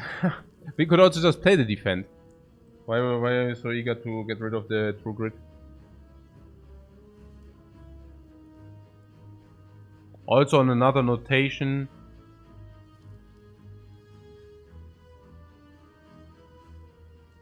Yeah, true grid offering is of course also, but I don't think so, no. I think this extra energy is actually quite... I mean, you see it yourself, right? The extra energy can deal to like 2 energy for 6 life. 2 energy can do some things, I guess. I don't know, I'm not so...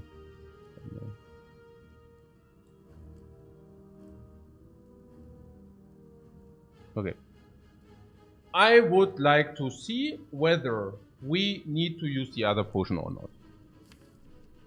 So, how would we ever be in a position to use the other potion? Well, I guess to kill the sneaky gremlin, it would be a potential option to do that. Yeah. So if you say we want to use the other potion, I think we might have went too fast with the Havoc.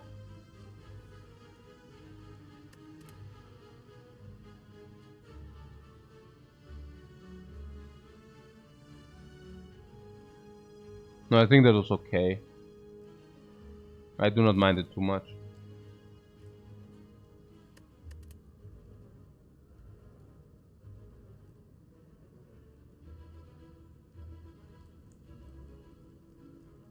Okay, what are the things to be considered here?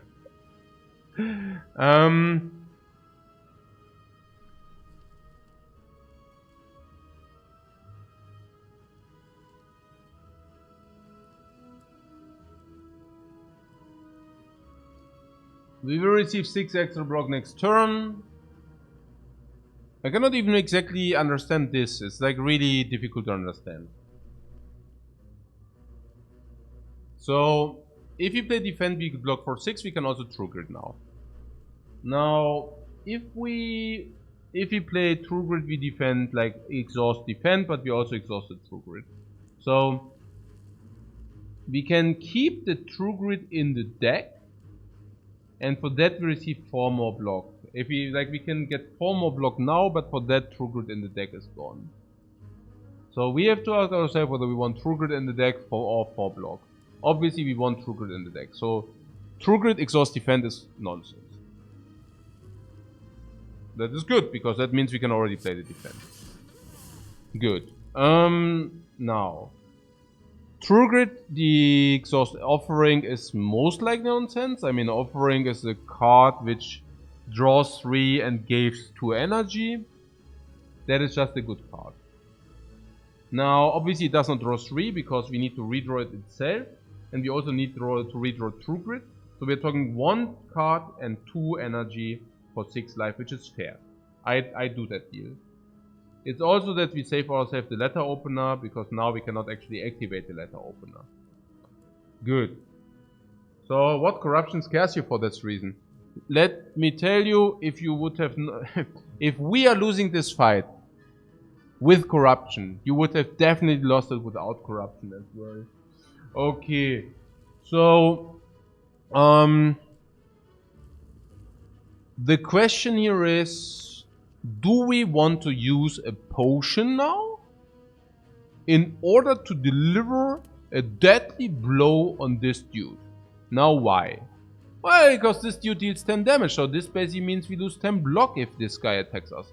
So it's not only killing this dude, which is kind of pretty cool, and it not only undermines the shield on this guy, which he now casts, but it also undermines that this guy attacks us now, right? Like next turn, most likely. And if it does not attack us, even better so. But it's not that we can ever letter open like this. This will receive some block now. We want to kill this dude. So, what's my point? Yeah, my point is, let's kill this dude. Yeah, and if we kill this dude, maybe we get like 22 block. It's also better because block is actually also body slamming. So honestly, we need to do that. We need to get the liquid memory out and kill this thing.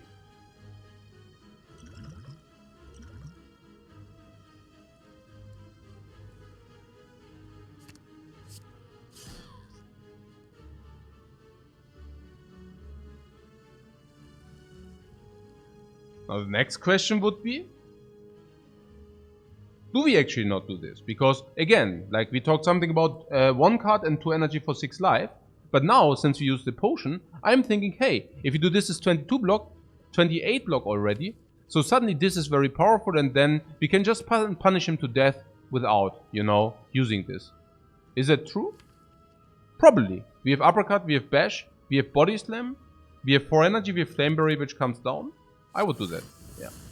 Okay, now we are really empty, we have nothing. No life, no potions, no nothing, nada, yeah. The only thing we do have is like abacus, but funnily enough, that might be enough. Okay. Defend, uppercut, strike, strike, or bash uppercut. Most likely bash uppercut. Bash, bash. He rallies. 2 arms, my little minions. 1 time flame barrier, please. And to body slam, Bayom. Into super duper hyper. You are dead. Now, we did this with using the potion. Could have we done it without using the potion? Very likely, but maybe not. Yeah. I do not know. Probably yes. But if not, we take 10. We don't use the potion. He probably attacks us. We are like whatever. Maybe sad. I don't know. Maybe we are really sad, you know. We use the attacks, but we only use a little bit of block. Now he attacks us with all he got, so now we are at 0. 0 means we don't have body slam. I don't think we might have just died. Okay. No, seriously, we might have just died, seriously. Juggernaut is nonsense. We have body slam. I take the max HP here. No.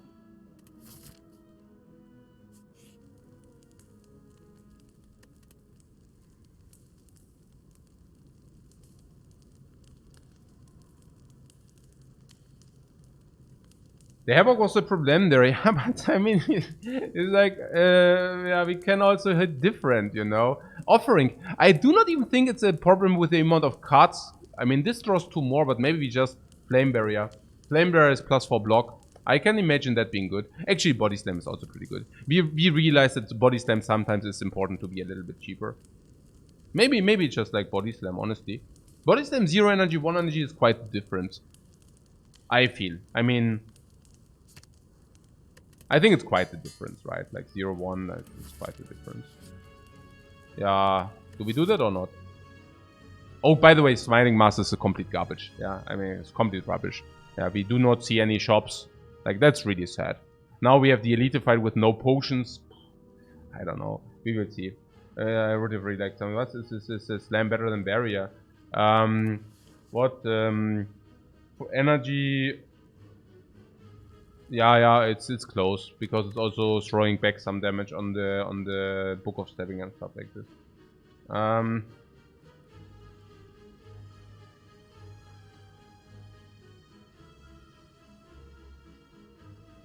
The chest.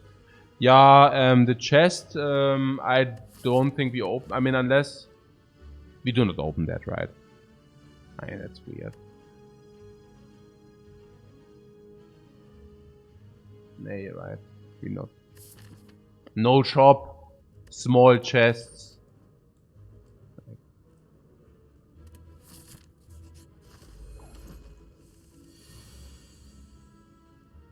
Yeah. Okay. Yeah.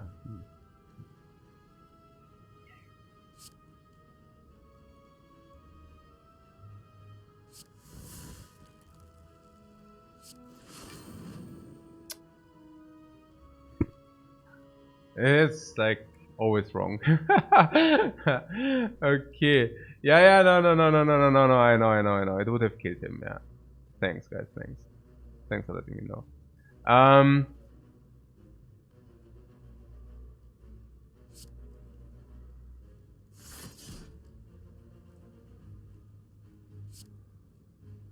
Yeah.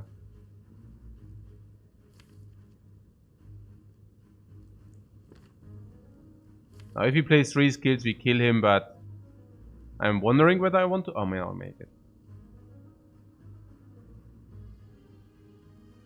3 skills.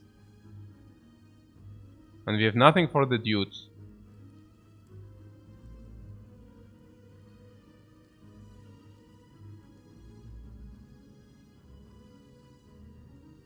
I'm so confused. I'm so confused here.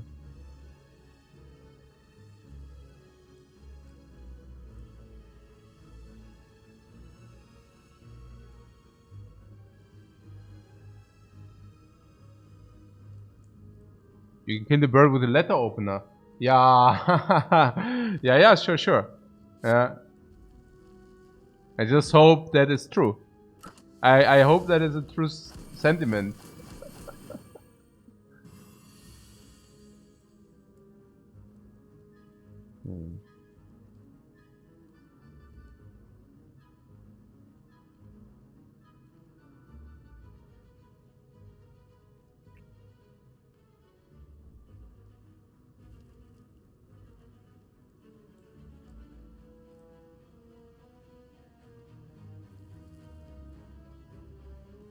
Shockwave seems good here. Yeah, Shockwave is really good here. Yeah, sure. I'm just thinking what's going on here. So they're following options.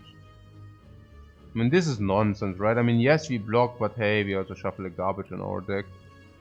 So now this guy will die the first time. I mean, this guy will buff anyways now, and the first time we play 3 skills is gone. Yeah.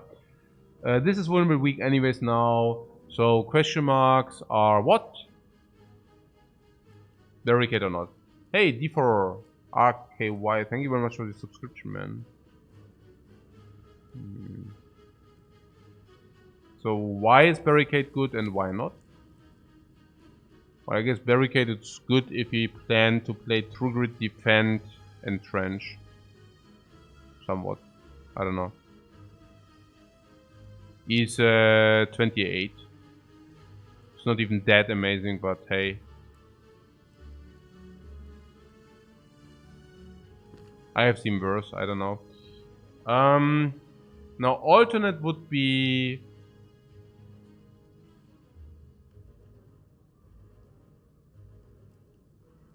six block.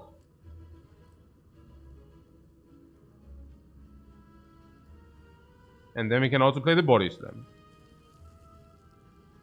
Could be also maybe a concern, or we do not play the 6 block and we play the bash. These are the options here. Now, this is a little bit annoying, this hex, yeah, I'll tell you how it is. Against the Gremlin Leader, we really burned both potions. Yeah, I think it was just needed, guys.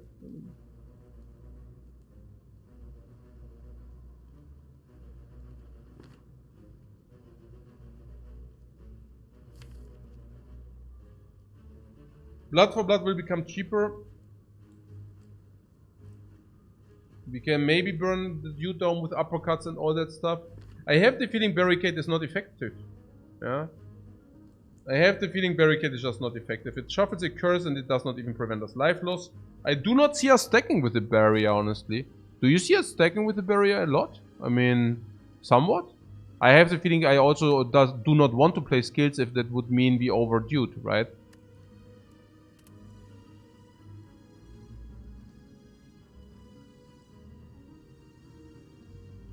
Barricade is a trap, right? Yeah, I believe so.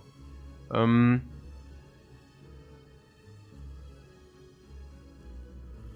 there are no competitive PvP games on my radar.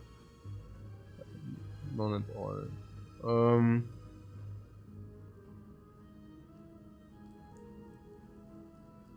So what's going on here? 6 1 days into the deck, or bash for future for 12, like for 3 more damage, 2 more vulnerable. Is that important? No, we have uppercut.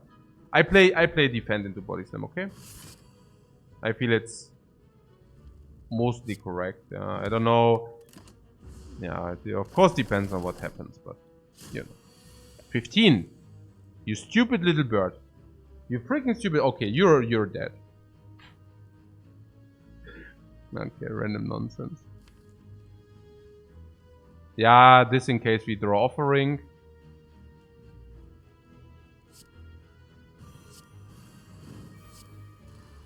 Oh, was it a corruption? Maybe I should have weighted this against corruption, but I still think it's correct, so whatever.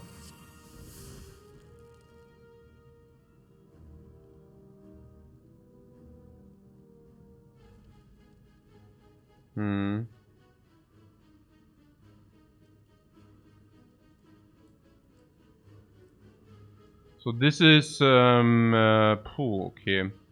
Na schön. So this does happen. Now Triggered is probably enough. I don't think I want to also play the Entrench.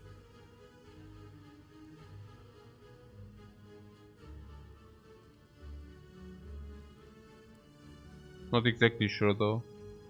What's our deck doing? Oh.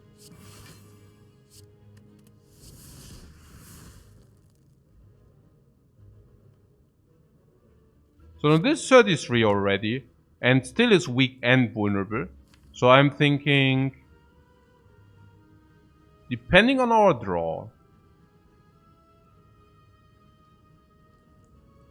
Now we draw what? How many? 5 cards now? Huh. And we draw first before shuffling the garbage, right? So we really want to do this so that we can Abaco. So we never play Entrench here.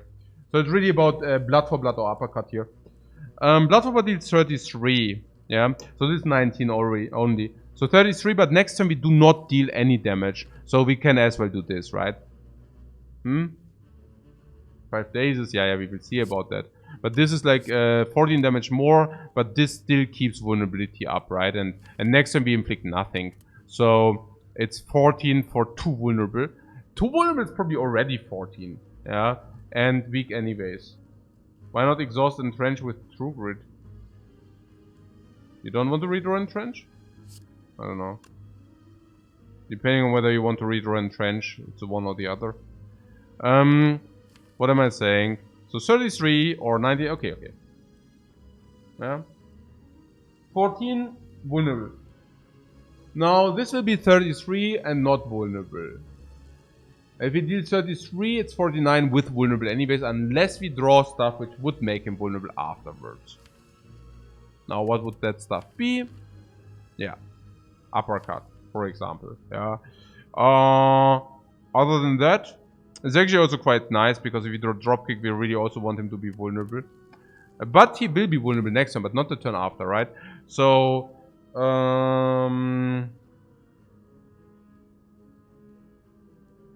but usually 33 we should be able to deliver. Is that the case? Are we able to deliver 33?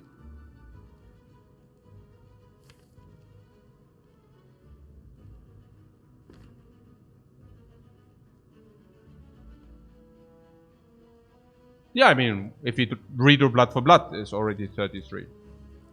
Only next turn. Afterwards, not. But if you draw uppercut, it does not matter anyways. If you draw bash, it nearly doesn't matter, other than that he is not weakened any longer. No,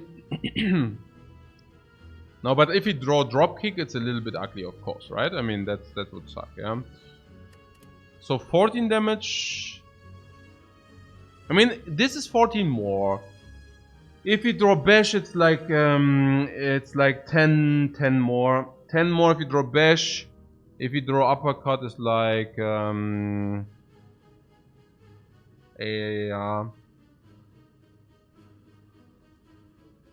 It's like 8 more.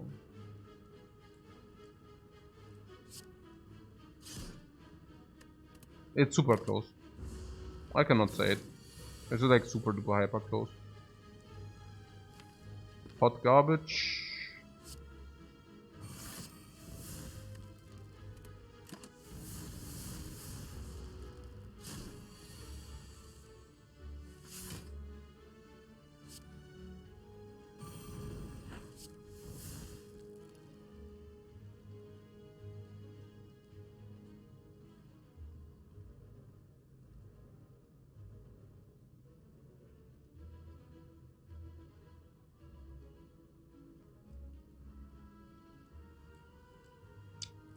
Yeah. I'm still curious why I have not exhausted the entrench. No, it's fine, it's fine. But I'm still wondering why I have not exhausted the entrench. Now, some people were asking why I have not exhausted the entrench, right?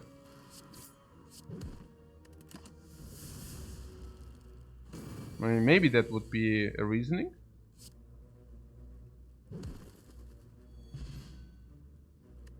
No potion, are you kidding me?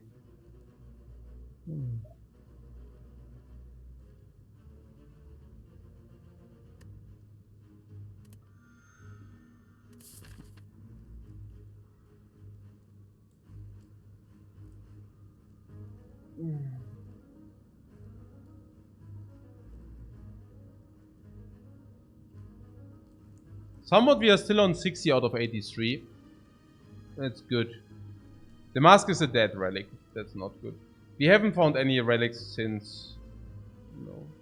I mean, that's also garbage. That's also kind of garbage.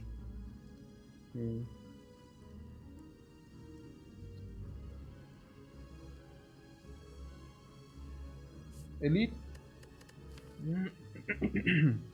Yes, my friend would avoid the elite. Yeah, I see not much reason to avoid the elite, to be honest. It's either Book of Stabbing. Against the Book of Stabbing, it's late, you know, like we now already also, I mean, we didn't improve our cards, but hey, I'm really sitting here thinking this is unreal. Okay. The Book of Stabbing, I mean, we have the Blood for Blood, that's cool against the Book of Stabbing, certainly. Our Corruption is cool against the Book of Stabbing because it's a fast-paced fight, and Corruption definitely heals helps there. Flame Barrier helps, Offering helps. I do not see problems with Book of Stabbing. What is about Slavers? I think Corruption should solve that, honestly. We have 60 life. You think we can just like sit back and do nothing? We need the rare cards.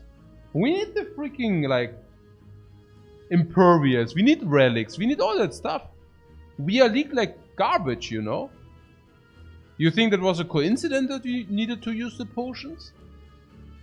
Yeah, no, because we are weak like crap. Yeah, that's why we needed to use the potions. And what about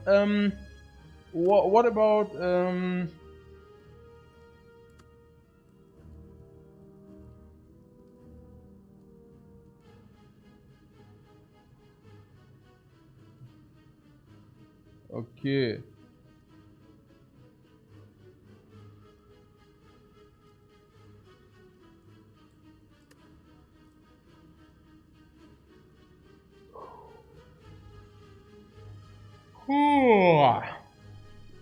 What about the slavers?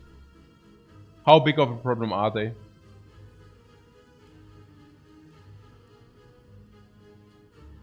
We have True Grit against wounds. We have some good stuff, we might draw badly. I'm willing to invest around 40 life in this fight. I think up to 40 everything is fine. Keep in mind that these are not much better, like the advanced monster fights. The advanced monster fights can wreck us as much as, I mean not as much, but you know. What is the chance of actually dying? You tell me. We have 4 energy, that should usually help. I think against Slavers, Letter Opener helps a little bit, but not much. I think if we draw an early Corruption, we are usually fine because we have crap loads of energy into also utility. I think there are some really good turns we could pull off. I think if we draw the right cards, we can kill one Slaver. The other ones should not be able to deal too much damage. I think offering is key. Like that you draw an early offering is key.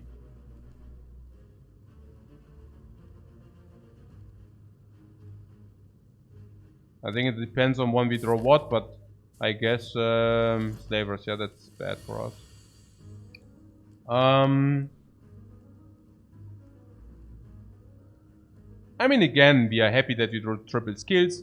We are happy that we draw some block. We are happy that we draw a cheap body slam. Really important now. Starting with offering. I do not see much else. Early corruption, very good for us, straight up.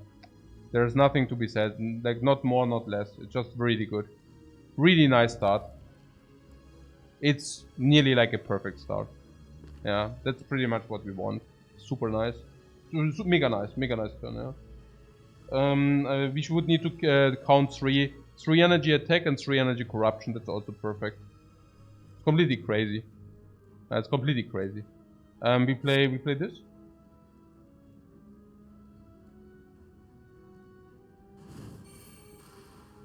Into as Havoc a thing.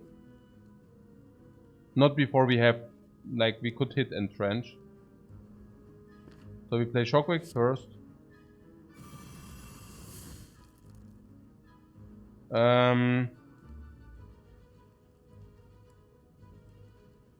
Now this could hit Entrench. But we also do not want to... Maybe that was wrong, because if he actually planned to exhaust the strike, I could have also played something first, but... Nah, it's Havoc. Is Havoc only... Havoc could also hit Battle Trance, so maybe... Is it only Entrench which... Because otherwise... I mean, this is so weird. I mean, this is more than this, so we always exhaust the strike, right? Float 1 energy? No, it's not so bad. It's just also that the block is more with the body slam. So we need to play True Grit before body slam anyways. There's not even... I mean, there's no... I mean, we need to do that anyways this way, so whatever. Exhaust Havoc. What you're talking about? Why? Havoc, what, man? Like, this is our Bayum. 20. So this is 19, and this is 30. And this is 19. 49.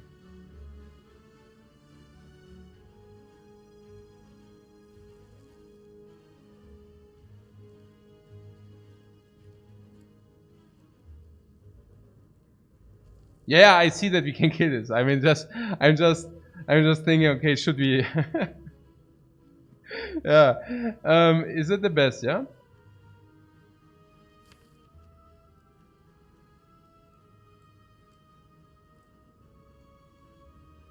We don't even want to play so many attacks. Okay, but that would call for both, and this can actually inflict vulnerable.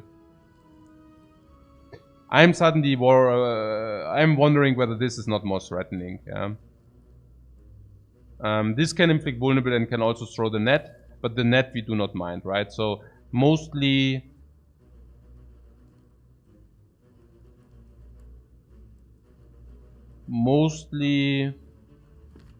I mean, do we not mind the net? I don't even know whether we do not mind the net. But yeah. We don't mind the net. Yeah, but we do mind vulnerable. Yeah, so... We do mind becoming vulnerable, but yeah, I mean, yeah. And there was also something about the wounds, by the way, yeah. So we also definitely do mind the wounds. So now I basically killed the one in the front, not taking 4 damage. And for that, this dude is still alive and might wreck us. So now I'm thinking, hey, maybe, you know, maybe that's not so cool. Maybe we do not want that this guy wrecks us. But yeah. You see that barricade for 2 is quite important here.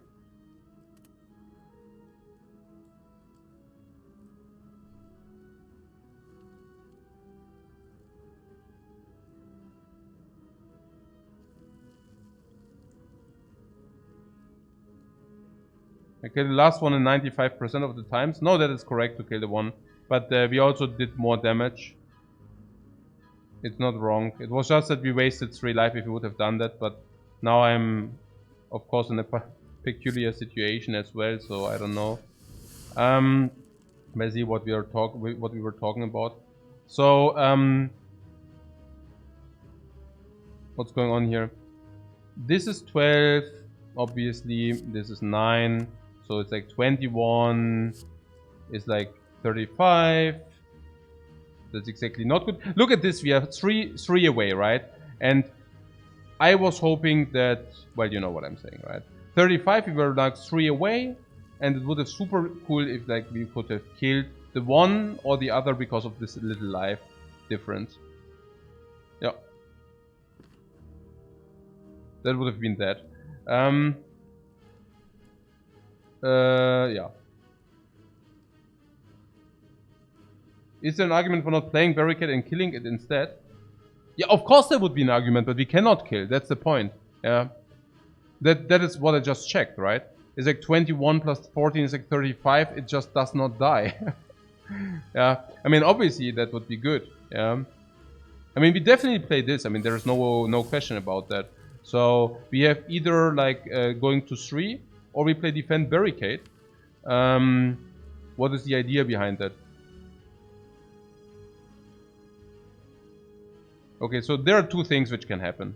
Now this guy is already on his way to victory, like 10 damage or something every turn. Now this guy sometimes throws a net and deals 14 or makes us vulnerable.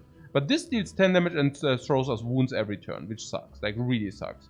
So if you cannot kill anyways, we could barricade, defend, which basically takes two blanks out of our deck. Instead of dealing the 9, we actually deal 12 plus 14. 26, going to 28, and next turn we have blood for blood, yeah? I think that's the right approach.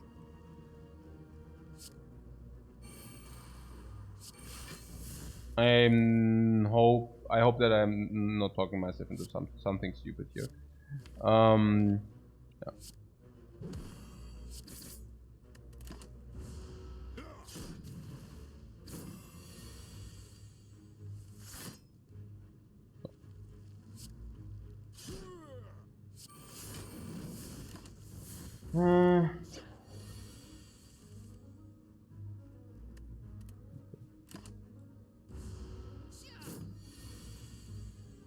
I was hoping of Abacus value a little bit also.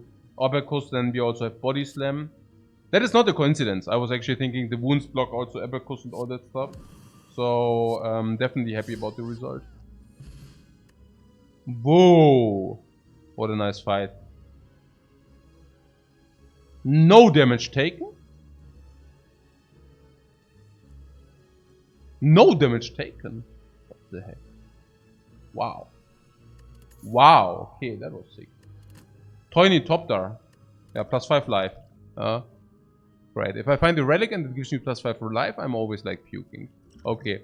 More life, okay, another 15, so now we are at full HP, cool. More life. Pretty good.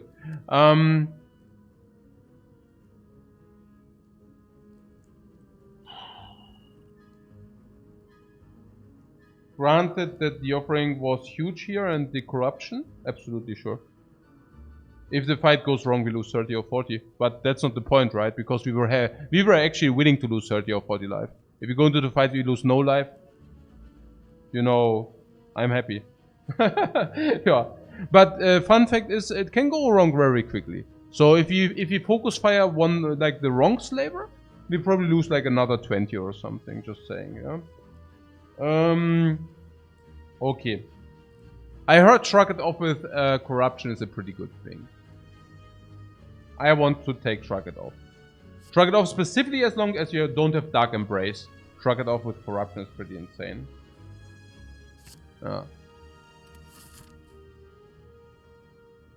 We have monster question mark or question mark monster question mark or question mark monster. Now, question marks before monsters seems reasonable because question mark can empower us. Question mark can be a shop, so if this is a shop, we would rather like to have the monster. What is the likelihood of a shop? 6%. We go to the question mark. Remove a card from your deck. Guys, you'd like to remove a strike? You would have known that, I would have probably opened the chest. But hindsight is the king of swing. Monsters are to be avoided. I don't know whether monsters are to be avoided. We regenerate ourselves up. We might receive a potion. Potion drop rate has to be at 70% now. With the tiny top that means even more sustain. We have 4 energy from the key. I think our deck is okay. Specifically front load. Yeah. With corruption we have front load. Now we shrug it off and it's even better. We can block in until we go crazy. And we also want to have additional card choices. Meanwhile, I also remove strike now helps. And meanwhile, I think that question marks are actually going down in value. Yeah.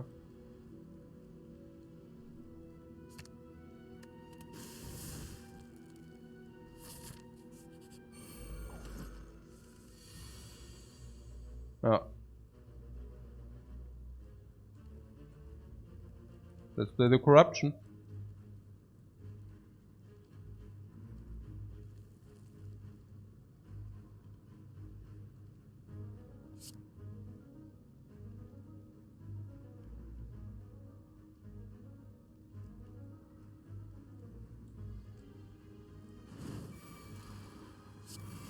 Shockwave, True Grid Havoc.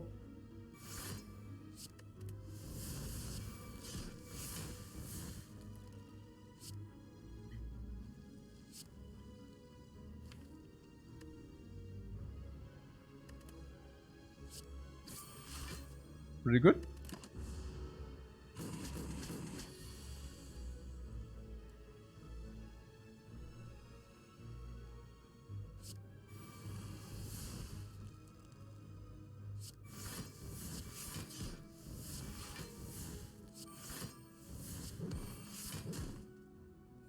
Wow, that was a tough fight, guys.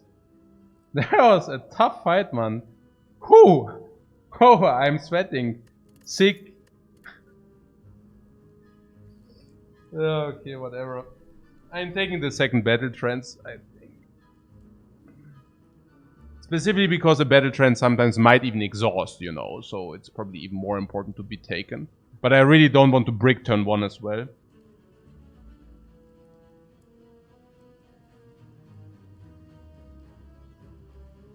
I take, right? No potion? Yeah, that's why we go also to the other monster. We want that potion 80%. Battle trance? Yeah, come. Here, question mark monster? Question mark can be also arena. Arena would of course be insanity for us. Deck is only 20 cards, yeah, currently, but it also will increase. What? Just slam that plant. That has to be a huge delay if they if this is written now. Okay. Is that on the moon? Is the reception good on the moon? Okay, no, never mind. I'm like mean, tired and mean, or exhausted and mean. Okay. What's going on, man? Question marks. Can you talk me through whether we want to go to the question mark or not? Would we even take apparitions? We are losing 42. I'm telling you, the apparitions in coordination with entrench and barricade is like insane. Arena is insane for us as well. What about the bites? Yeah, I never take bites here. I mean, bites are making our deck complete garbage. I like, what the heck? Okay, that's not. Upgrade all base cards. Striker we want to remove. What about the triple defend upgrade? Okay, whatever, I guess. What about Necronomicon? Complete trash. I mean, I don't know. Yeah, but yeah, probably complete trash. I don't know. Even if you duplicate these sometimes. We would probably take it and we would probably be sad about it, I guess. Because this will be removed bash at some point, maybe even, yeah. So, I mean, currently we are not doing... yeah. So, the normal enemy will also give us a potion, which is actually quite potent. Yeah. I also do not think that the fight will be too problematic. There's only Avocado and the red. Maybe Avocado plus red is a little bit bad, but that's pretty much it. We have not seen... When is the last time that we have seen a rare?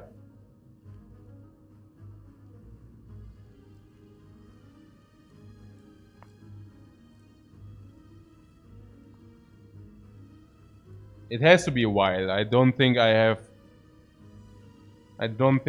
complained about some rare. The Juggernaut. Oh man, I'm always forgetting about the garbage rares which I do not take. No. Juggernaut. Yeah, you're right, guys. You're remembering. I always just completely blinded out. I see Juggernaut. I don't even think it's a real card. I just don't take it. Feel No Pain would be nice. Yes, Feel No Pain would be also nice. Sure. I guess Feel No Pain would be nice, of course. I mean, that's really good. Even a Dark Embrace. I mean, but of course, Dark Embrace is also powerful for us.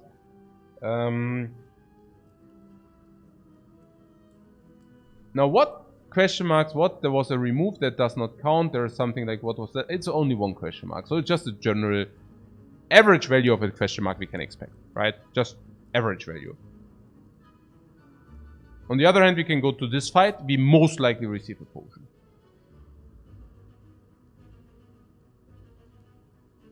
How good is the arena even if there is a knob in the... Arena is so easy. Arena is really cool. So probably plus 100 gold if you see the arena. How much are we celebrating if we do see apparitions? How high is the celebration value? Insane, right? I mean, apparitions are really good for barricade, are really good for corruption. Why? Because corruption, apparitions exhaust anyway. So if you play them with corruption or whatnot, whatever. With barricade and entrench is really, really good. Yeah. Question mark could also be shop with 170 gold is fine. It could also be and in worst case we remove, which is fine. Chest would suck, but whatever.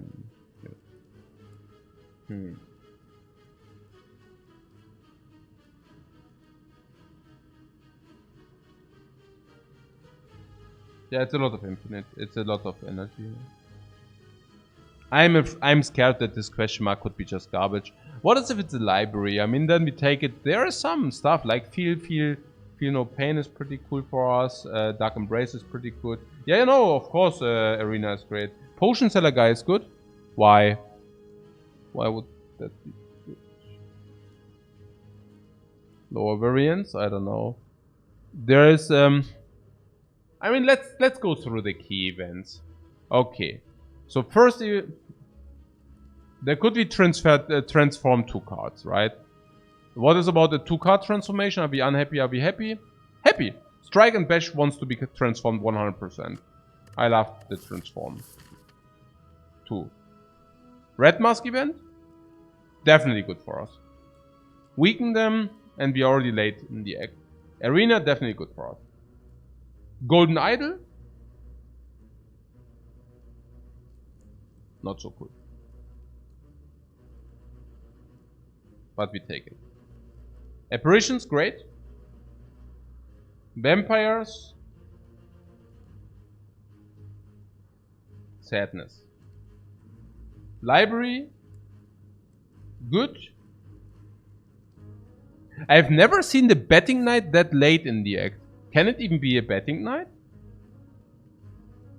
Ritual Dagger would be gold. That would be... Because I really... Like, all the runs, I always see the betting night early in the act, but I never kind of see that late. I don't know. It's just a feeling. So what's going on here? Yeah, we have actually seen the Juggernaut, so I don't know. I mean... Let's just go here, right? I mean, this is... Advanced monster fight. I'm not scared of the advanced monster fight, but we most likely receive 1 potion, which is probably 50 gold aroundish. We receive a card choice.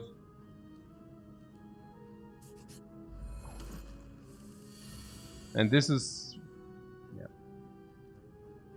This is why I'm considering so hard. Yeah, this is...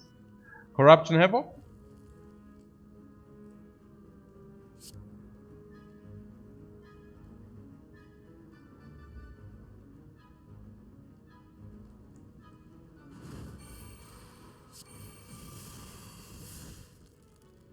Cannot complain about that.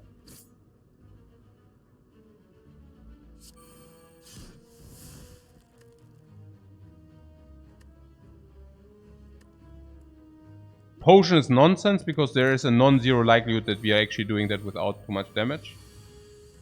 Have to say this Havoc is playing. Yeah, that's true. Definitely.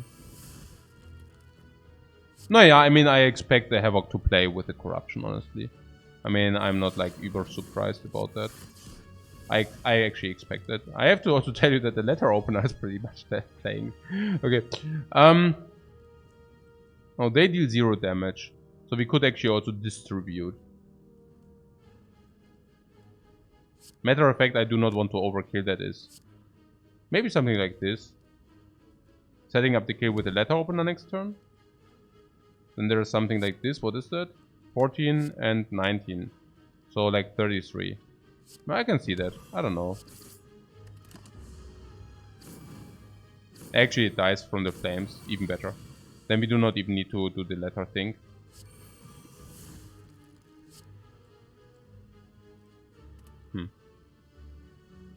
That's the second battle, friends. Let's please not become tricked. Let's please not become tricked by that.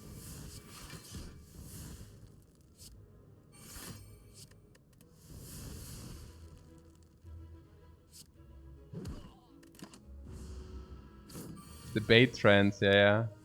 Bait trends. The bait trends, this is what you're saying. Yeah, okay, yeah, very good. No, I see. Okay. Okay. Yeah, the enemies were not that threatening, I have to tell you. Yes, we received the potion, well earned. Praise. Can we say something to that?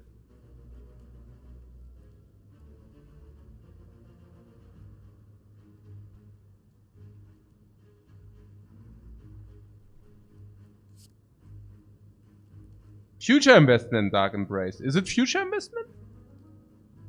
I was of the feeling that it's like direct investment.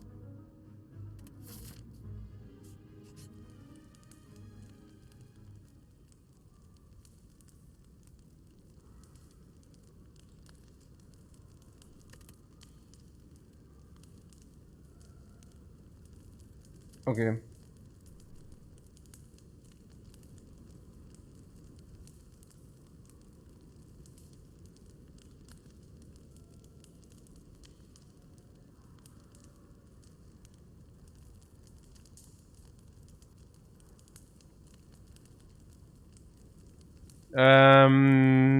Okay, before we do that, can we just talk very quickly about this fight?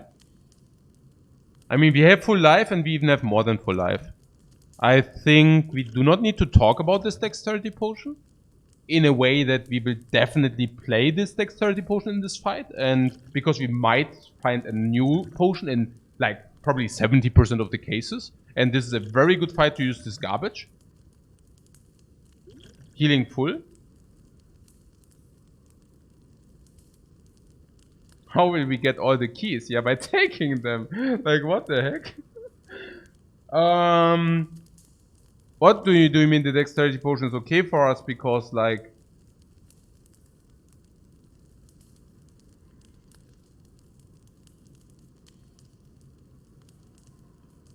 I mean, I was of the impression that yeah, we definitely use that, right? So... Okay, my question is actually, okay, what like, I was actually wondering whether we take the key, honestly. And not because I'm afraid that we might not collect all 3 keys, but because I think we are forced to take a specific path in the next act, because we need the Burning Elite. And if we do that, we might not have free choice of rest places. And currently, it seems to me that we might want to have another upgrade, or that we might even want to rest in the future. So that is why I'm wondering about a potential recall here.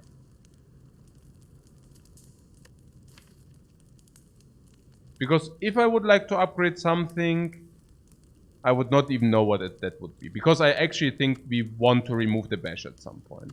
And the strike. So... I mean, one potential upgrade I do see is the flame barrier, right? But that's pretty much about it. And trench upgrade. Do you think that we do not play the corruption in the next fight to come? Because I somewhat want to play the corruption in the next fight to come. Cycle through our entire deck, set up the barricade, we set from the blocking perspective, and then I want to punish like the chosen, like it's a she, but it's a her, like I mean you know what I'm saying, but it's a female. Female detected, okay, whatever. Whatever. Here. We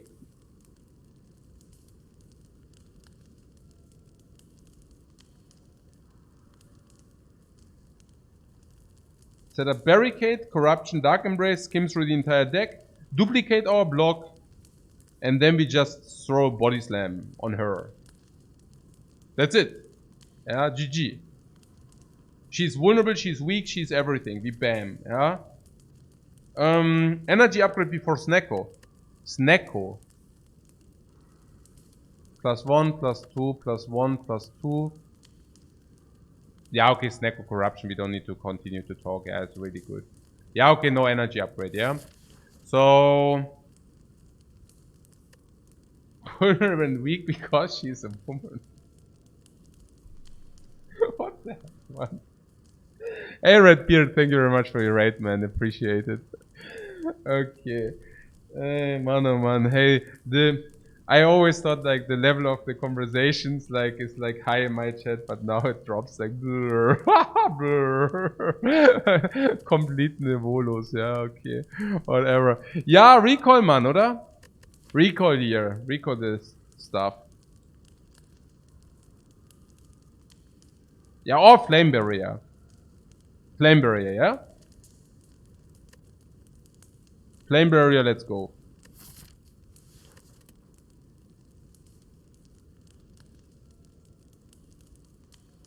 Why? Fusion Hammer. If you find Fusion Hammer, which I take, because Fusion Hammer comes with no disadvantage. If we upgrade now.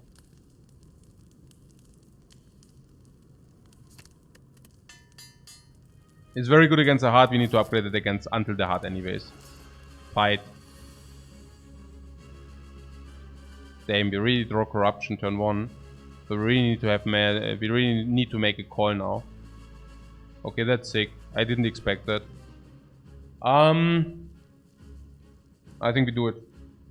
Straight up. I don't see why not, honestly. I see why not, yeah. If you take too long time, even exhausting these is not an issue, you know. But if you take too long time to find barricade, it might be a little bit annoying. Naja, I stick to the sentiment that it's actually good. We play True Grid on Bash.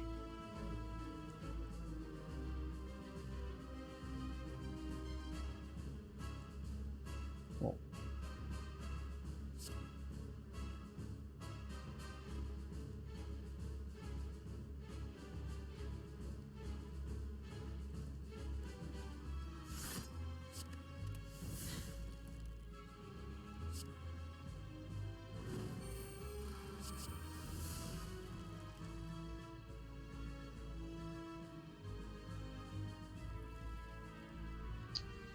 Ja, cool.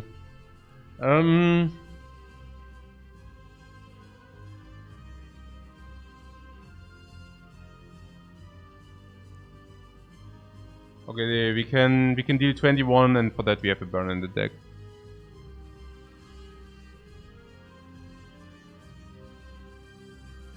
I think I do not do that. Agreed?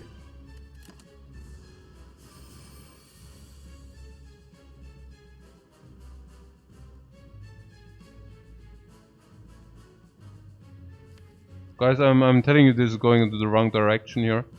We have to play Havoc anyways. If Okay, we definitely drink this. Let's drink this, yeah. Okay, so if Havoc is hitting Entrench, we would like to have played these anyways. Okay, we have Body Slam, so we probably like to play these anyways. Yeah. Did I talk about the battle trends? If I did not, that is what I had in mind. Did I say that? I don't know whether I said that. But yeah.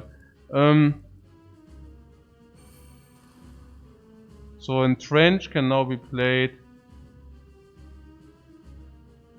Should we battle trends, guys? What do you think? Battle trends or not?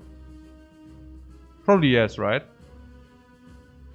Of course, yeah, let's do it. Let's do it. Okay. Yeah, okay.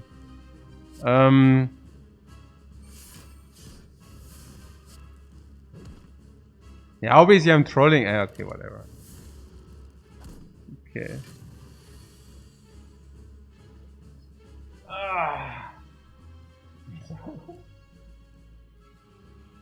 What? Bait? No, not the bait. We needed that for the letter opener to kill that dude. Obviously, we need to play that.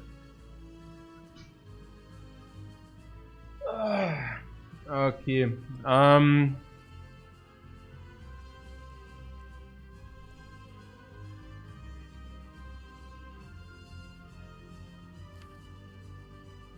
Dark Embrace. Hey, do the Dark Embrace. Yeah, okay, whatever.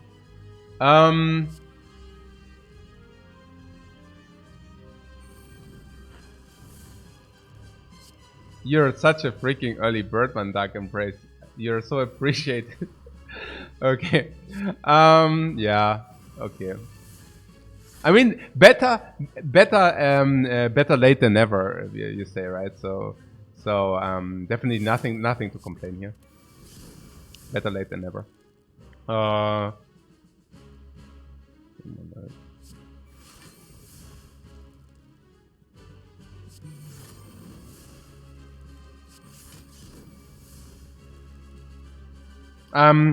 Did I tell you that these are the 4 cards which we have to use to win?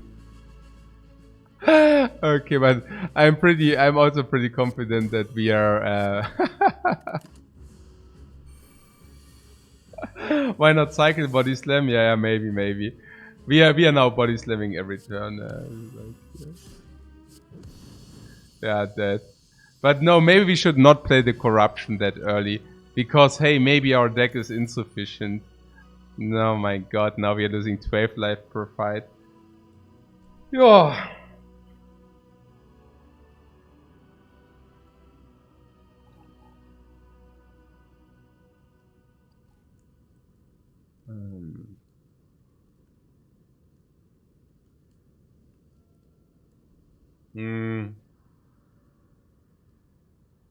So...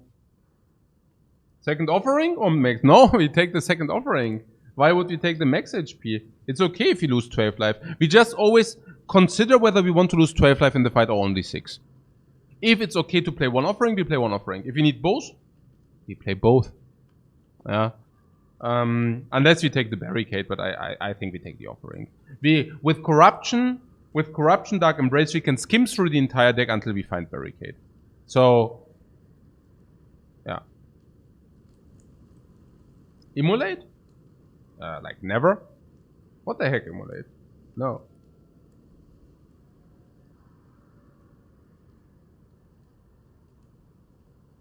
Skip? No, we take the offering, man. So good for us. It was a very successful fight. I made a very short lunch break. Lunch, whatever. Yeah, but there are these options. Yeah, so. What is that? It's either the empty... Oh my god. Okay. Mark of Pain or Pyramid.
Right.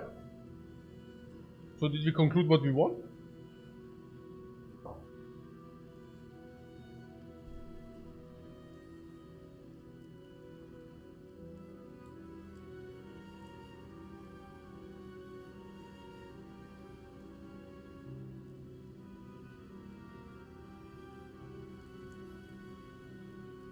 That's kind of a bad choice. What we have?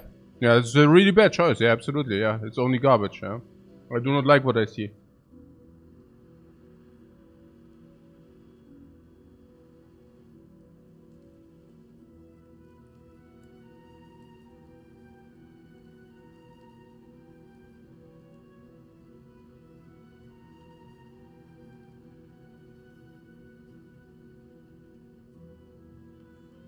Pyramid for a huge entrench.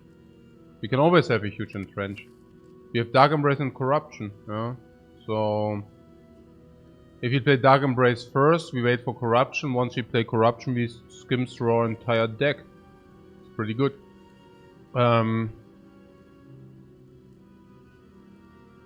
Yeah, pretty much.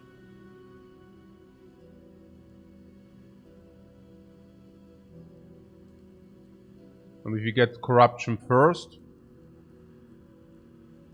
I mean, yeah.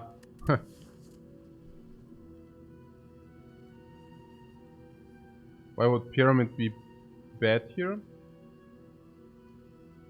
Well, I don't think, like, it's okay, yeah. But, like, I would have probably rather seen other stuff, but yeah, sure. I mean, it's, I take what I see, but Snake Eye obviously would have been way better. I mean, by far. But also something like a Fusion Hammer, maybe even already.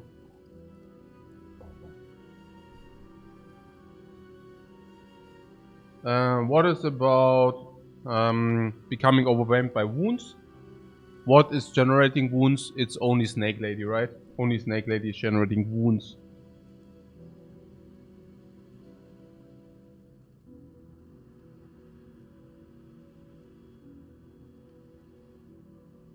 And then we will also find our exhaust for sure. And we also already have True Grit, to be fair, right? So I think it's okay.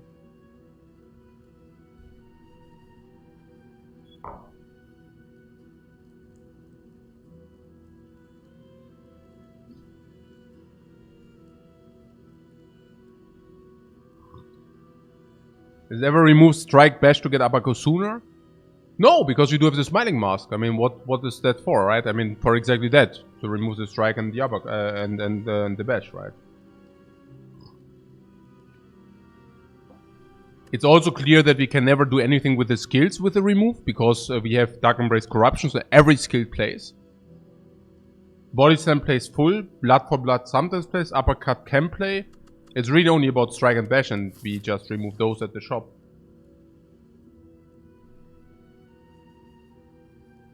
What, Northern Lights misses Lifecoach Artifact streams? Yeah, but Artifact does not exist any longer, so... yeah.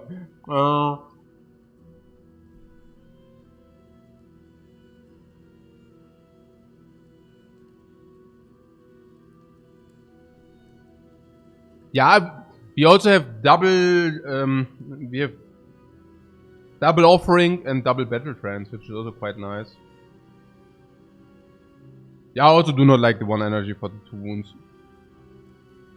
With offering and corruptions, I also don't think that we have energy issues.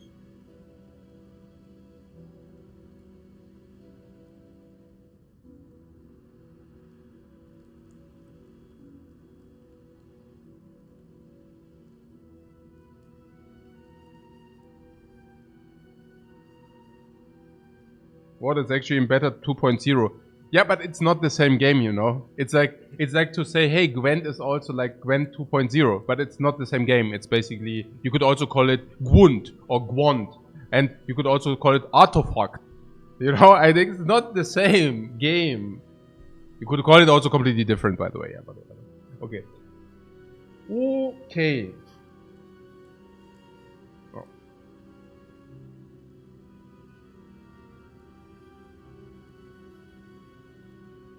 Why did we not take the relic from the chest, by the way? Because, I mean, we need the key anyway, so we could have actually taken the best of 2 relics for a curse. So why not? Would have that not been a positive value play? Ah, maybe not. I don't know. Body slamming with a pyramid. Yeah, but we have barricade, so... Huh? Like those Chinese replicas, yeah. Is it so? Is it so? I don't know whether it's a Chinese replica, but... Yeah. Okay.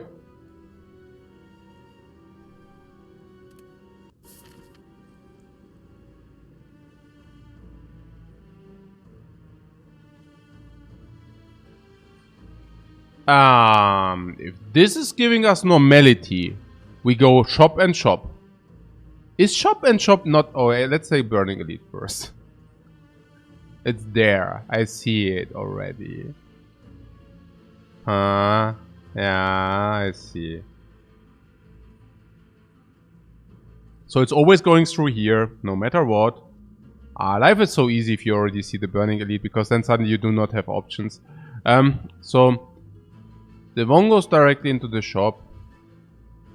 Which is not bad, because this could be Red Mask.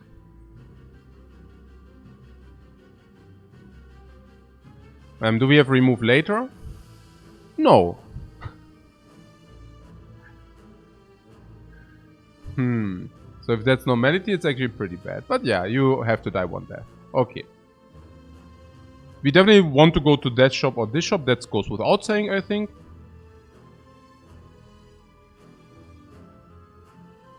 I mean, we do have remove. We do have exhaust. So if this is really... If this is really normality, we would need to keep the exhaust. Because, hey, we have Runic Pyramid, right?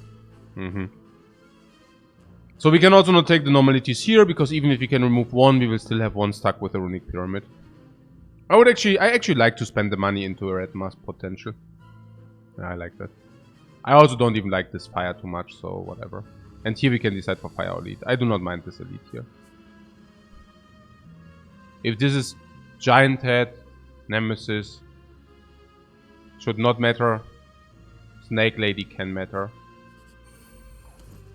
But if Snake Lady matters, it's only a little bit. Against Nemesis, Pyramid hard counters, basically.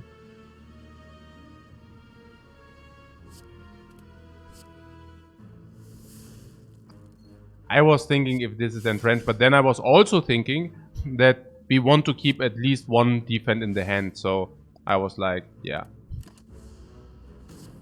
I actually thought about it, yeah, I actually thought about it. It's not like, oh, yeah, okay. So, now you could of course say, yeah, I'm just claiming that I thought about it. And you're right. I could do that. Okay. You're absolutely right about that. I could.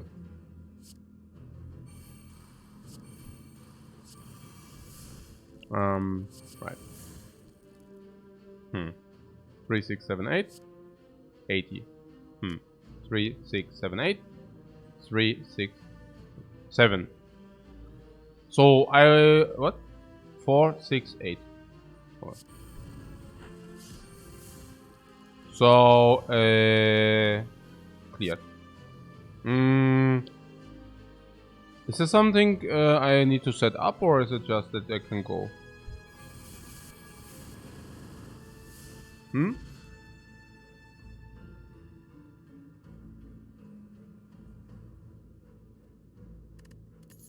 Flex potion is okay. Seeing red. Usually garbage. With Dark Embrace already directly beneficial because you play 1 energy, you gain 2 energy, and it's cantripping. So if we Dark Embrace, it's net positive. Pyramid seeing red is usually good. Yeah, I mean so, but I mean we only need to play Dark Embrace. We only need to do Dark Embrace, and it's immediate positive. Yeah, so I don't think that's much of a decision.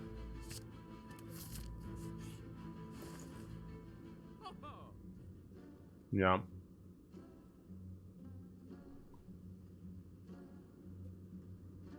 Yeah, the card and feel no pain. Hmm.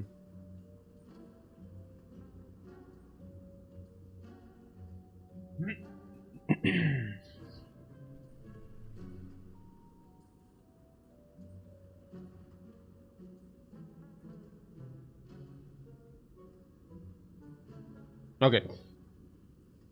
What cards do we want? The battle trance, no. No, no.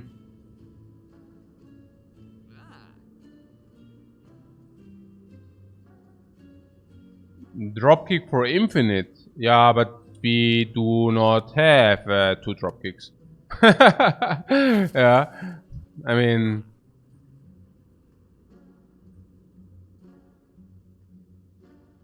It's a membership card a bait? Yeah, maybe. Maybe. Currently we have 228 gold after remove. So... Maybe. Maybe it's a bait. But I also want to spend our money because of Red Mask event.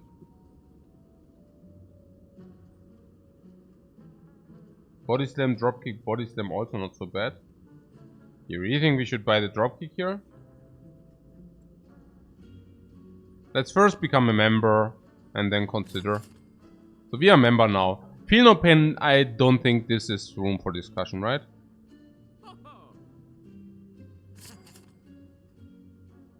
Now I feel remove is also a no-brainer.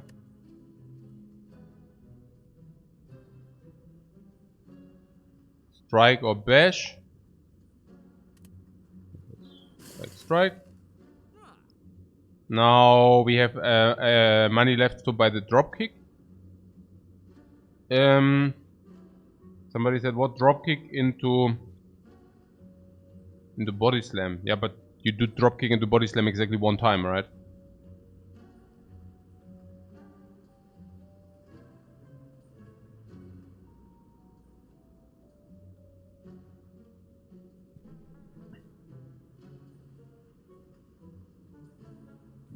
And also slows the setup. Yeah, I really do not see it.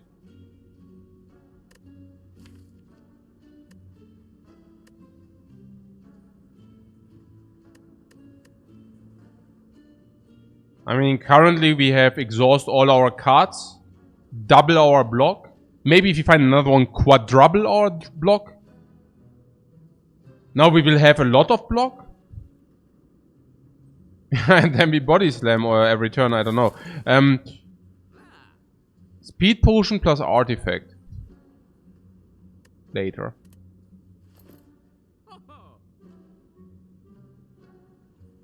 Dropkick opens up for infinite with another dropkick. Duel another shop with a colorless draw attack, yeah? Colorless draw attack? What?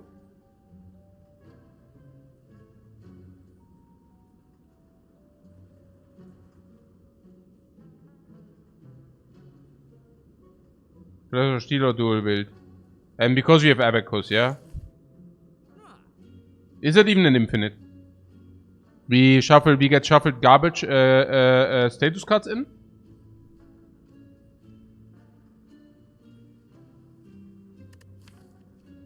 But our attack is really slim. This is true.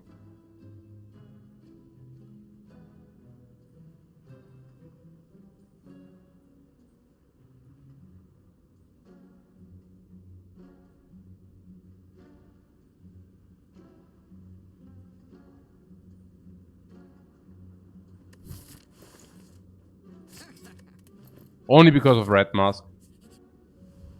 Where's the Red Mask? It's not there. Now we can lose the dropkick. So what you basically created is that we could not get rid of Blood for Blood or Bash. Amazing. But now we could also argue we will get rid of this anyways, but we could also get rid of the curse, right?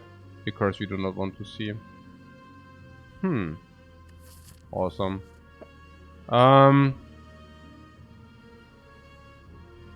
Strike. Yeah, but it's not a strike.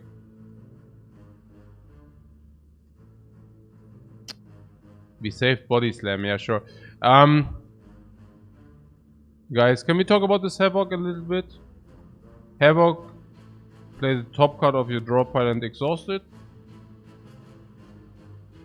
How is that?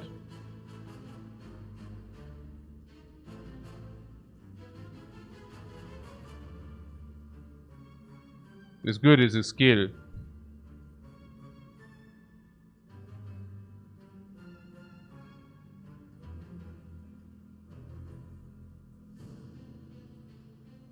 Some say it's random.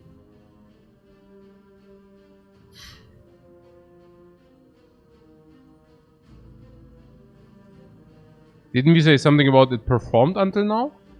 No? But it's too random for, like, if you say, hey, we have a very good fight. We could also lose corruption, lol. Okay, yeah, Havoc. I remove your Havoc, yeah?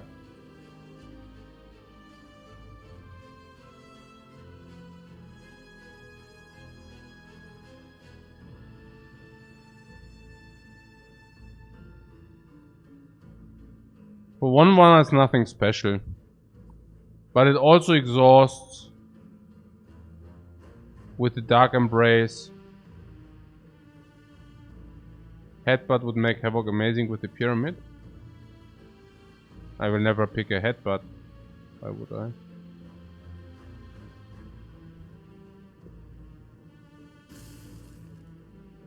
I think I'm also doing that for experimental purposes with the drop kicks. Kind of.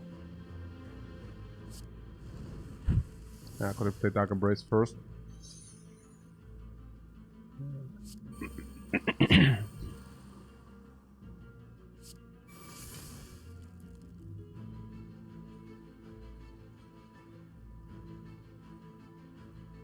And there's the drop kick. With the idea that you can always cycle it if you do this or something like this, right?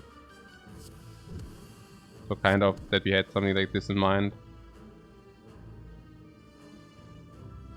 I guess.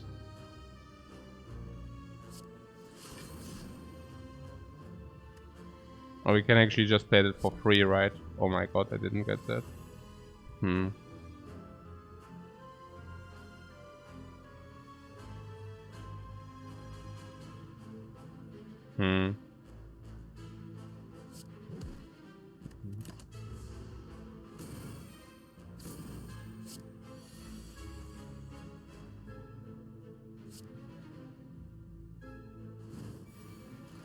So we still have really no items to be set up, which is kind of absurd, I guess.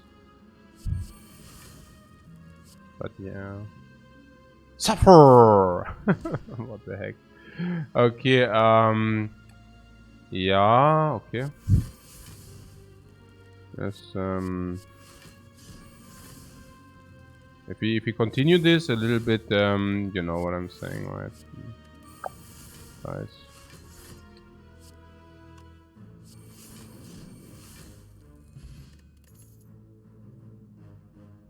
Ui. Yeah, True Grit, right? True Grit has to be better. I mean, yeah, it's freaking upgraded, man. And what is? It's green. It's upgraded. Exhausting one card. We said it's actually net also positive. Yeah, we said we want exhaust. We have pyramid, so exhaust even plays even harder. We have now dropkick. The exhaust is even better. We actually want exhaust because we have these things. And yeah, it's just so good. Exhaust wounds and all that stuff. Yeah, yeah, it's always triggered. Yeah, it's not even close. Not even close. Yeah, very often we can also cycle dropkick if we have vulnerability infliction anyways. So, and if we do not have vulnerability infliction, we are fine anyways usually. It's kind of a funny hand because we really use the seeing red for the extra energy. Which is kind of, I mean, funny, I don't know. Is it? Probably. 12 block is too little for the body slam, bro. We can even offer rank here because we actually replenish 8 life.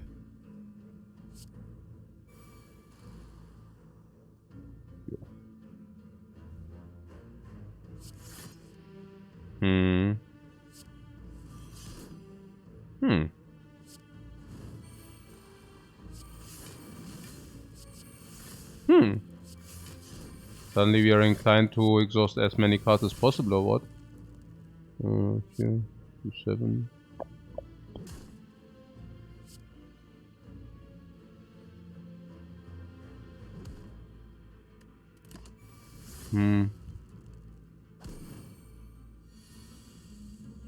Ah, the dropkick. I'm so happy that we have that in the deck. I would not know what to do without it.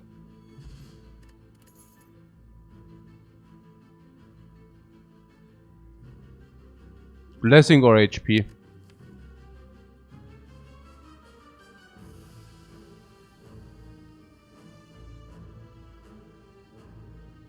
HP is around 10. I think that the upgrade potion does do more for us. It's just a feeling, but I don't know.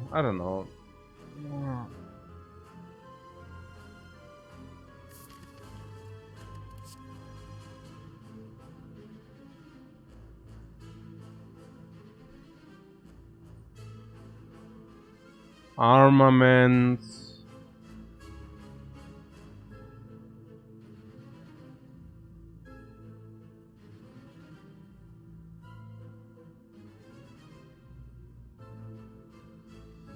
Isn't the strength potion the worst? Yeah. Upgrade is nice for the powers at least. Yeah. Armaments is also generally. Is it not like corruption? The more skills, the better, or is it wrong? Pyramid is pretty good. But we would also need to put an upgrade on armaments, no?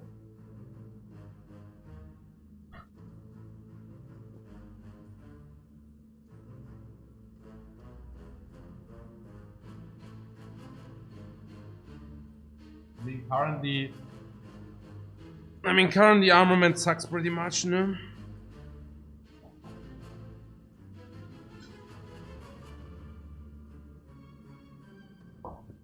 Yeah, I think we can really live with the max HP and blessing is flex, I guess. Yeah.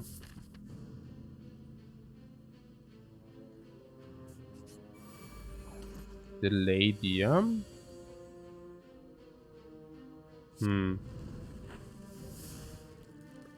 So do we need to focus or not?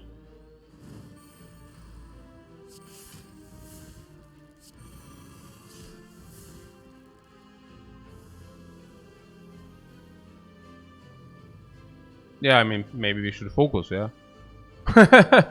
Yeah, obviously, yeah. So, now this is currently, okay.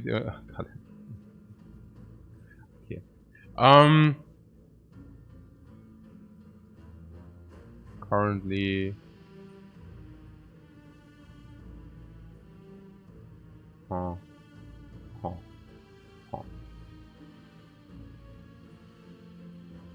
yeah, I mean, we kill one of these dudes, right? I mean...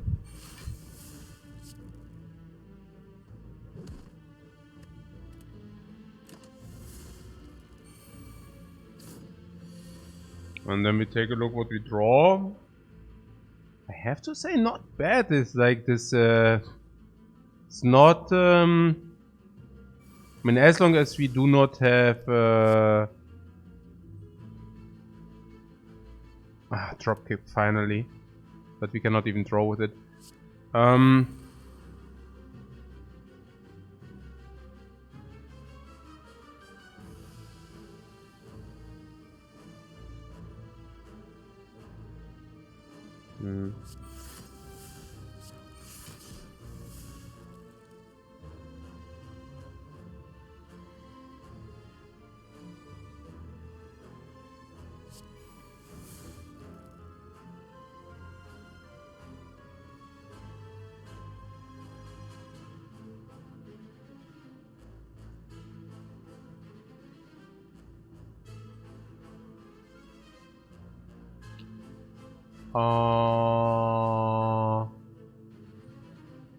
Wait, one more turn with the entrench most likely. cannot wait with the dropkick. I mean, could wait with the dropkick, but I'm so annoyed with this that this does not work, yeah? So...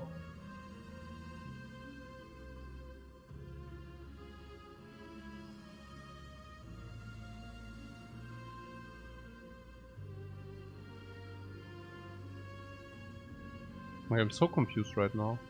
What's going on? Huh. So we can save 18 if we actually play what? This is so weird. That doesn't make sense. No. We actually just kill this. With this. Do this.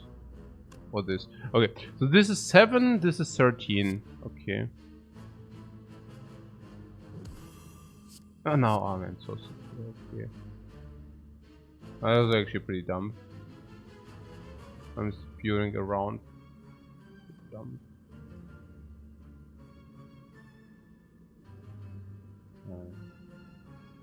I guess it happens if you're not playing focused. I think we eat some damage and then... area, I mean, whatever, I guess. It's really whatever. I think one mistake is being allowed. Like, that's like the one mistake allowance.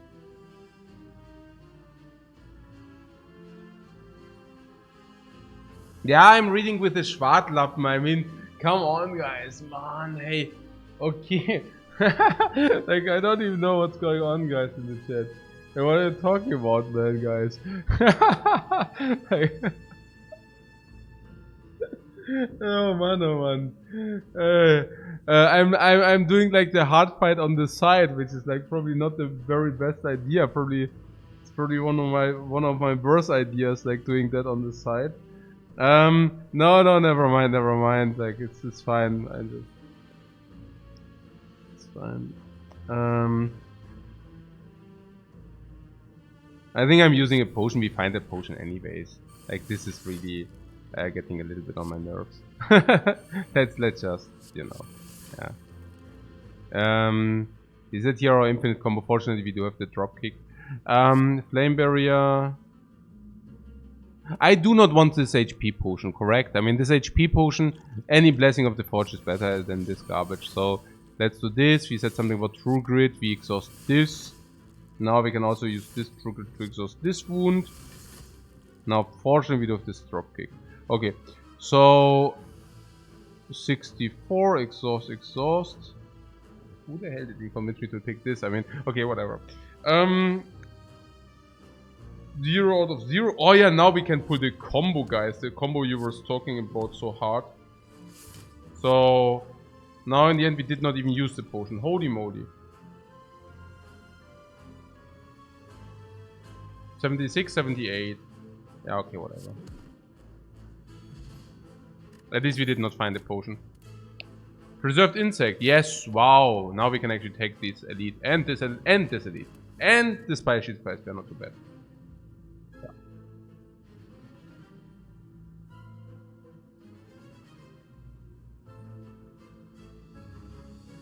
Yeah.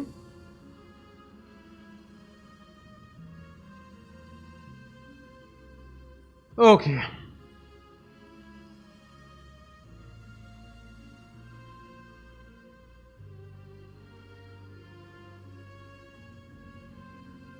You want to take the dual beat drop kick.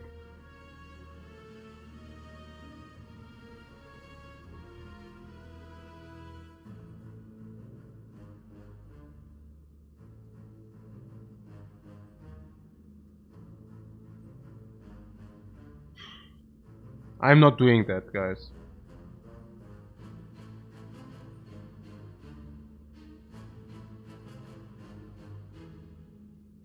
You will feel no pain also pretty good.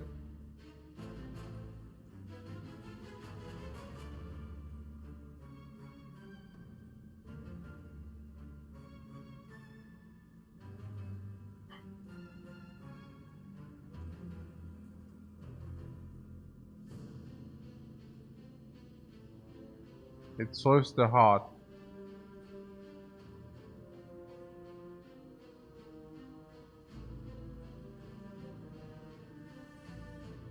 Am I getting massively debated here, yeah? I can already see it. It's only because it's so late and because I've already, like, what is it, 7:40? How long is the run already? Usually, like, once the run is like 5 or 6 hours, latest 7 hours, I'm usually getting, like, tired, and then, like, chat always talks, yeah, 5 or 6. That's pretty much it. That's pretty much it. No. Like, I see. I see what's happening here. So dual wield completely wrecks our initial draws. So if you get dual wield at the beginning, our setup completely suffers. So now let's see. Now you guys tell me that we are completely fine because we have very good initial setup leverage. And that is because of the letter opener. No. Of this. No. Of this. No. Not because of this. Not because of this. Also not this. This also not. This also not. This also not. This also not. This also not. So we have, like, matter of fact, we have 0.0 first draw protection. And you want to tell me that I should pick this card. With having a deck which runs Barricade, Corruption, Dark Embrace, Feel No Pain already. And Body Slam.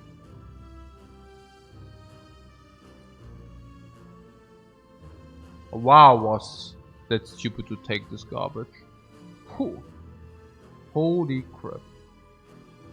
Whereas the dropkick sometimes can at least cycle itself. Namely when we had the uppercut or the bash or the shockwave. While the dual wield cannot do that, yeah?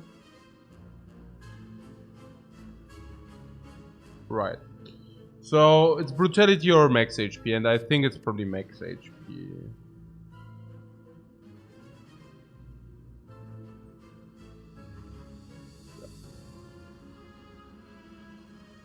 Unless it's brutality which we innate against the heart. That's pretty much the only thing I might see, right? I mean, if you take brutality and be innate it, but we are so bad against the other fights, so probably also not.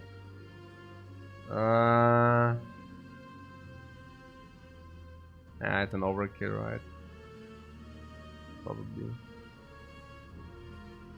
I also do not see direct implication to take this.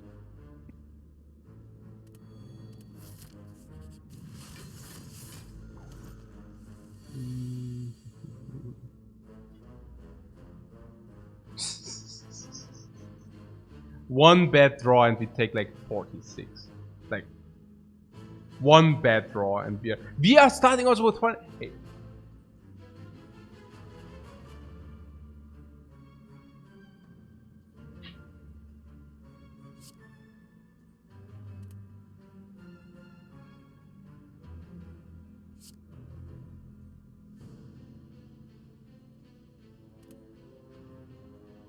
No, of course regeneration potion. I'm just telling you, I'm happy that I did not pick the other garbage, you know?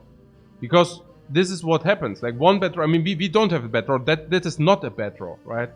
But one bad draw and we are becoming wrecked, you know? Like, here, look at this. But this does not always happen, you know? Yeah.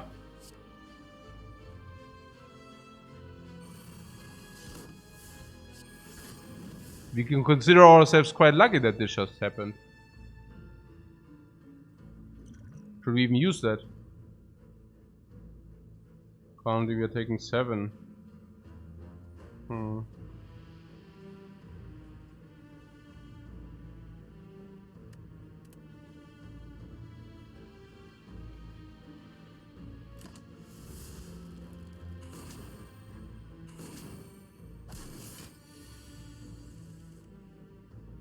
Okay, to discard it? Yeah. But we heal more if we use it now, you know? Over time.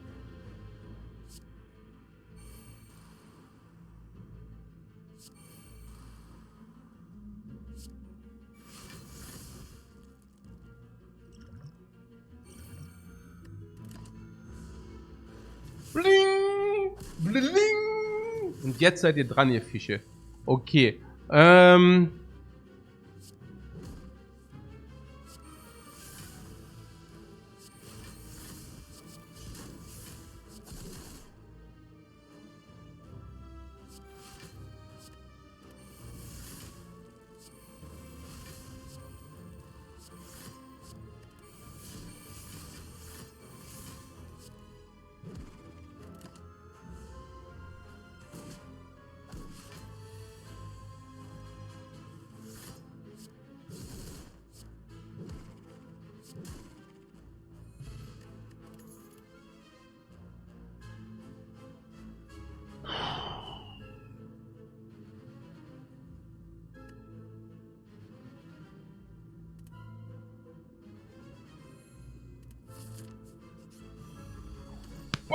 Bomb! Not so giant anymore, my friend. Loser. Okay, 13. Hey, you with your dropkick, I'm telling you. Oh, I hate you so much. I think this dropkick, I don't even know. Like, did I pay money for that? Did I pay money for that? Hey, oh, man, I paid. Yeah. Really did. We can redeem here. Dropkick can redeem itself now. Okay, it did not redeem itself.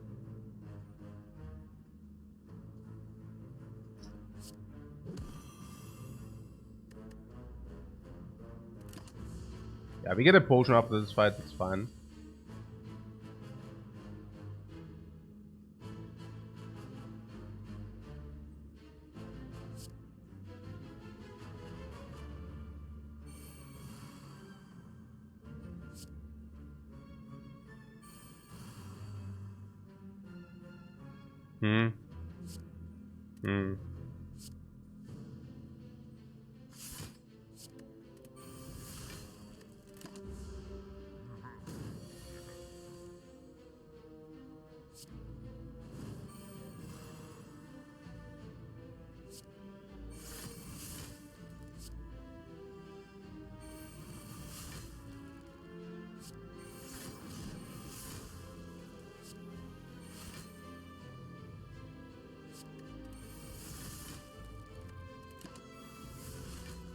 Yeah.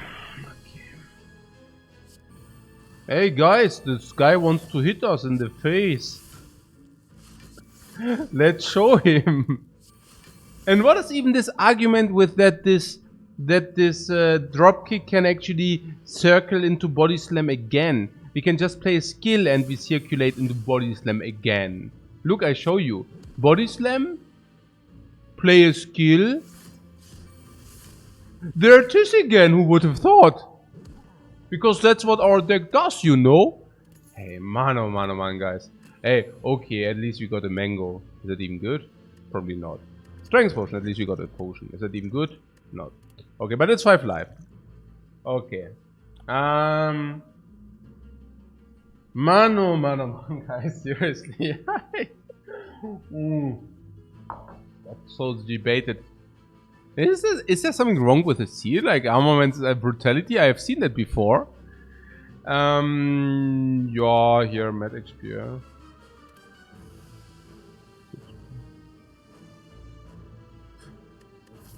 I mean, there's a fire, and we have a free upgrade. You think brutality turn 1 is a bad thing? I actually think it is a good thing. No?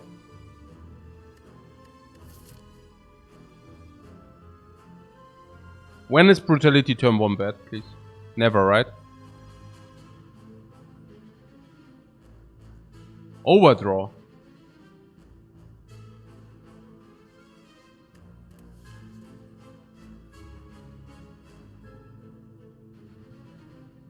Useless? Ja.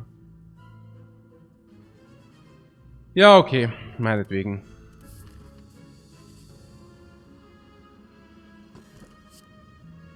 Oh, the chair. No way, no way. No way, no way. No way, man. Ah.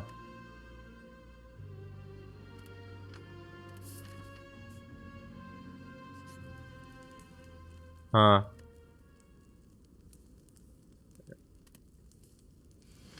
But wait! How do we actually collect all the keys? Okay, I hope I didn't went to the wrong path. Okay, very good. For a split second I was thinking maybe.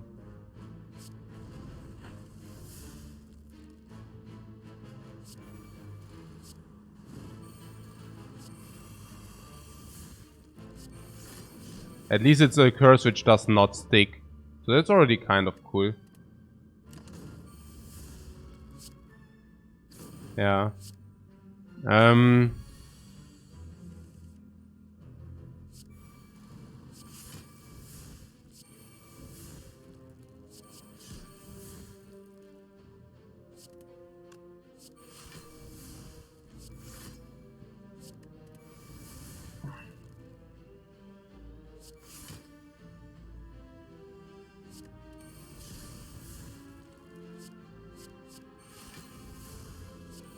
Oh, dropkick finally. Oh, dropkick. Oh yeah. Wow. What would we do without you, dropkick, man? What would we do freakingly without you? If that would have not been about this dropkick, I'm telling you, wow. Okay. Yeah. Oh, there it is. Hey, the dropkick is really saving the day. Every time, yeah, every time. I'm like baffled how sick singular card in this game can be. I mean, like seriously, wow. Okay. Nemesis is a little bit small today. Okay, this time we do it. Oh no, actually that was wrong. No, actually, whatever. Yeah, I was thinking here if this happens. Okay. Okay, here, cool. Okay. Corruption. I don't even know what I was talking about. For whatever reason, I thought. I don't know. Whatever I thought. I thought. No, actually, we receive energy. Of course, it was good. Oh, cool.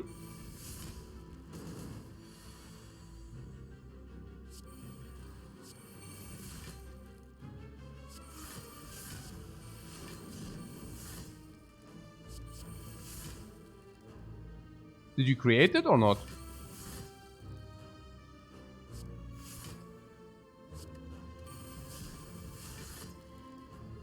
Did you create that? Yeah, there's a dropkick. Yeah, cool, man. Yeah, awesome. Now I can actually show you how sick that is. Yeah, awesome. Yeah, klar, we got the combo, guys. We got the combo. And I just show you how insane that is. Next turn, next turn.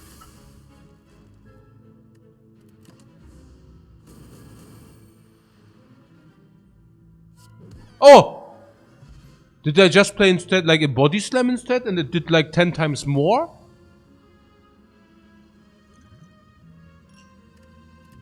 Yeah, white piece is exactly what we needed. Okay. What is about the evolve?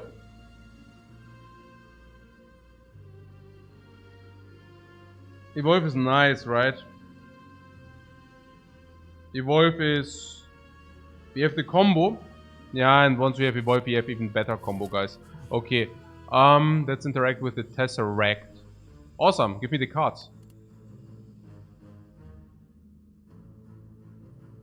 Skill, exhaust, heal. Panic button. Nah, I do not want to... What is with the panic button, guys? We have the pyramid. I mean, actually, that's kind of the sick combo against the heart. It's also kind of a sick combo against any kind of Spire Shield, Spire Spare. Honestly, panic button with the pyramid is like the super combo, man. Yeah. Panic button, I take that. It's like the incarnation of combo. Unless I'm overlooking something. It also exhausts, by the way. What is this? The other cards first. Ah, no need.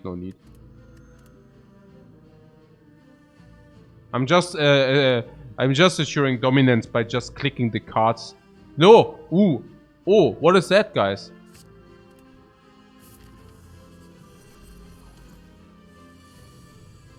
Okay.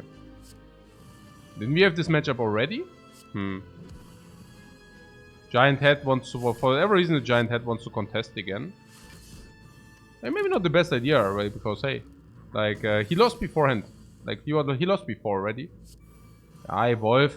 I think Evolve is just, like, making sure that we do not break against the heart, honestly. I think that's really important, honestly. No kidding. I think it's really, really important that we do not break against the heart. Like this. Oh, okay, now we have panic button nonsense, yeah? Seriously, yeah? Now we even... Fortunately, we didn't take the brutality. Ah, barricade, there it is, it's good. Yeah, barricade means we can at least like do our stuff, you know. It's like kind of important. Wait. Oh, I lost life because... Oh! Oh, yeah, I lost life because... Oh my god. Ah, okay, whatever. Yeah, I forgot that I lost life from this nonsense.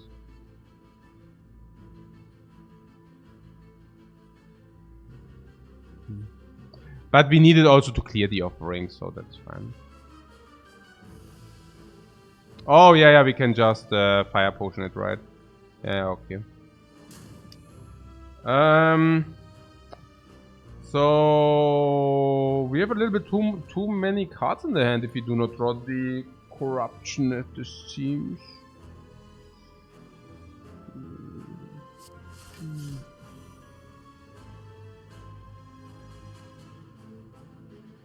Oh.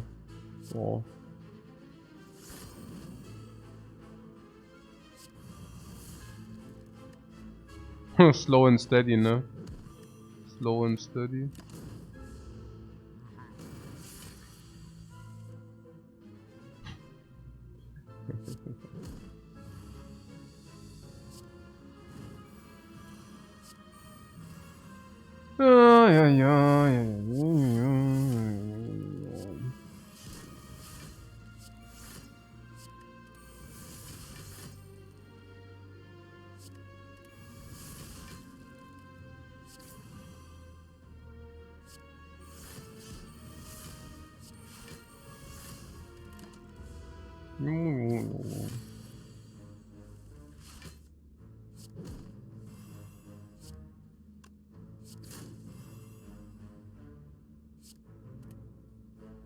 Panic button and trench doesn't work, right? No, actually, it works. Actually, it works, yeah. Okay. Yao Mamori.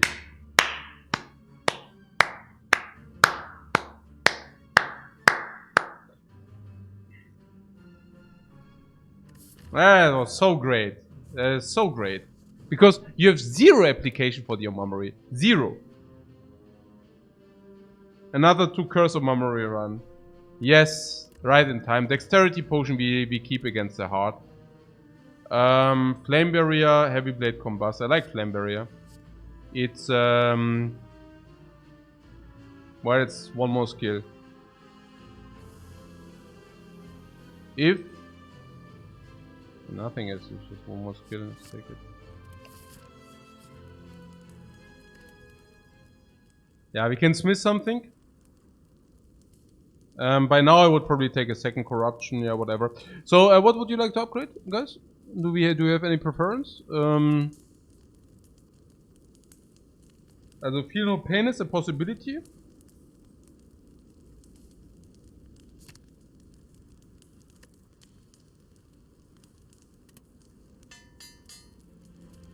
Yeah, I think Feel No Pain is pretty clear.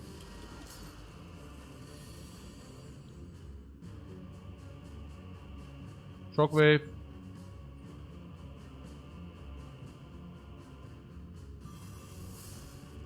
Is it a difficult fight or not? If you're telling me this is a difficult fight, we could actually if you're telling me this is a difficult fight, we could actually use a potion, but I mean not the dexterity like the upgrade potion, but we don't need to. I mean, we can also check whether we draw corruption and, you know, if we draw corruption while the fight is over. But it's not about the corruption. It's mainly about the drop kick.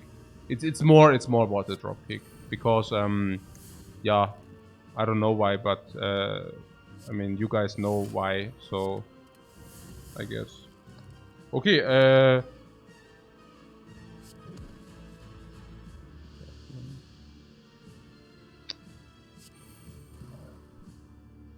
About 7, yeah. Let's play 5.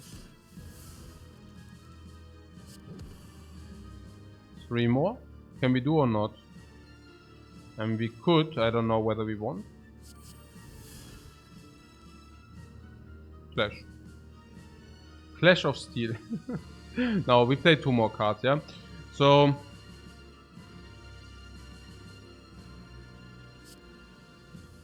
That's weird.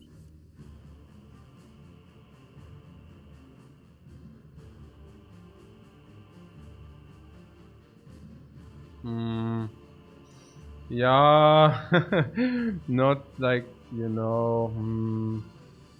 Hey, Rote Rakete, thank you very much for your subscription, man. Yeah, yeah. What Clash and Ruling Pyramid synergy? I don't really see that synergy, but...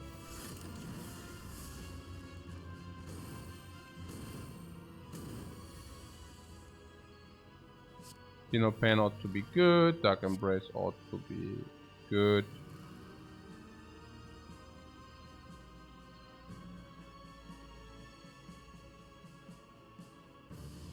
Ah.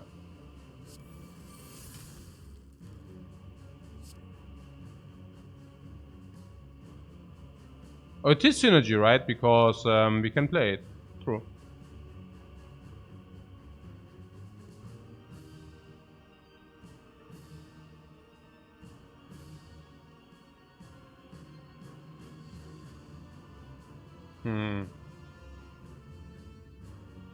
Yeah, now I got slightly confused. Like, what is missing? Did you already play Barricade? No, yeah, Barricade is missing. Barricade and Entrench or whatever, yeah. But we actually draw into it, so we can just go ahead, right? No, because I did a mistake. Okay, never mind. Okay, I see. Cool. Not cool. Okay, wait one turn, yeah?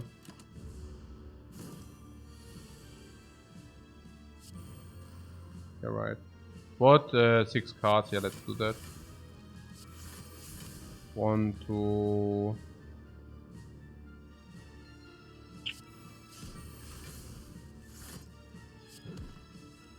I'll finally drop kicks. 2 more cards. Wait, are we out of block? No, Flame Barrier still. I'm so confused right now. What's going on? This makes us frail. We do not want to become frail. Like before we do that, we definitely panic button into Entrench, right?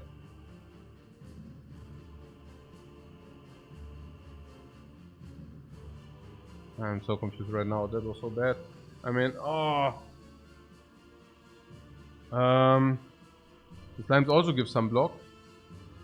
Huh. What about panic button to body slam then?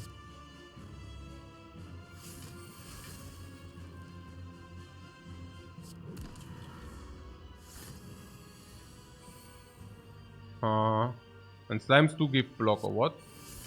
Yeah, that's not bad actually. Like this, yeah.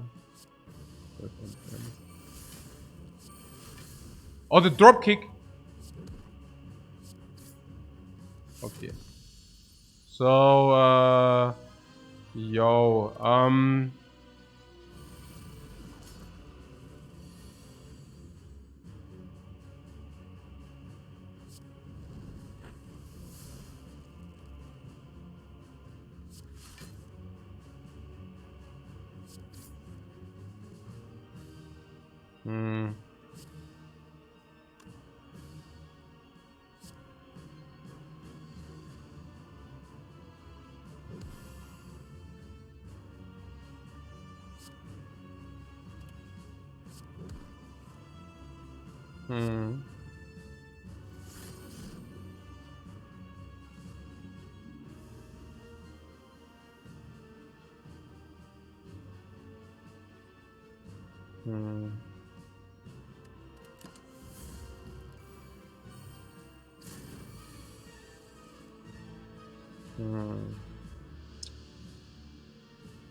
yeah, kinda, I don't know.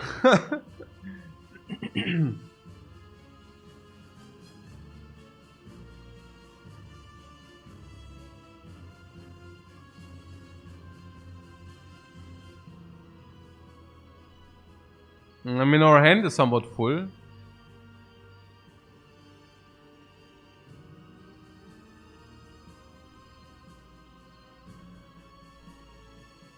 I mean, I guess we could set up the barricade and just take the heat. Because the infinite combo...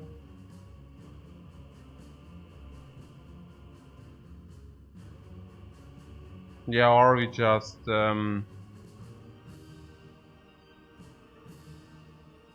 Okay, actually I do it this way. So we True Grid Evolve. Barricade. Panic Button. Entrench. Entrench does not even exhaust. Actually, that's super cool. Oh, we can even play this. Okay. Whatever.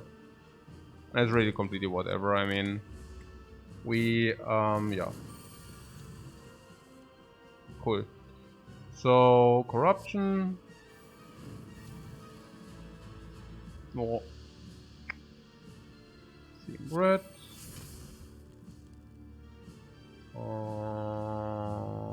Progress, decay, dark embrace, whatever. Yeah, order. I know.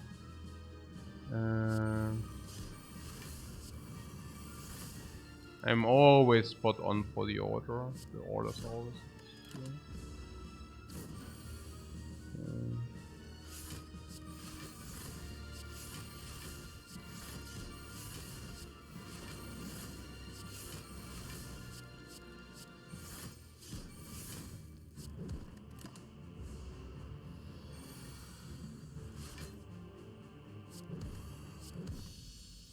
Okay.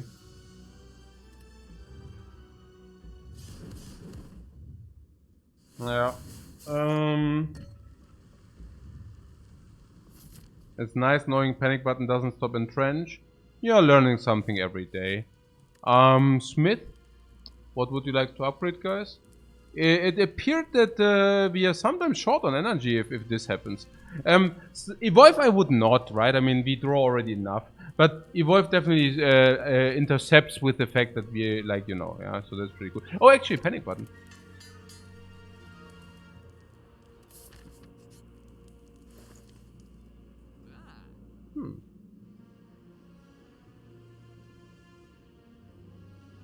Right.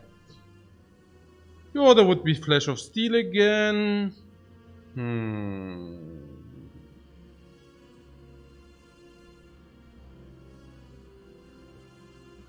Yeah.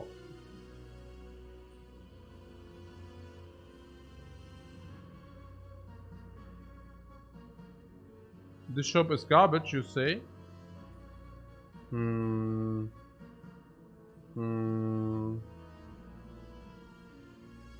Yeah, I mean, the dexterity potion has to be good, but the blessing of the forge against distilled chaos. Flash of Steel is not garbage, you say? Well, yeah. can talk about that one, but I can definitely tell you that I want to remove the decay, huh? And that decay is certainly... Or do we want to remove bash?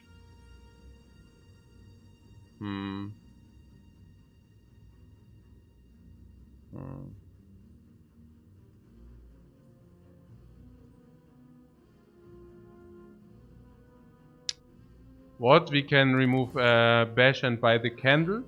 Yeah. That was something I was thinking, but I think generally it's also better to remove the bash.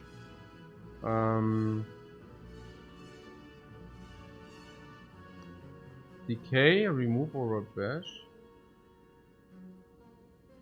No, I think it's just better to remove the bash even without the candle, because the decay goes out of the hand and the bash stays in the hand until you have played it. It's the bash is kind of like an Uber curse. The Uberlich curses us massively. You're getting ultimately cursed, man. Okay. Or did you saw that we ever played the bash in the recent like fights? 2 Flash of Steels is better than 2 drop kicks. Yeah.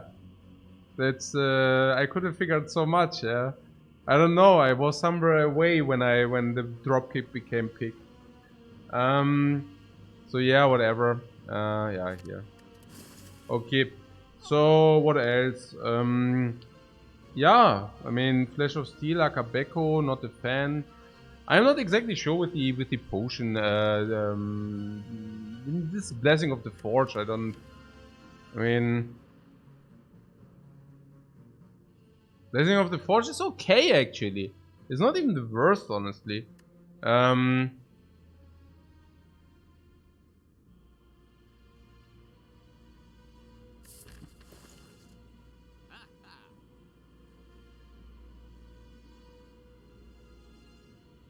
What? How does this deck beat the heart when we take a ton of damage and lose the block? Yeah. We will see whether it will be sufficient. Fair in a Bottle is a get out of jail free card? No. It's exactly the other way around. It's actually get into jail. Get in. No. Let's make good suggestions, guys. Good. Like, do we have some good suggestions here? Like, this is remove a card, or we can either like buy Distill Chaos and Flash of Steel, for example. Yeah. So,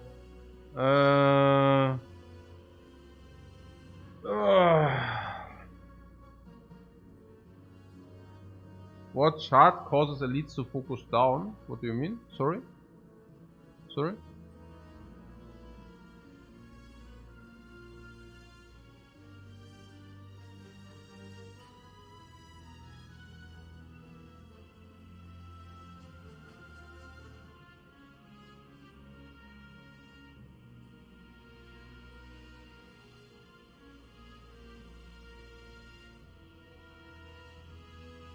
The next elites debuff on focus when we have the chart, but only in half of the cases, right?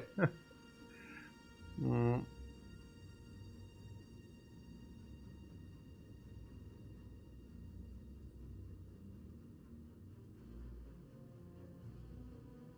you really think the curse is an issue? I asked different. Distilled Chaos. What about that card? Can only be good, right? We skim 3 additional. When is that bad, please? If it might sometimes hit the panic button, but usually. And we do upgrade. Upgrade is like we upgrade everything. We cannot even find upgrades. By distilled. What did you now say? Now we have actually the necessarily monetas for either for the prismatic shard. Yeah, you want. If like, is there anything which we can even pick up, or I mean,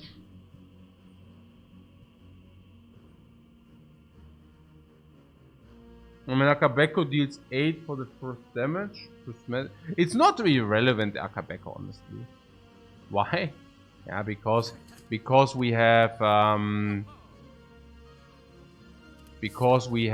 the insect. A 93 can be dealt sometimes. It's silly, but it can be dealt sometimes. With a body slam, you know. With like panic button, body slam, double up, we would have already been there. Yeah. We could have now killed this. With the Akabeko.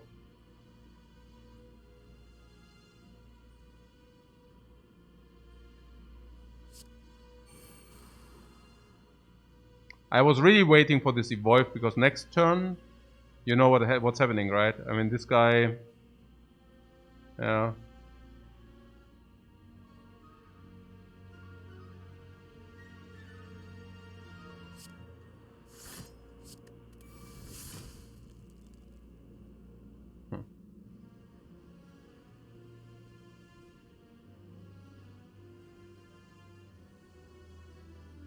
I mean, that's for next turn, right? 41, 54, 68. 68, okay.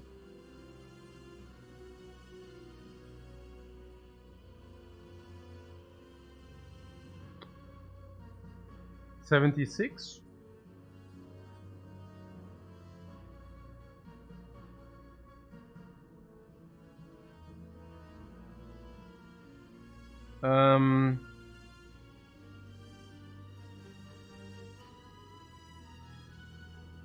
If I would have used the dexterity potion, It's 76 is 81.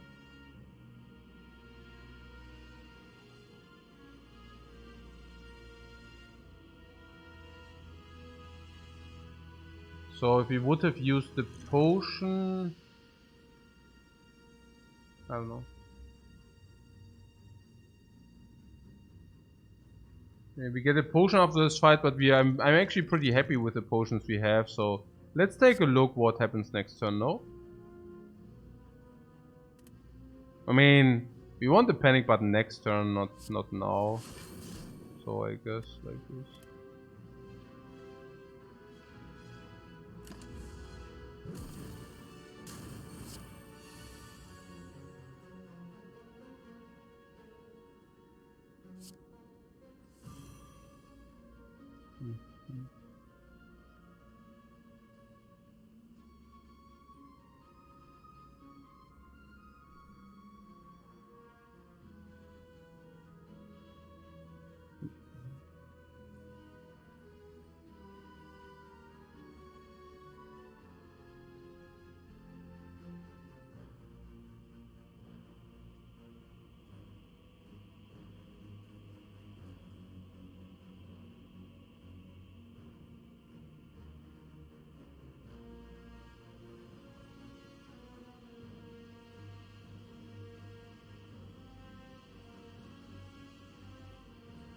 Can we kill this?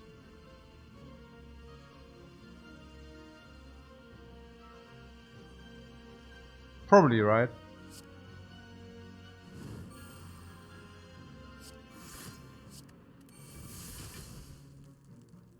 Or can we?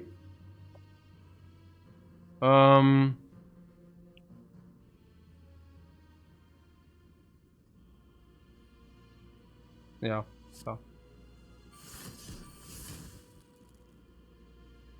So this is what? 40, 45, 80 already, yeah?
Thread and needle.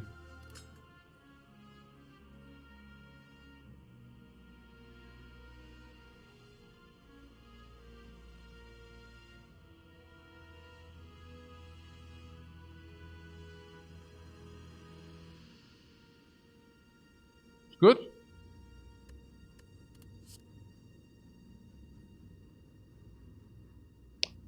Booyah! Booyah!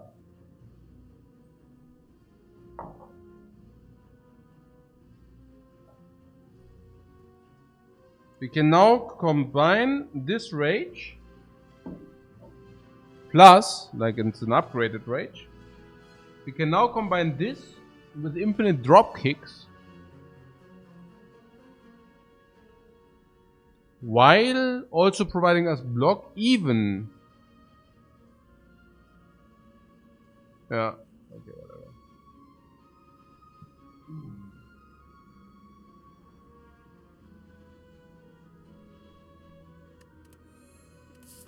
Okay.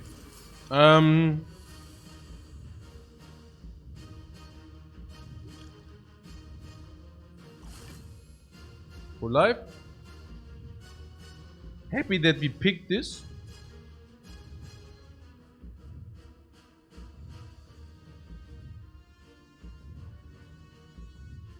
Yeah, dropkick, yes.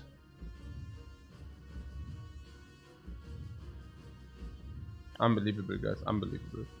Okay. Missed 1 health. Yeah, certainly.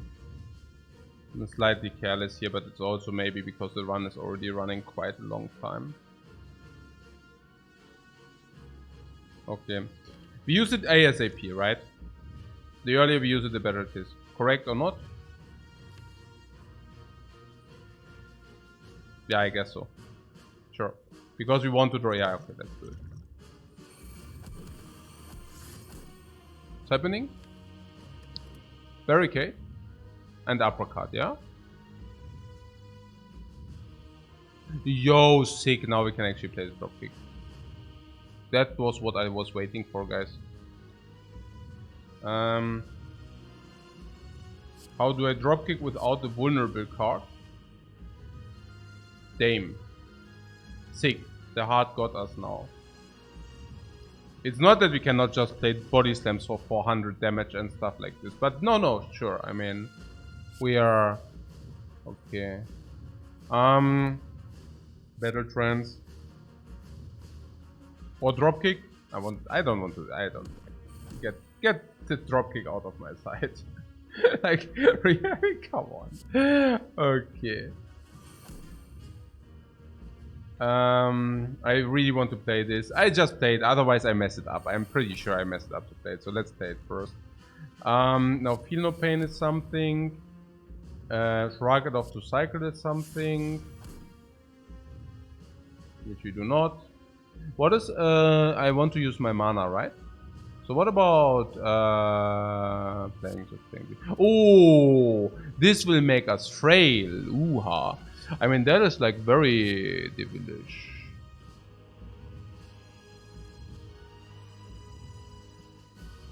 Huh.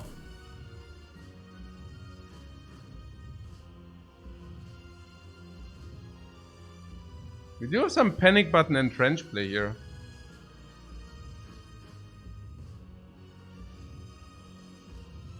We would have had. Okay. Cool. We can still do it? No, we didn't have energy.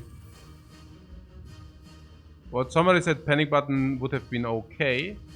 Yeah, not so sure, because maybe we also want to use our energy to actually block, right? No? And if this overkills, no, actually, if this overkills, we want to utilize our life, guys. Like, please get real. We want to utilize our life. If we can lose life, that's great. Yeah, that's great. Let's see. So shockwave. I just want to get the crap out of the hand. Yeah, ASAP. Yeah, if you take damage, easy. Yeah. All right. Yeah, this is so annoying. So.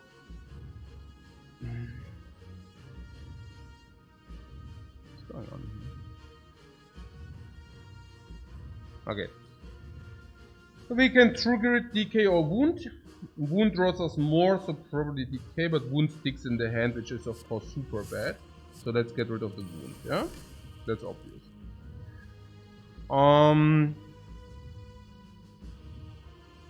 We could play the shockwave now because it exhausts anyway, so I don't know. Yeah, body slam also happens, that's a no-brainer. Shockwave or Flame Barrier. Flame Barrier next turn, Shockwave becomes played now. Could have played Panic Button and Entrench, but we do not want that, right? We do want to we want to take the damage. Yeah, we want to take the damage. So now full hand again.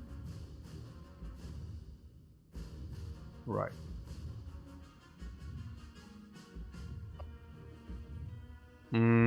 Yeah, Flame Barrier if we want to. Yeah, on this turn it's pretty good, but we want to do that. But yeah, if you want, sure, you can do that. I definitely like to play these True Grids as long as they are actually exhausting things. Like, even an Infernal Blade. No, Slime sticks in the hand. But this also stacks in the hand. I don't...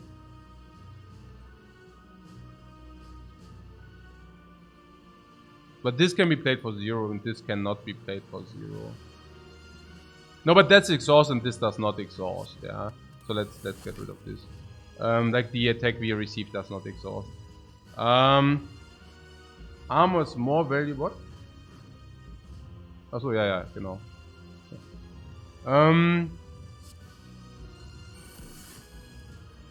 So we are not frail, and then we do our thing, yeah.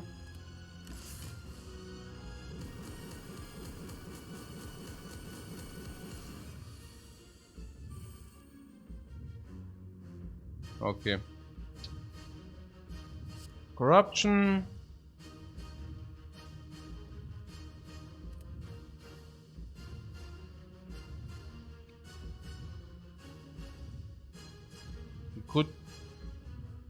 If he could somehow play this Entrenched 2 times. So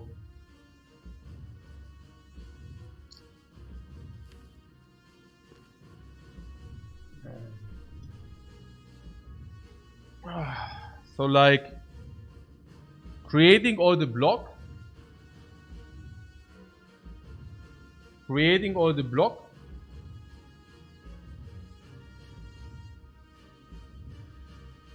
Creating all the block. Yes, yes. No.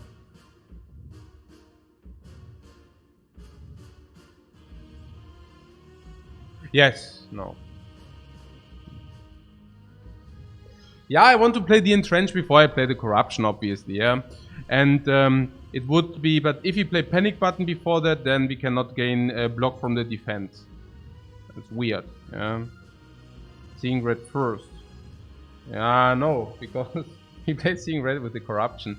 So it's 3, 6, 9, 10, yeah. Yeah, sure. I mean, if you have Dark Embrace online, like, okay, we need just to get right Dark Embrace. Yeah, let's get Dark Embrace, please. Okay, so yeah, schade. So it's not that important. We can also just play the Corruption. Yeah.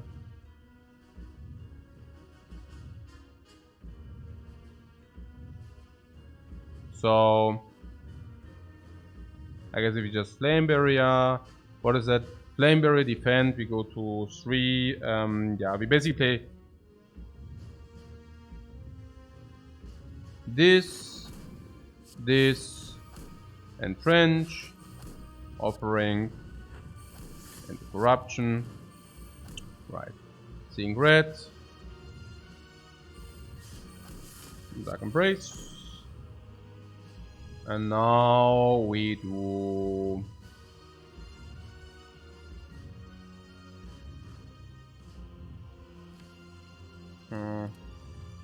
wait. Now we wait. Like now we do this. Now we do not have draw, but we play Flame Barrier. Okay, we do not have draw, so we should empty our hand so that you know that we draw sufficient. So what sticks in our hand? I don't know, nothing. Whatever. True Grit is also bad for the exhaust. So what do we keep? Currently nothing, right? Okay, I mean this is burning, so we do not want this. But the rest can stick in our hand. Actually, we also do not want this. I don't know, whatever. It does not matter. It's over. Yeah. So there's Entrench again. That was also our Debilation Master Plan. Whatever. Yeah. Defend. Decay. Yeah.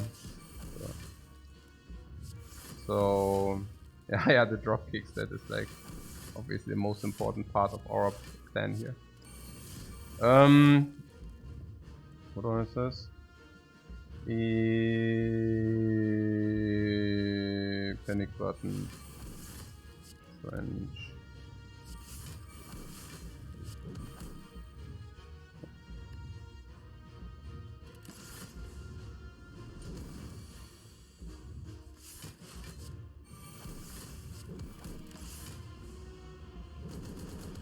Okay.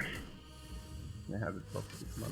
Yeah, no, sure, dropkick really important, yeah. But what do we do? What do we do if the heart kills our armor? No, what do we do then, guys? I mean, I don't know exactly what wrecked me this run more. Like whether the dungeon wrecked me more or whether the comments wrecked me more. I really don't know, man. Okay, but nice run regardless. That was pretty cool. I am so freaking done, guys. I am so freaking... Yeah, how will we kill her? I don't know how we kill her. But dropkick is the most important part of our master plan, man. Like, did we really ship that? We really shipped that. Hey, guys, you have to rewatch that if you haven't catch the beginning. Yeah, just rewind 7 hours. I mean, just watch the first half hour. That was really good. I mean, we transformed into... Just watch it. Just watch it. Even our relics weren't even that amazing from the A war. That was so clutch. The boss fight was also so completely crazy. The boss fight here, like, after Act 1, that was so crazy. I am so done, guys. Okay.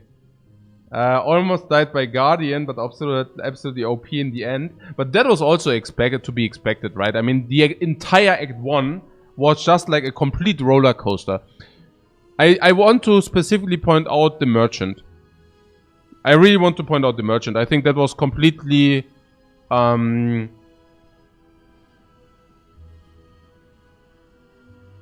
think you cannot do... I'm not saying the Merchant play was genius. I'm just saying that you cannot do that Merchant play without thinking about stuff.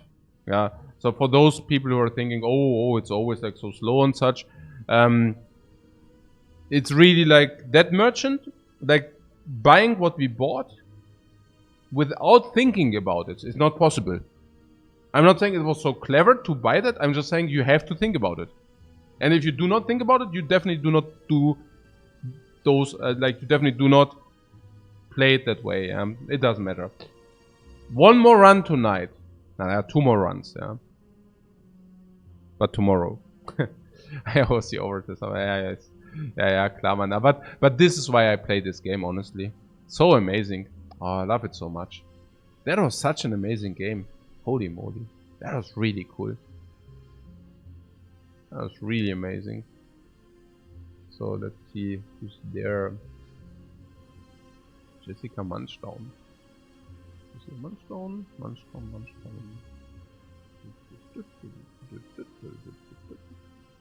Hey, I'm a kleptomanic. Thank you very much for your subscription, man. I'm a Munchdown, or what was that? Okay, I forgot the name again. I'm completely... Jessica Munchdown. Oh. Exciting, guys, exciting. Hey, this Guardian fight as well. Holy moly, wow. Okay, holy moly, wow. Guys, thanks so much for watching, and most likely see you tomorrow. Have a nice one, have a nice evening or morning. See you and bye, guys. Have a good night.